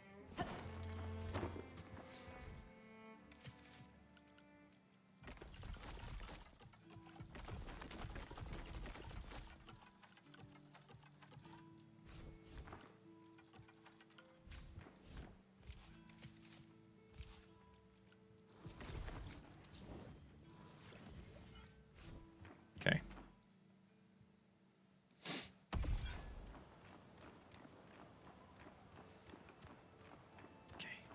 Wonder which one's easier to kill. I think we'll try and kill the Ultralisk first.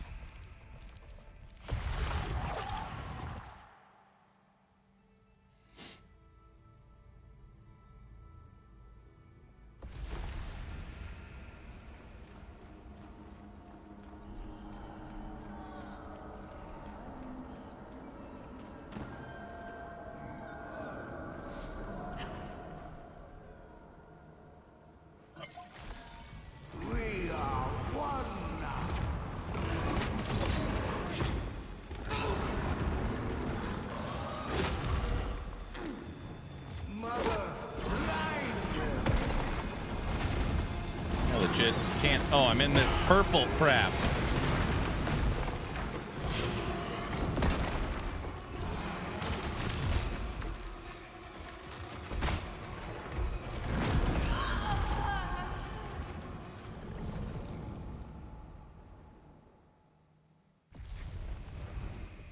All right, this fight, you know, it might take a couple tries, you know, to get him. We are one now.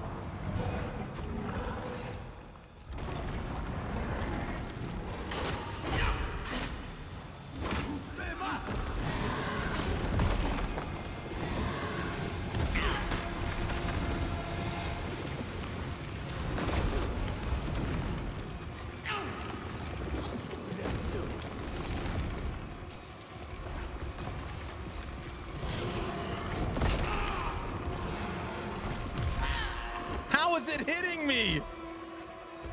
Mother blinded.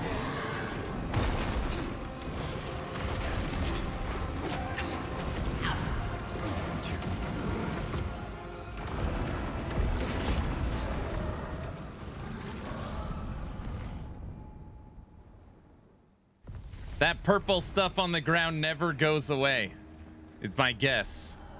Which means dodging is very hard. I like the art style. What is this? You've never seen No Rest for the Wicked? Yeah, it's beautiful. I am the shepherd.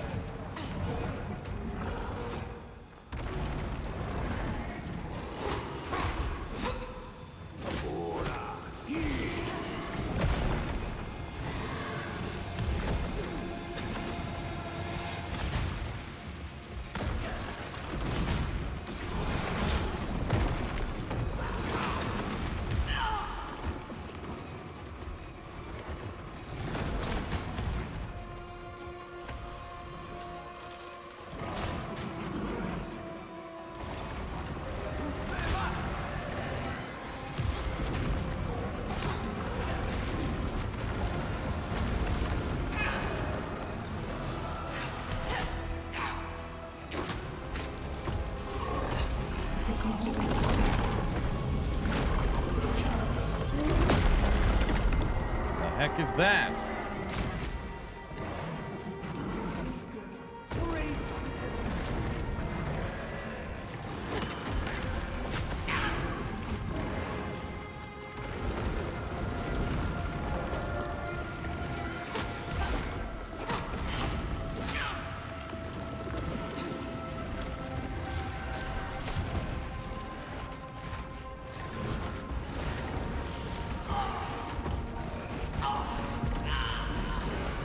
Doing spin to win? All right, that was the best run we've had. I didn't see spin to win coming. It's literally spinning in a hammer. I can't believe you've never seen this game. We are one now.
It's gonna start spinning.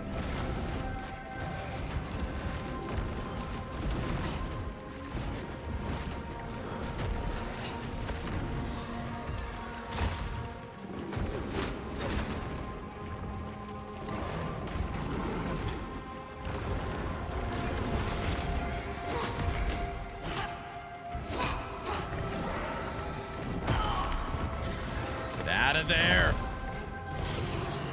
Roll. Get out of there.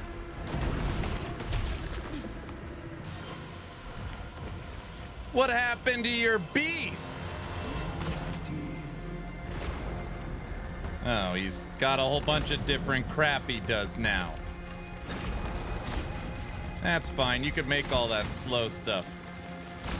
I'm just gonna sit back and shoot you.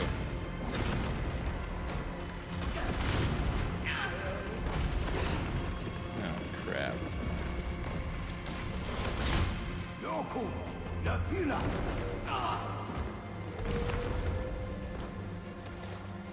With one voice.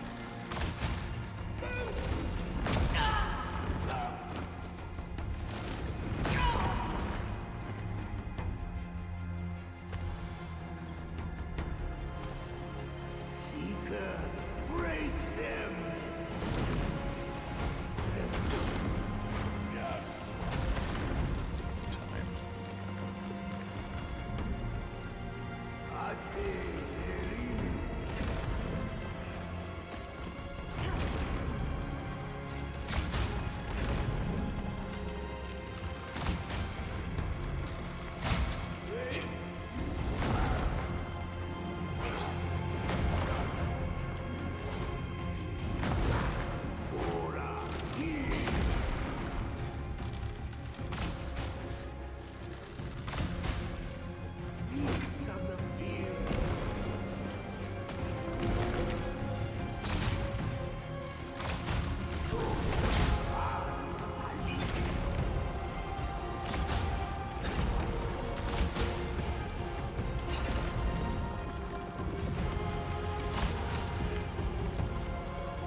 You gotta be kidding me with this.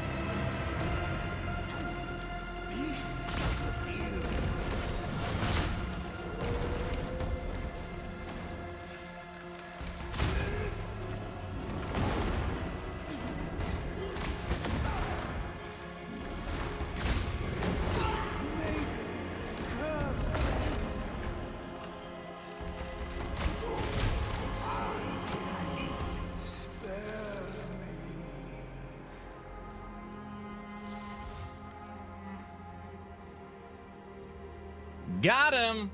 Well done. Bravo. Slow and steady. That was lots of patience.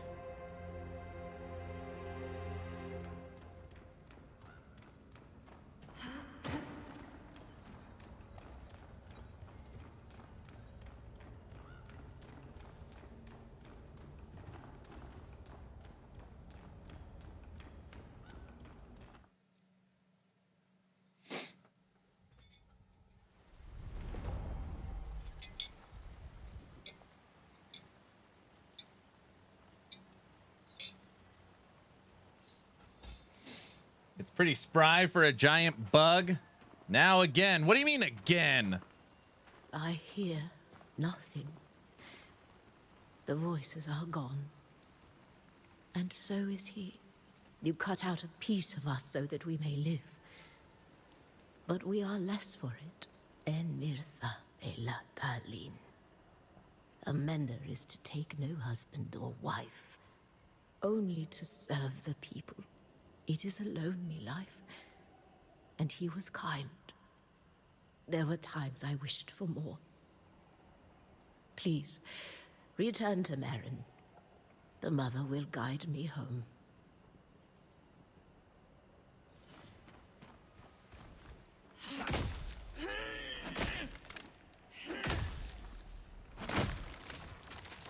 I think it's time we go back to the Huntress now, too. Figure out that fight. Wait, where the hell am I supposed to go? Up there? Oops. Where the hell did I just jump to? Oh, brother.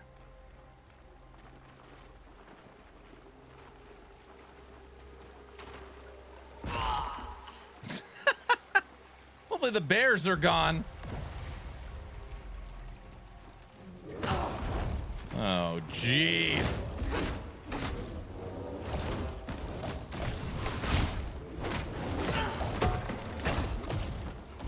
I'm trapped! Get out of there! Gosh!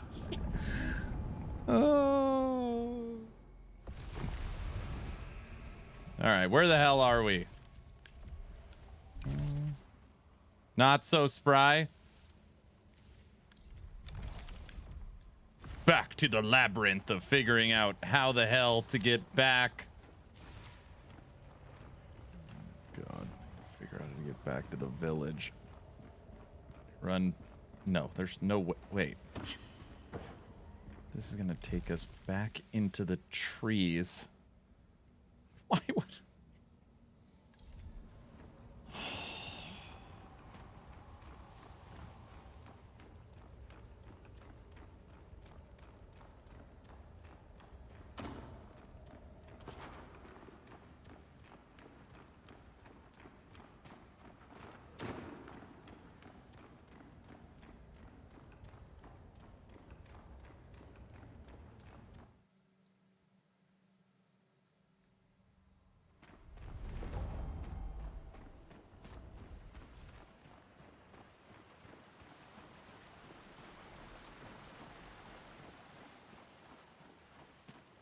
What?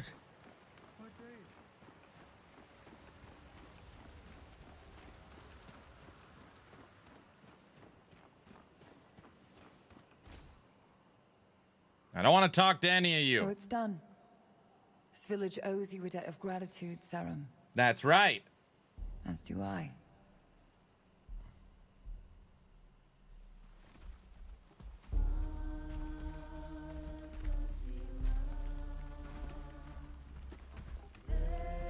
They've brought him back. Alden was one of us. Even the pestilence cannot change that. He's got a mouth arm. So many gone. The caretaker, your mother, even you. I know you won't stay.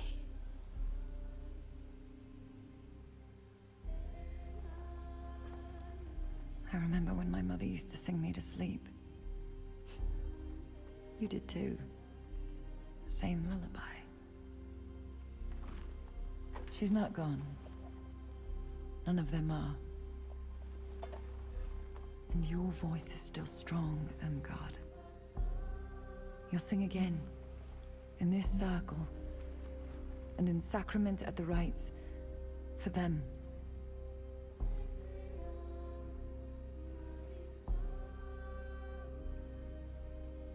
Will I see you there? All of us at one table again. I'm not welcome in sacrament. The rites are a time of peace. Not only to honor the dead, but for the living to make amends. God, I've unfinished business to the east. I see. Then may the Seeker guide you safely, and the Mother bring you home.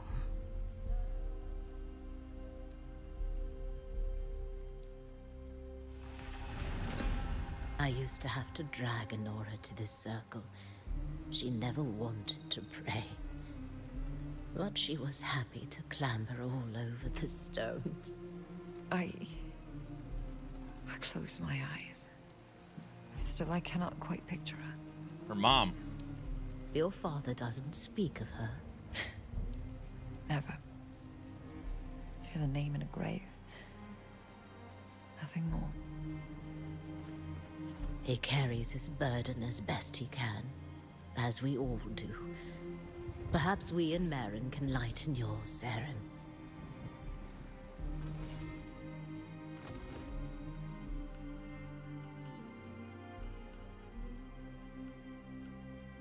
Do I need any of this crap?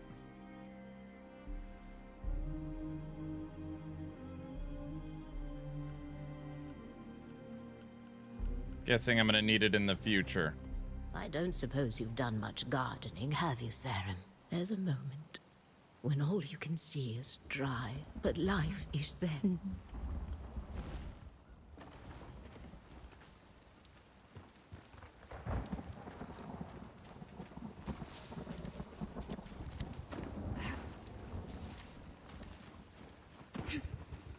All right.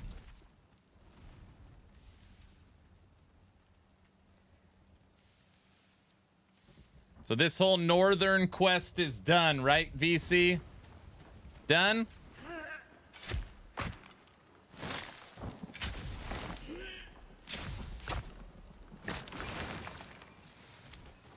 I can come back up here if I need to trade for useful resources.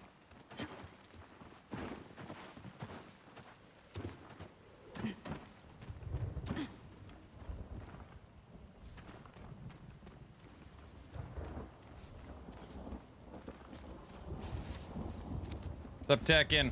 Tekken, I killed the boss! I got another boss waiting for me, though, that I unlocked, that I ran away from. The fact that the bears keep killing me shows it's probably not going to be great. You did what you could, Saren. It just wasn't enough.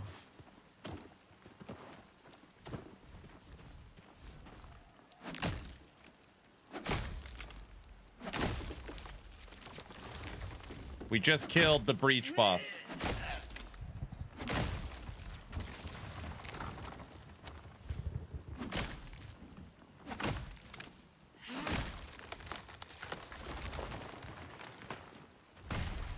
All right, let's go kill the other one.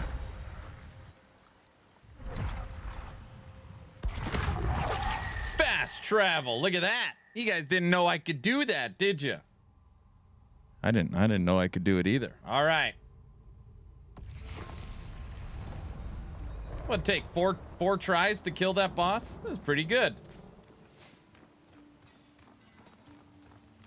A fine deed you did for if you can count the blind hammerings of that ingrate.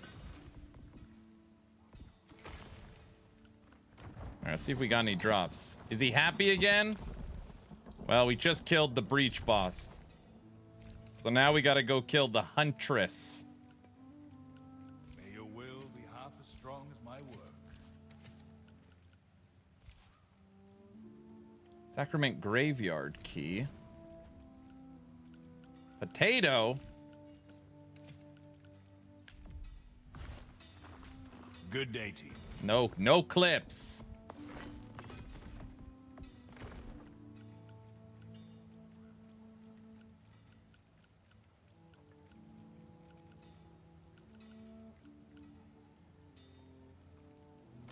Victory is born in the forge.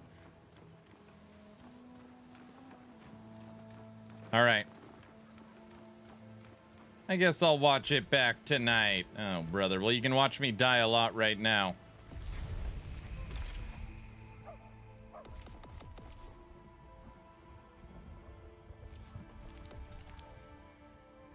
I believe the lumber mill is where we want to go. No. I can't remember. I think that's it. Let's see. Level 24.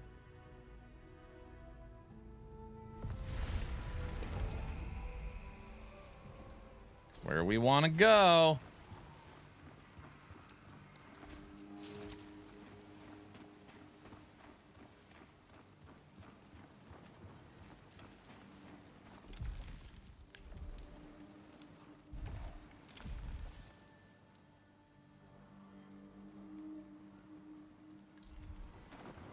You can do it. This is where you gotta fight a big old demon bear. Hey, you.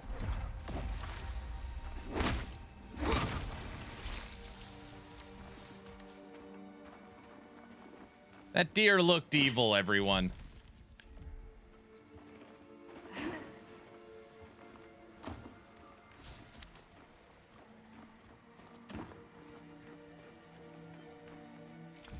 It's right there looking at me. You see it?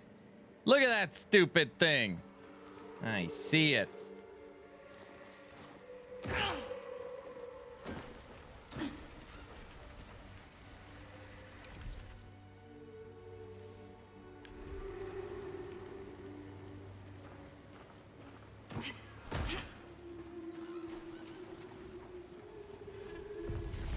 All right, we got our fast. I died so many times to this boss on my first playthrough. If we kill this boss, we only have one left.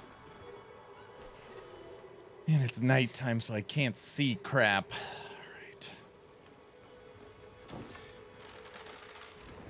right. That should have been a hit. Yep.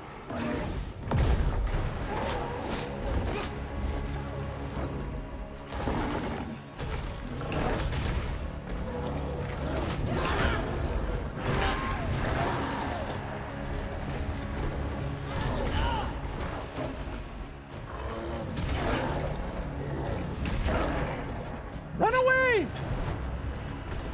Come on!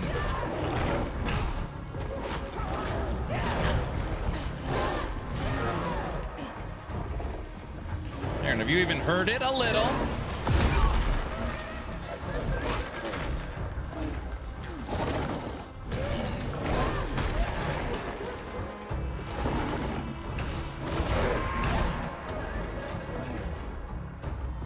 This one is...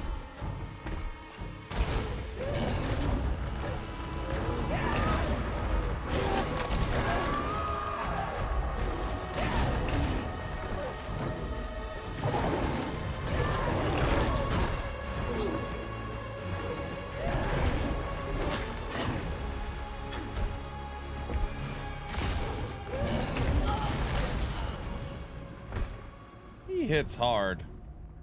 It's actually not how hard he hits. He's very tanky. He does not take a lot of damage. All right. Okay. Just like anything else, memorize the movesets.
Final bite. It's not how hard you get hit. All right, Rocky. Okay.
Is this a new patch? Yeah, this is the Breach Revised. Have a good one, Exatheus. Have a good day at work.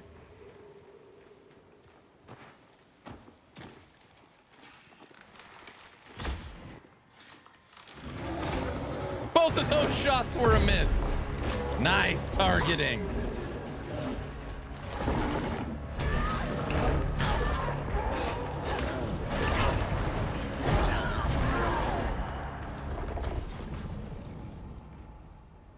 This boss is so much harder than the other 4.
Can't even see it.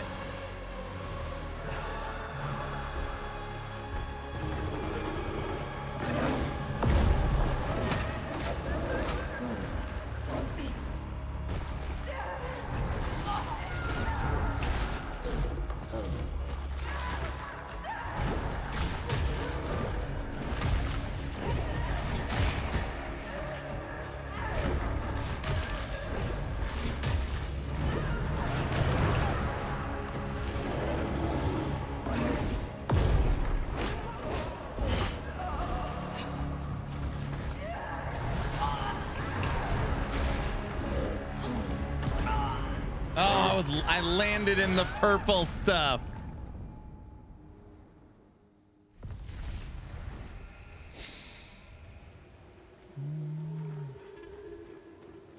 Got it to half life. Is the boss crying? That was a good run. Yeah, that was a better one. It's weird that I can't explain the bow's attack. It's like, how does it not know I want to shoot it? I miss with the bow attack all the time, which wastes focus and stamina. And obviously you're not doing damage. I cannot believe how many times we miss with bow. Does it sound like the boss is crying? We need to buy it. I don't know if it's worth yet the money.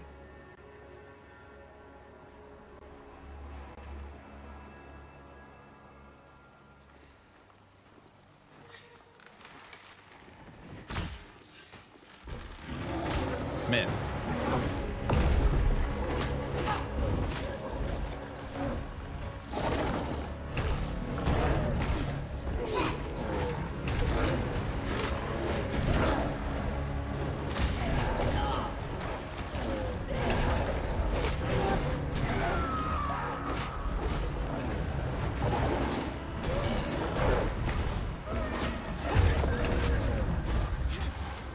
We staggered him?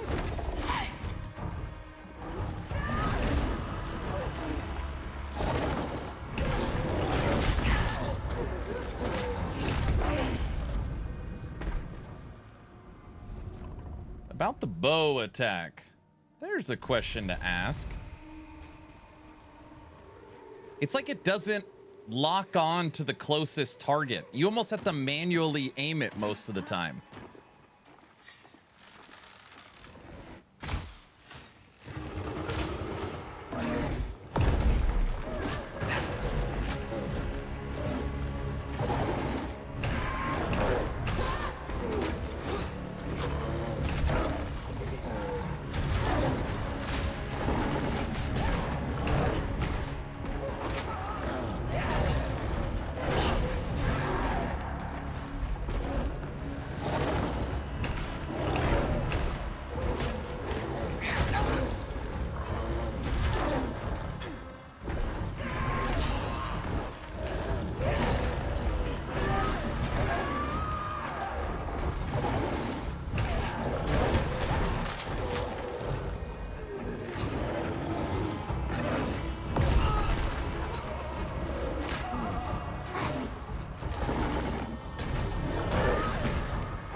All right. We're not ready for this one yet. We just don't do enough damage. It's worth the money. That coming from a person that can't even play because of the controls. All right, well, we killed one main boss. Man, that boss is tough.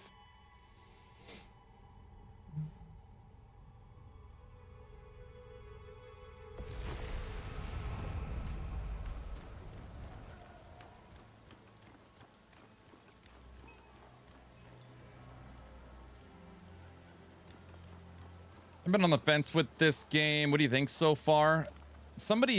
I was comparing it to the Lego game. It's a modern day Tomb Raider. That is the best description somebody made, and I was like, that is literally spot on. That is what it feels like. An isometric Souls-like Tomb Raider.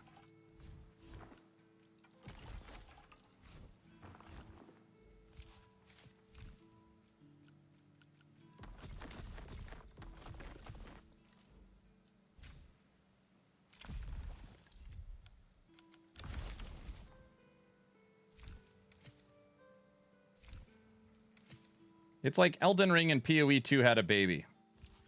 Yeah, but those two genres don't mix. With the exception of isometric view, there's nothing in this game that's like PoE 2.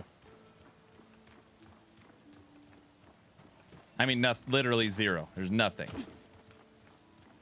It's an isometric Elden Ring. No, it's still not right because it's all puzzle solving. I don't know how to describe it. Tomb Raider makes more sense.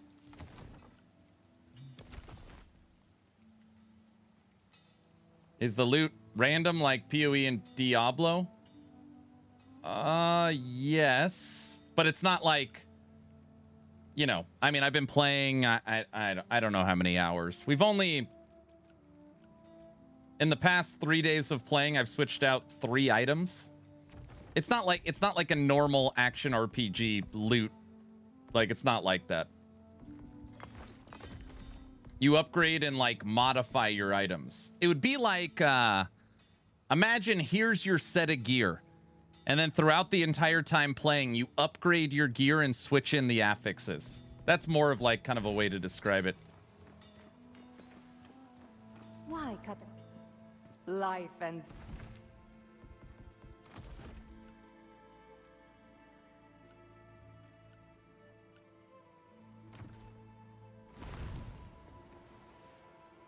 the base system is still a gear system. I mean, yeah.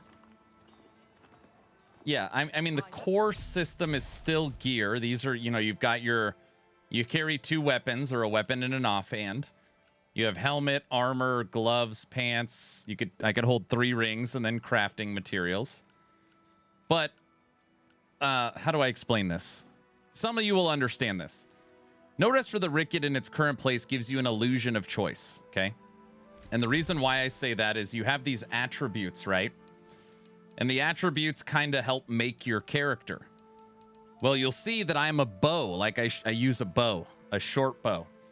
But since a short bow has an actual attribute requirement, to use my short bow, I have to have dexterity. And dexterity does not actually fall on items. It means that health, stamina, strength, dex, intelligence, faith, focus, and equipment load, I have to put the points into dexterity in order to use the weapon I want to use, right? So again, it's kind of an illusion of choice. And then when it comes to the gear, I want my character to be fast. And you will notice at the bottom here, there's a little like bar under my fishing pole. That is your weight, how heavy you are, based upon what you are wearing. And me not wanting to be heavy requires me to use cloth items. So I have to use like a certain type of item in order to bring the weight down to make me faster. So it's like my attribute has to be dexterity and my gear has to be leather or cloth in order to keep my weight down. So it's like mesh and plate immediately out. And attribute picking gone.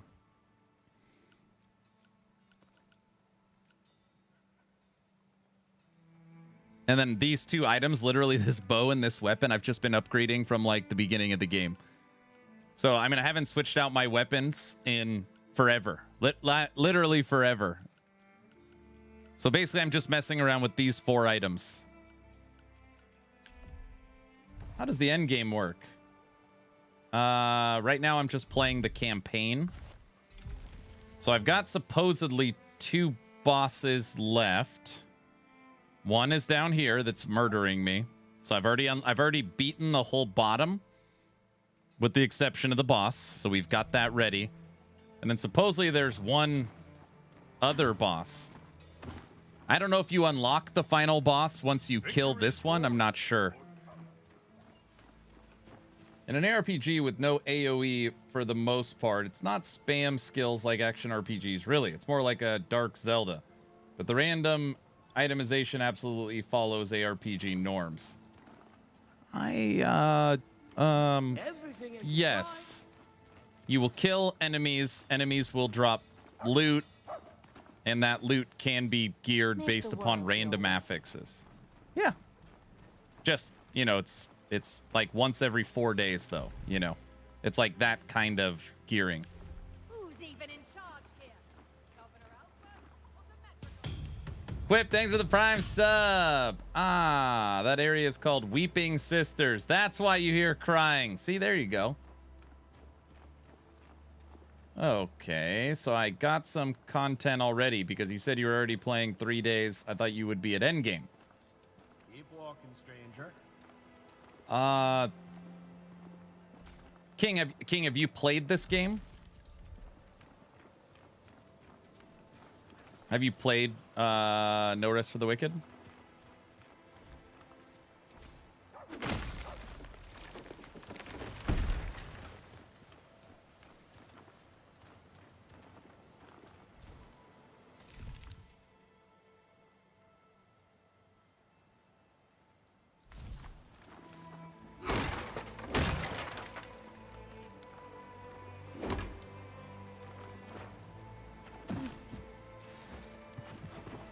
No, that's why I'm asking. I thought this game hadn't that much content. They put out their Breach update. So, and it's just like any other game. Like, how do you play games? Do you look up game guides and build guides and look up a leveling guide and try to skip the game as fast as possible? Like, this is just me playing blind. There's for sure 3 days of content in it. And there's 2 endgame systems. It doesn't remind me of Elden Ring. It doesn't remind you of Elden Ring because of the camera angle. It's like people say, oh, Lost Ark is an action RPG. It's a full-blown MMO. It's just an isometric view, so people get confused.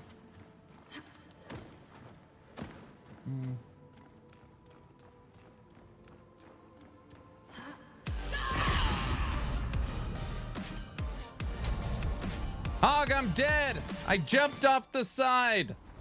Oh, good. It put me where I want to go. It's Hog, baby. Piece of junk. Hold on. Hog, let me get you a shout out.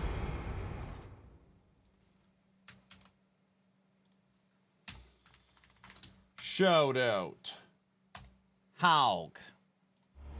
All right, Hog. Oh, I can't actually look at my map. I've got the big scary bear left. I beat the breach boss today. So I've got the bear in the woods left that killed me 20 times. So I need to, I don't know, level up, gear up. I got to figure out that one. How are you doing? The weapon system is just like Elden Ring. The weapons each have their own moveset, basically, yeah.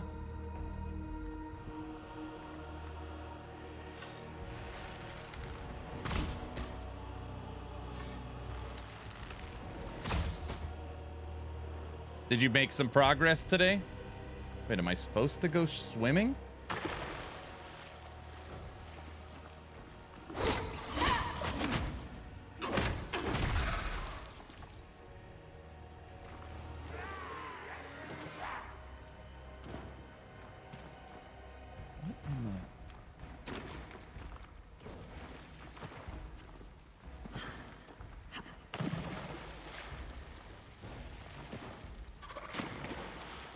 Make it to the beach.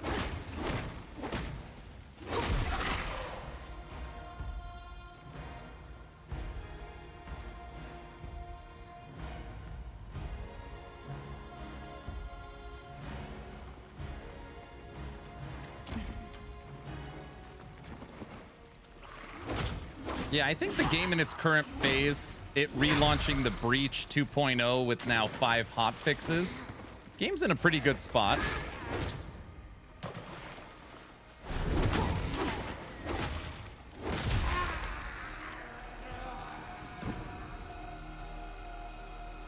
It's just not like a Diablo Exile, Path of Exile like, or Last Epoch like.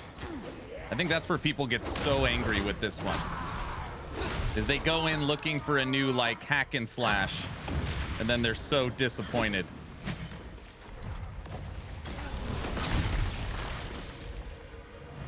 That's what I see the most. Hey, thank you guys for the follows. Thank you, thank you.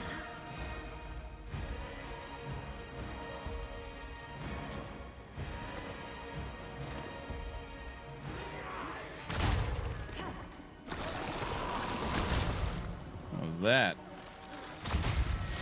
Hey, Hog, are you still there?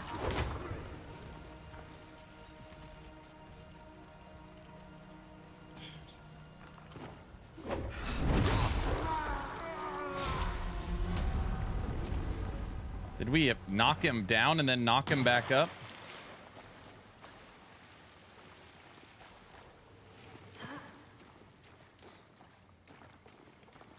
I'm here. Hey. You and me, co-op, D4 Season 9. What do you think? Check out the new season together. Level from level 1. Huh? Hog? Buddy? Hog?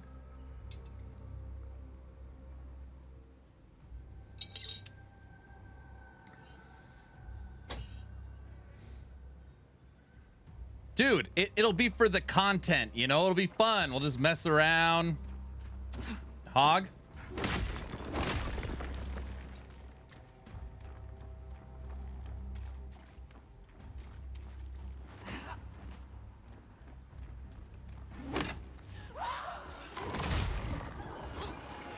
No one should be logging on to D4 at all.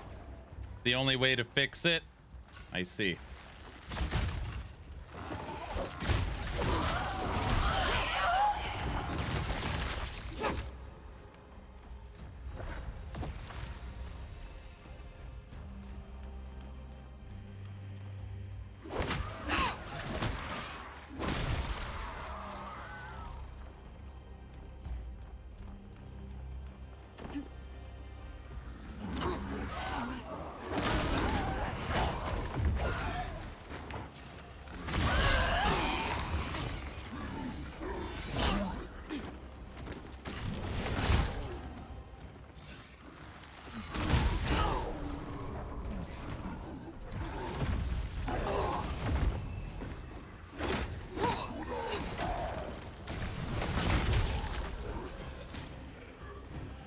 I installed D4 for the new season. I will probably play for an hour and uninstall. No, don't even give them an hour. Look at Hog.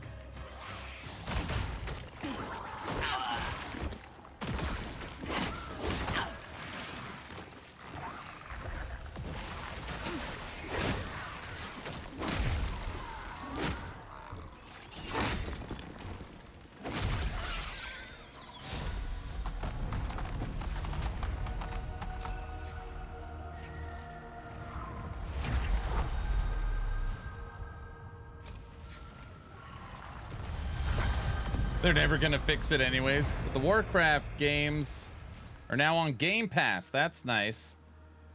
All that doesn't reinforce them and their team that everything is fine. I think they make so much money they don't care.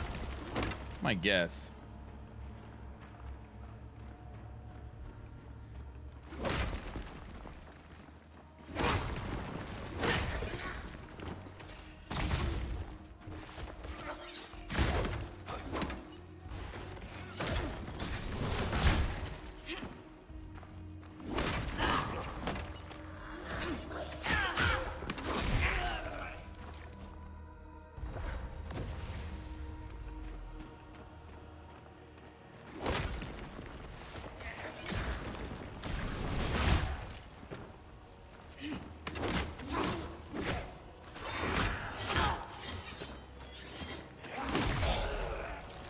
Get out of here.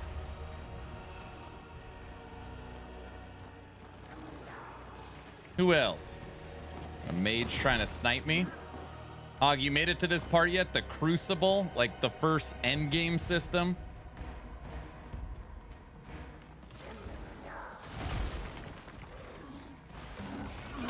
Oh, brother.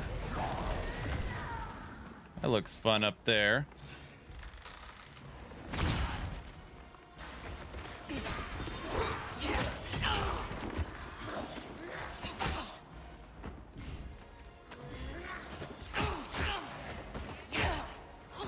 Dude, I can't move!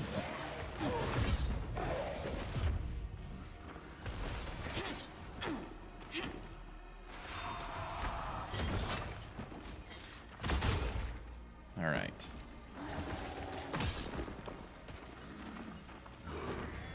Get it back.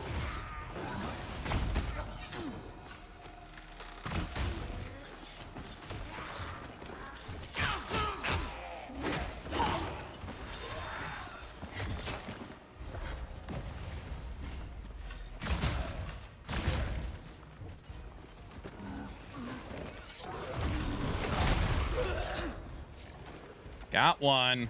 Yeah, I'll be with you in a second.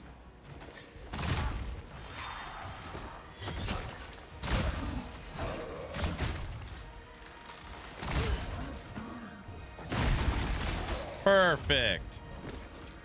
All right. Ring around the rosy.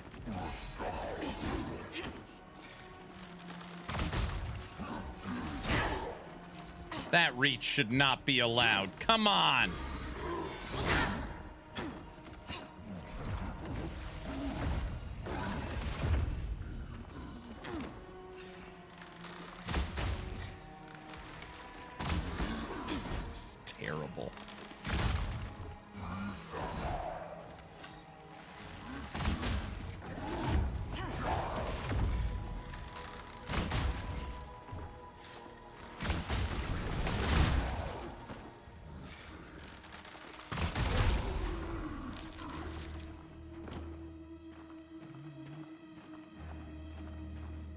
Yeah, but the numbers will stay. We are way too deep into gaming versus normal people who play Diablo.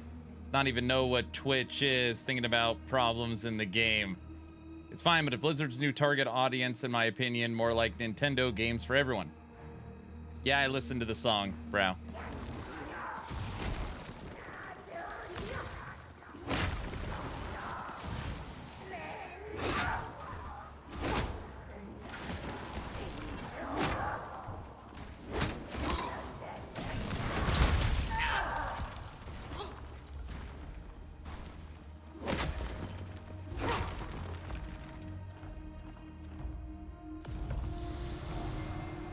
Got 215.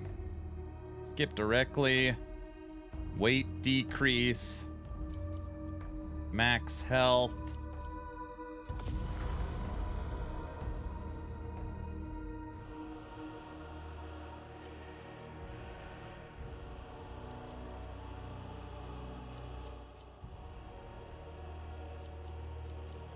How would I want my weight reduced? Faster?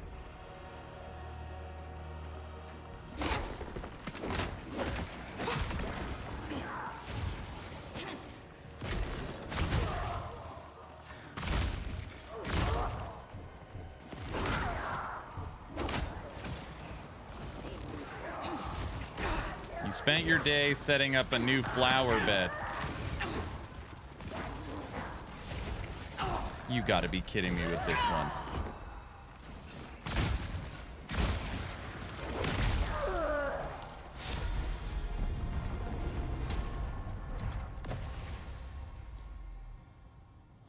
That's fun.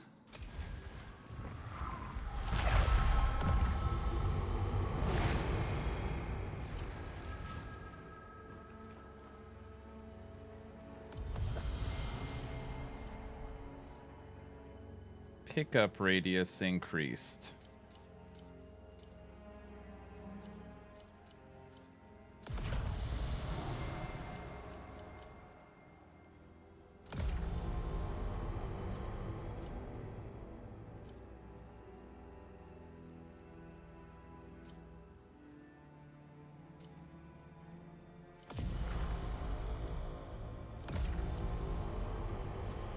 Skip 2 chambers ahead.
Greetings, Brow. What's up, Sith Knight? Why, hello there, guy. What up?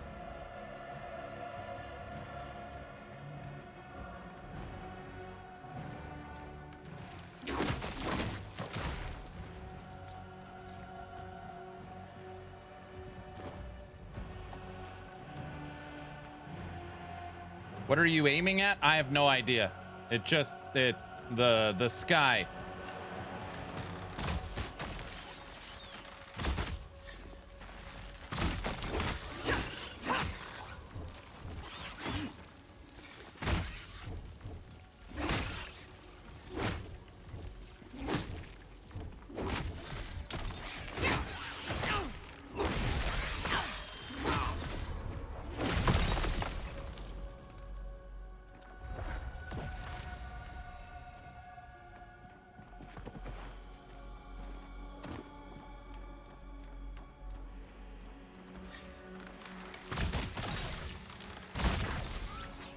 Bro, I tried to get Hog to play Diablo 4 Season 9. He said no.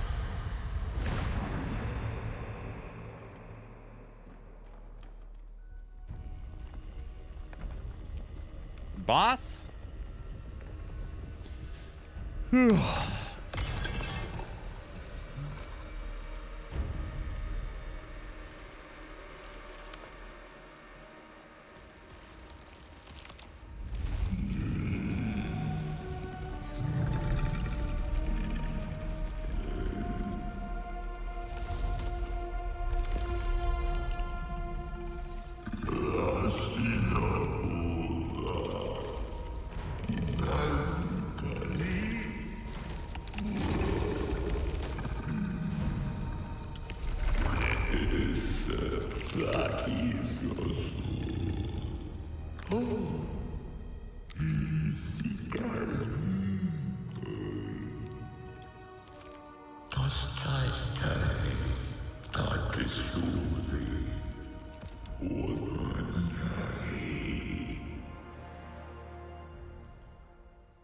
It's not weird, it's totally normal.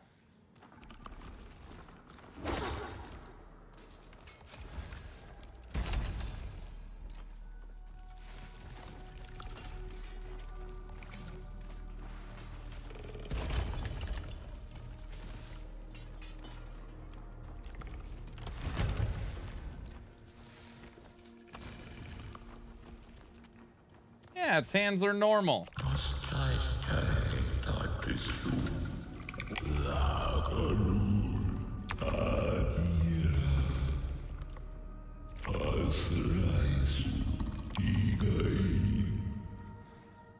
Bet he's awesome on a piano. Exactly.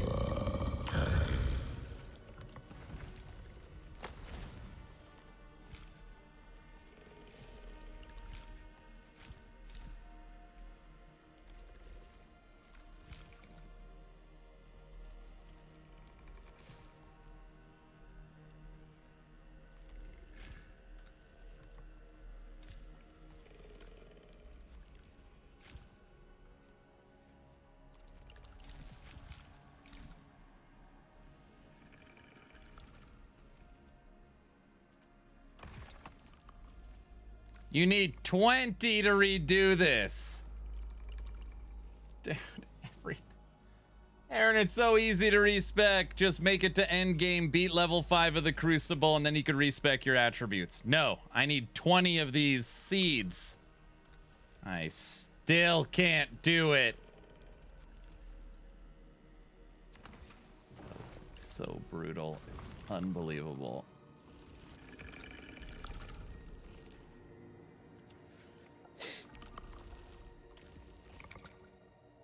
Yeah, you've already gotten 12. Man, they just, everything is so difficult. All right, how in the hell do I, now what do I do?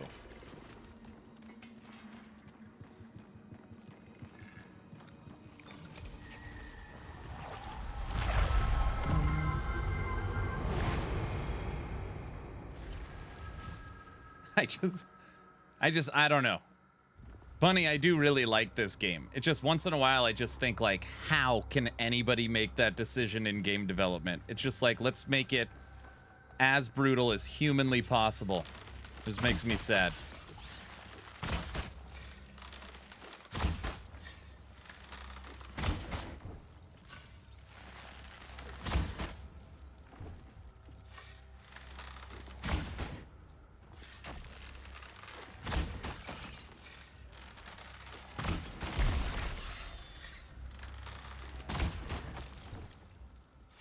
I'm a sniper.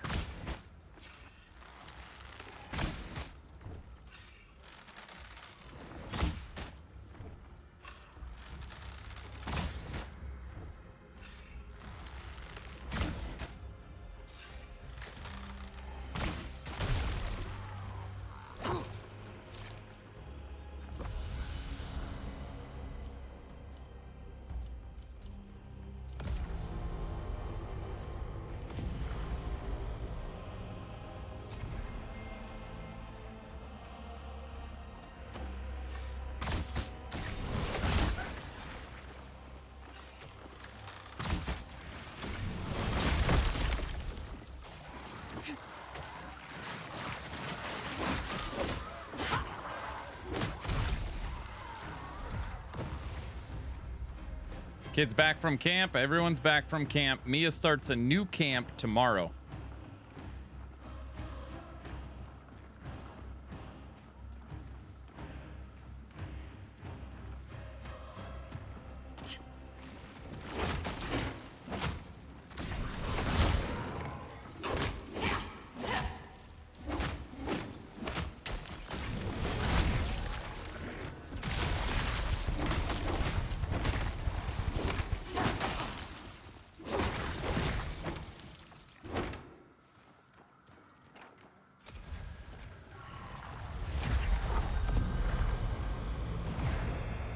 Oh yeah, she can have a blast. The best one-handed weapon for bow build? I use a wooden sword. I literally use the sword the game gives you at the beginning.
I don't like this level.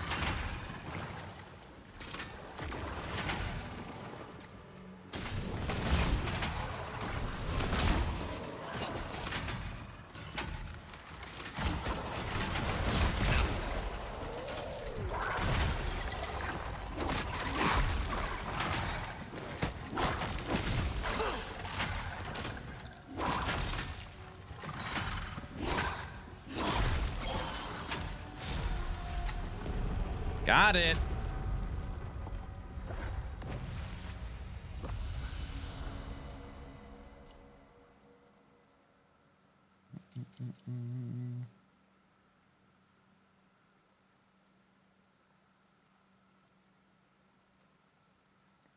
The only thing that breaks in the summer is my back.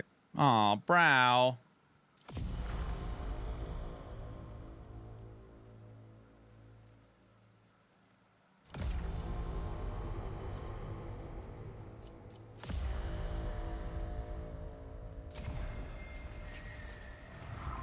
I was digging up roots. Had 15 bags of mulch. Oh yeah, that's a hard project.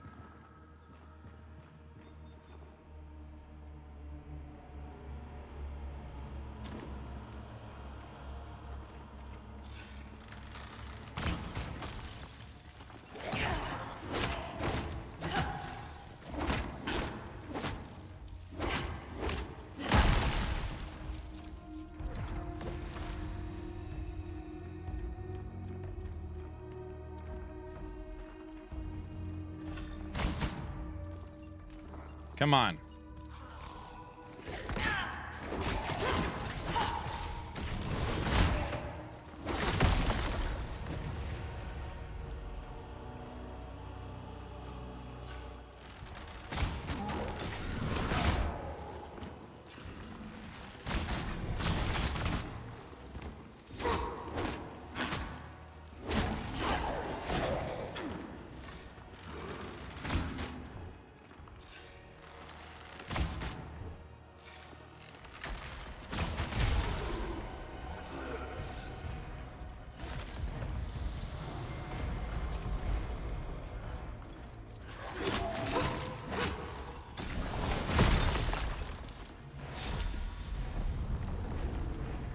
Dude, are we almost done with this thing?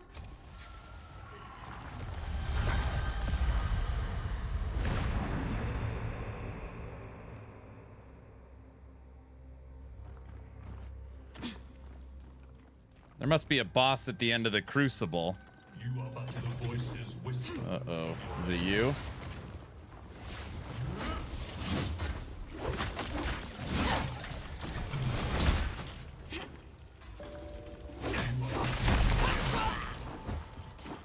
Ow.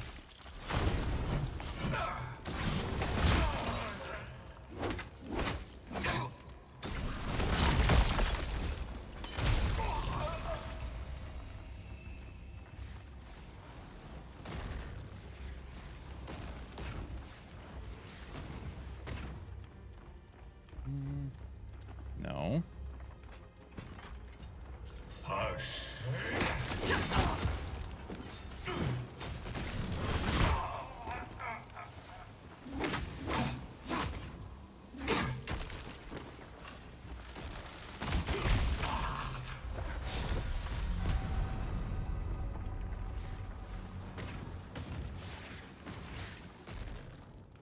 Next floor, enjoy. Oh, great.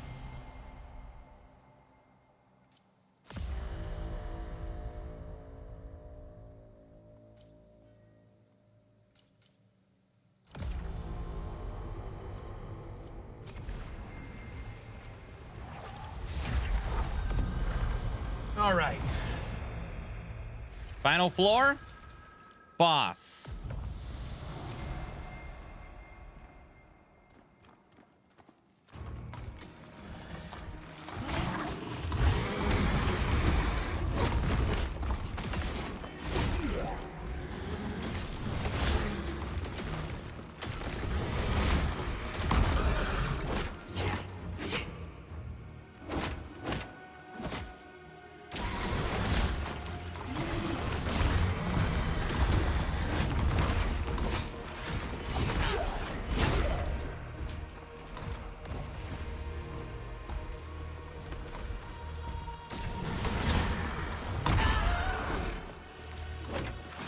Can't even see myself.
Dude, we almost had him. That was first try. Okay, so what are the rewards you get?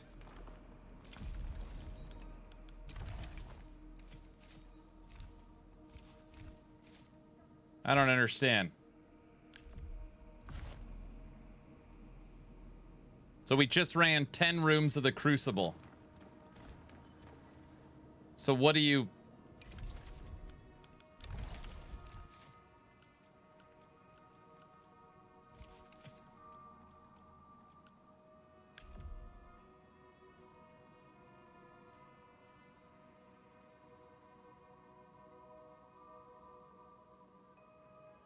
Five chests, and one of the chests is a guaranteed unique. Wait, you get nothing unless you kill the boss? Is that what you're saying?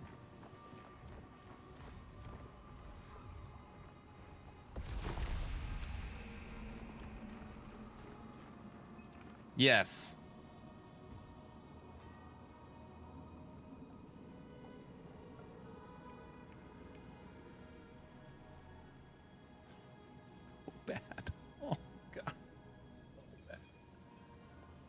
So every attempt for that boss is 10 rooms of gameplay, death 0. 10 rooms of gameplay, death 0. Oh my gosh. So the idea of like, oh, when you want to respec, just run Crucible's actually a lie, because you can't.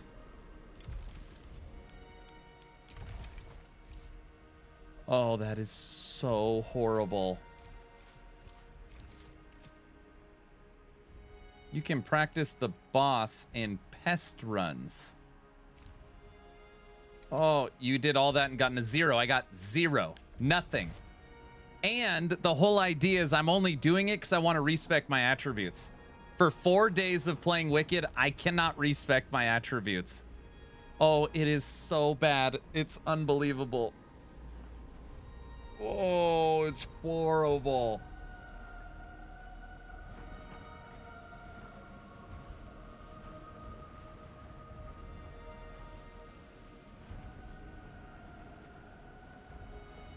Now that level 5 dude unlocks the respec statue. I know.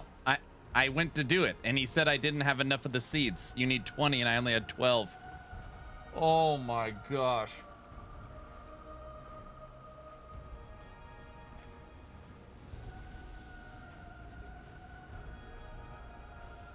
Another run to level 5 should do it. Oh.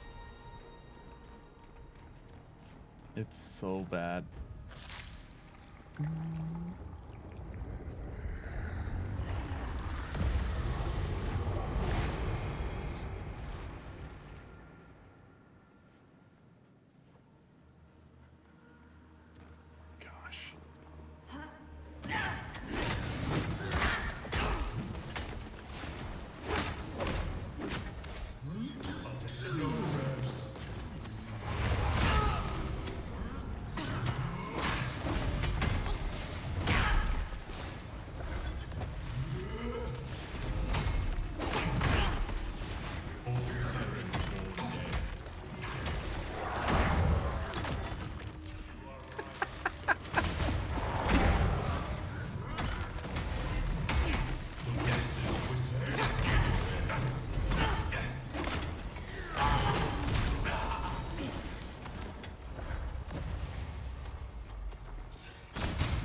We're a sniper. What do you think?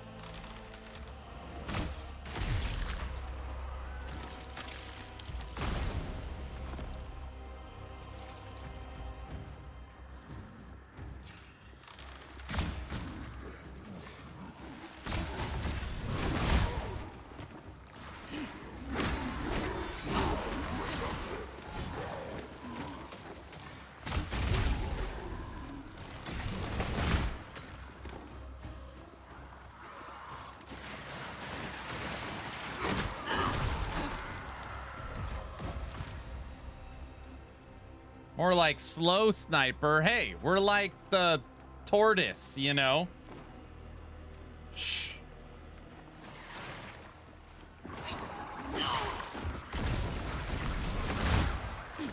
I don't like these guys.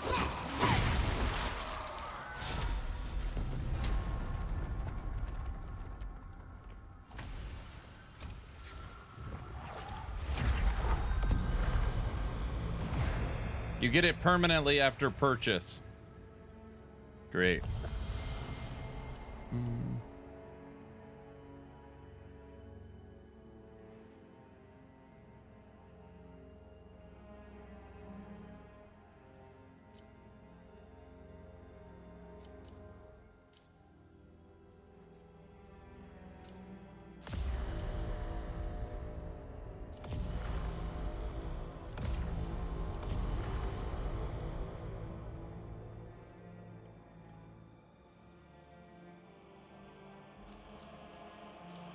What does this one mean?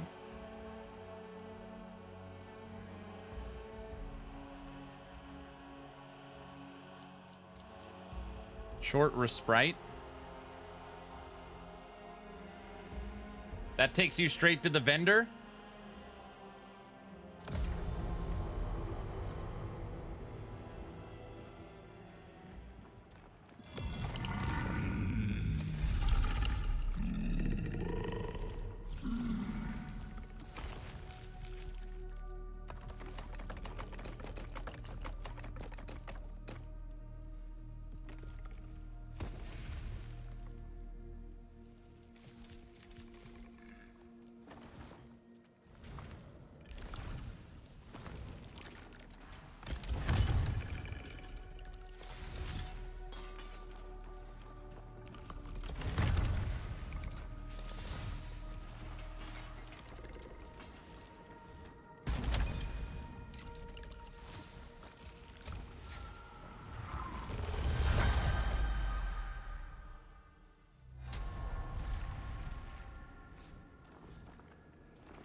Wait, where the hell do you go to respec now?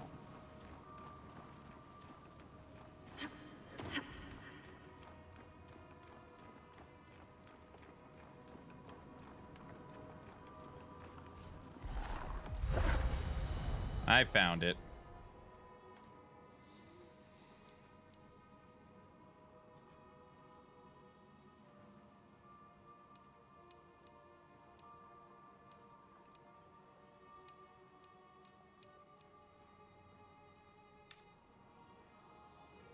Oh.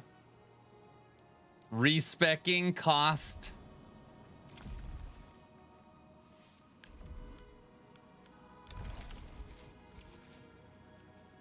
Respecing cost fallen embers. What's up, Duncan?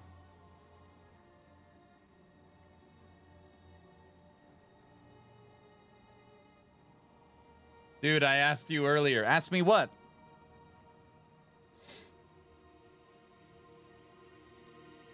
Yeah.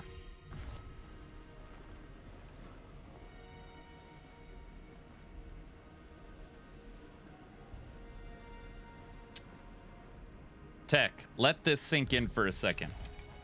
You are playing No Rest for the Wicked, and you put your points into dexterity because you want to be an archer. And you need to, this is the only place you are required to do this in order to use a bow.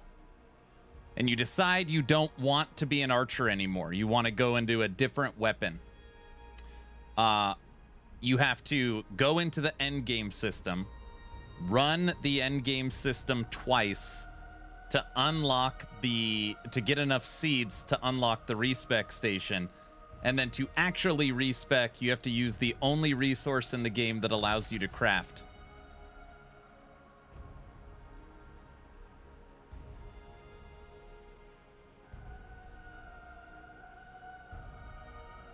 Yeah, you see, just exactly. So respecing is actually starting a new character. It's literally you might as well just start a new character.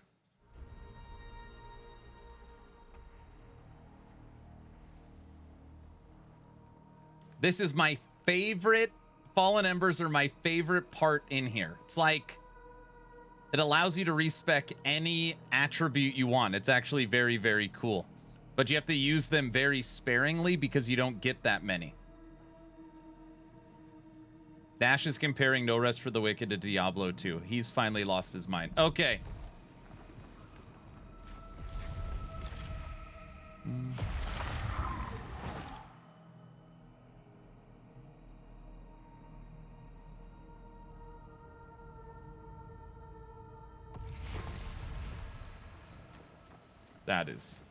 That is some crazy stuff, man. So I'm respecing my Spiritborn in D4 and it's one button. Cool, huh? Hello.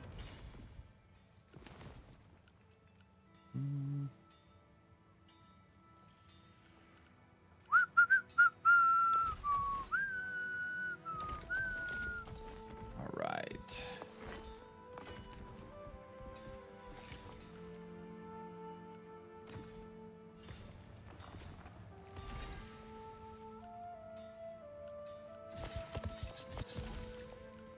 Nothing sings like steel. It sucks.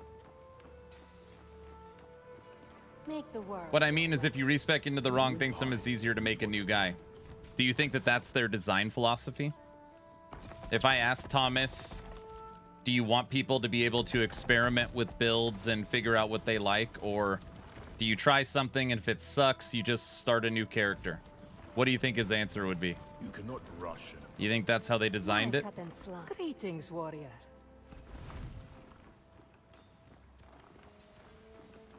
Am I the only one smelling it? Hang on. Sarah? Oh,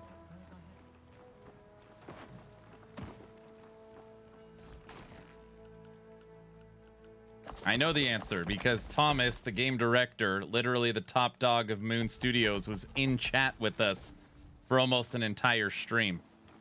And he said very specifically, Aaron, if you just want to respec, go run Crucible. Your true In armor 10 to is your 15 minutes, you can respec all your attributes. It's not true. It's just not true.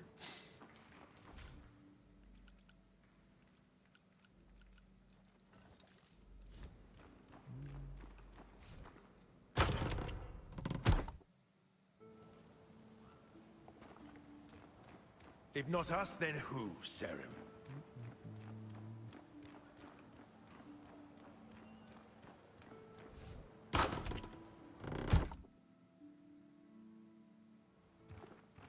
D4 will be fun and nice to have a game that isn't so broken like PoE. Oh man, you're trying to start a fight. Now you're trying to start a fight in here. So you start a new character and lose all your progress. Correct. That's what you have to do.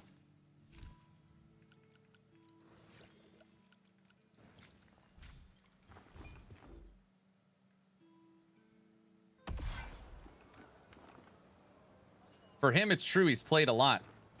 I mean, sure, if you have an infinite amount of Fallen Embers, yeah. But that's not what I'm talking about. Think about a real life situation, like a real gamer. How often do you go in and it's like, okay, you've got 12 options, right? And you pick the first option. 1, you are curious about the other options, or 2, you don't like the option you picked. You can't switch. So you just start over or play the entire game through in that first option and then make it to Endgame and then gather enough of the best currency in the game to respec. That's basically your option. We need copper. Yeah, I would start over. I'm built different. Yeah, I wouldn't. Okay. The only way to reach the mountain gate. Done. Oh. Man, we almost finished Wickard. We could for sure kill the Echo Knight. We almost beat him on our first try. So we have the Echo Knight. So we got the Echo Knight, and then we've got this boss right here. The Weeping Sisters. Oh.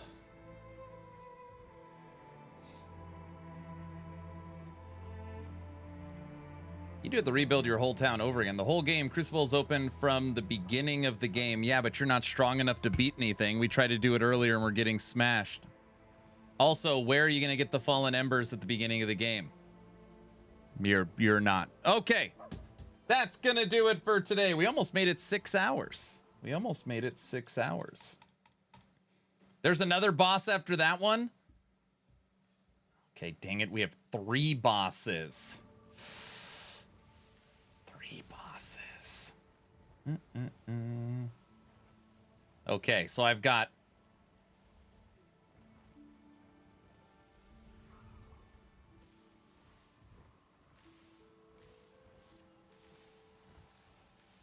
We've got the Bear, Echo Knight, and then one other. There's still 3 bosses.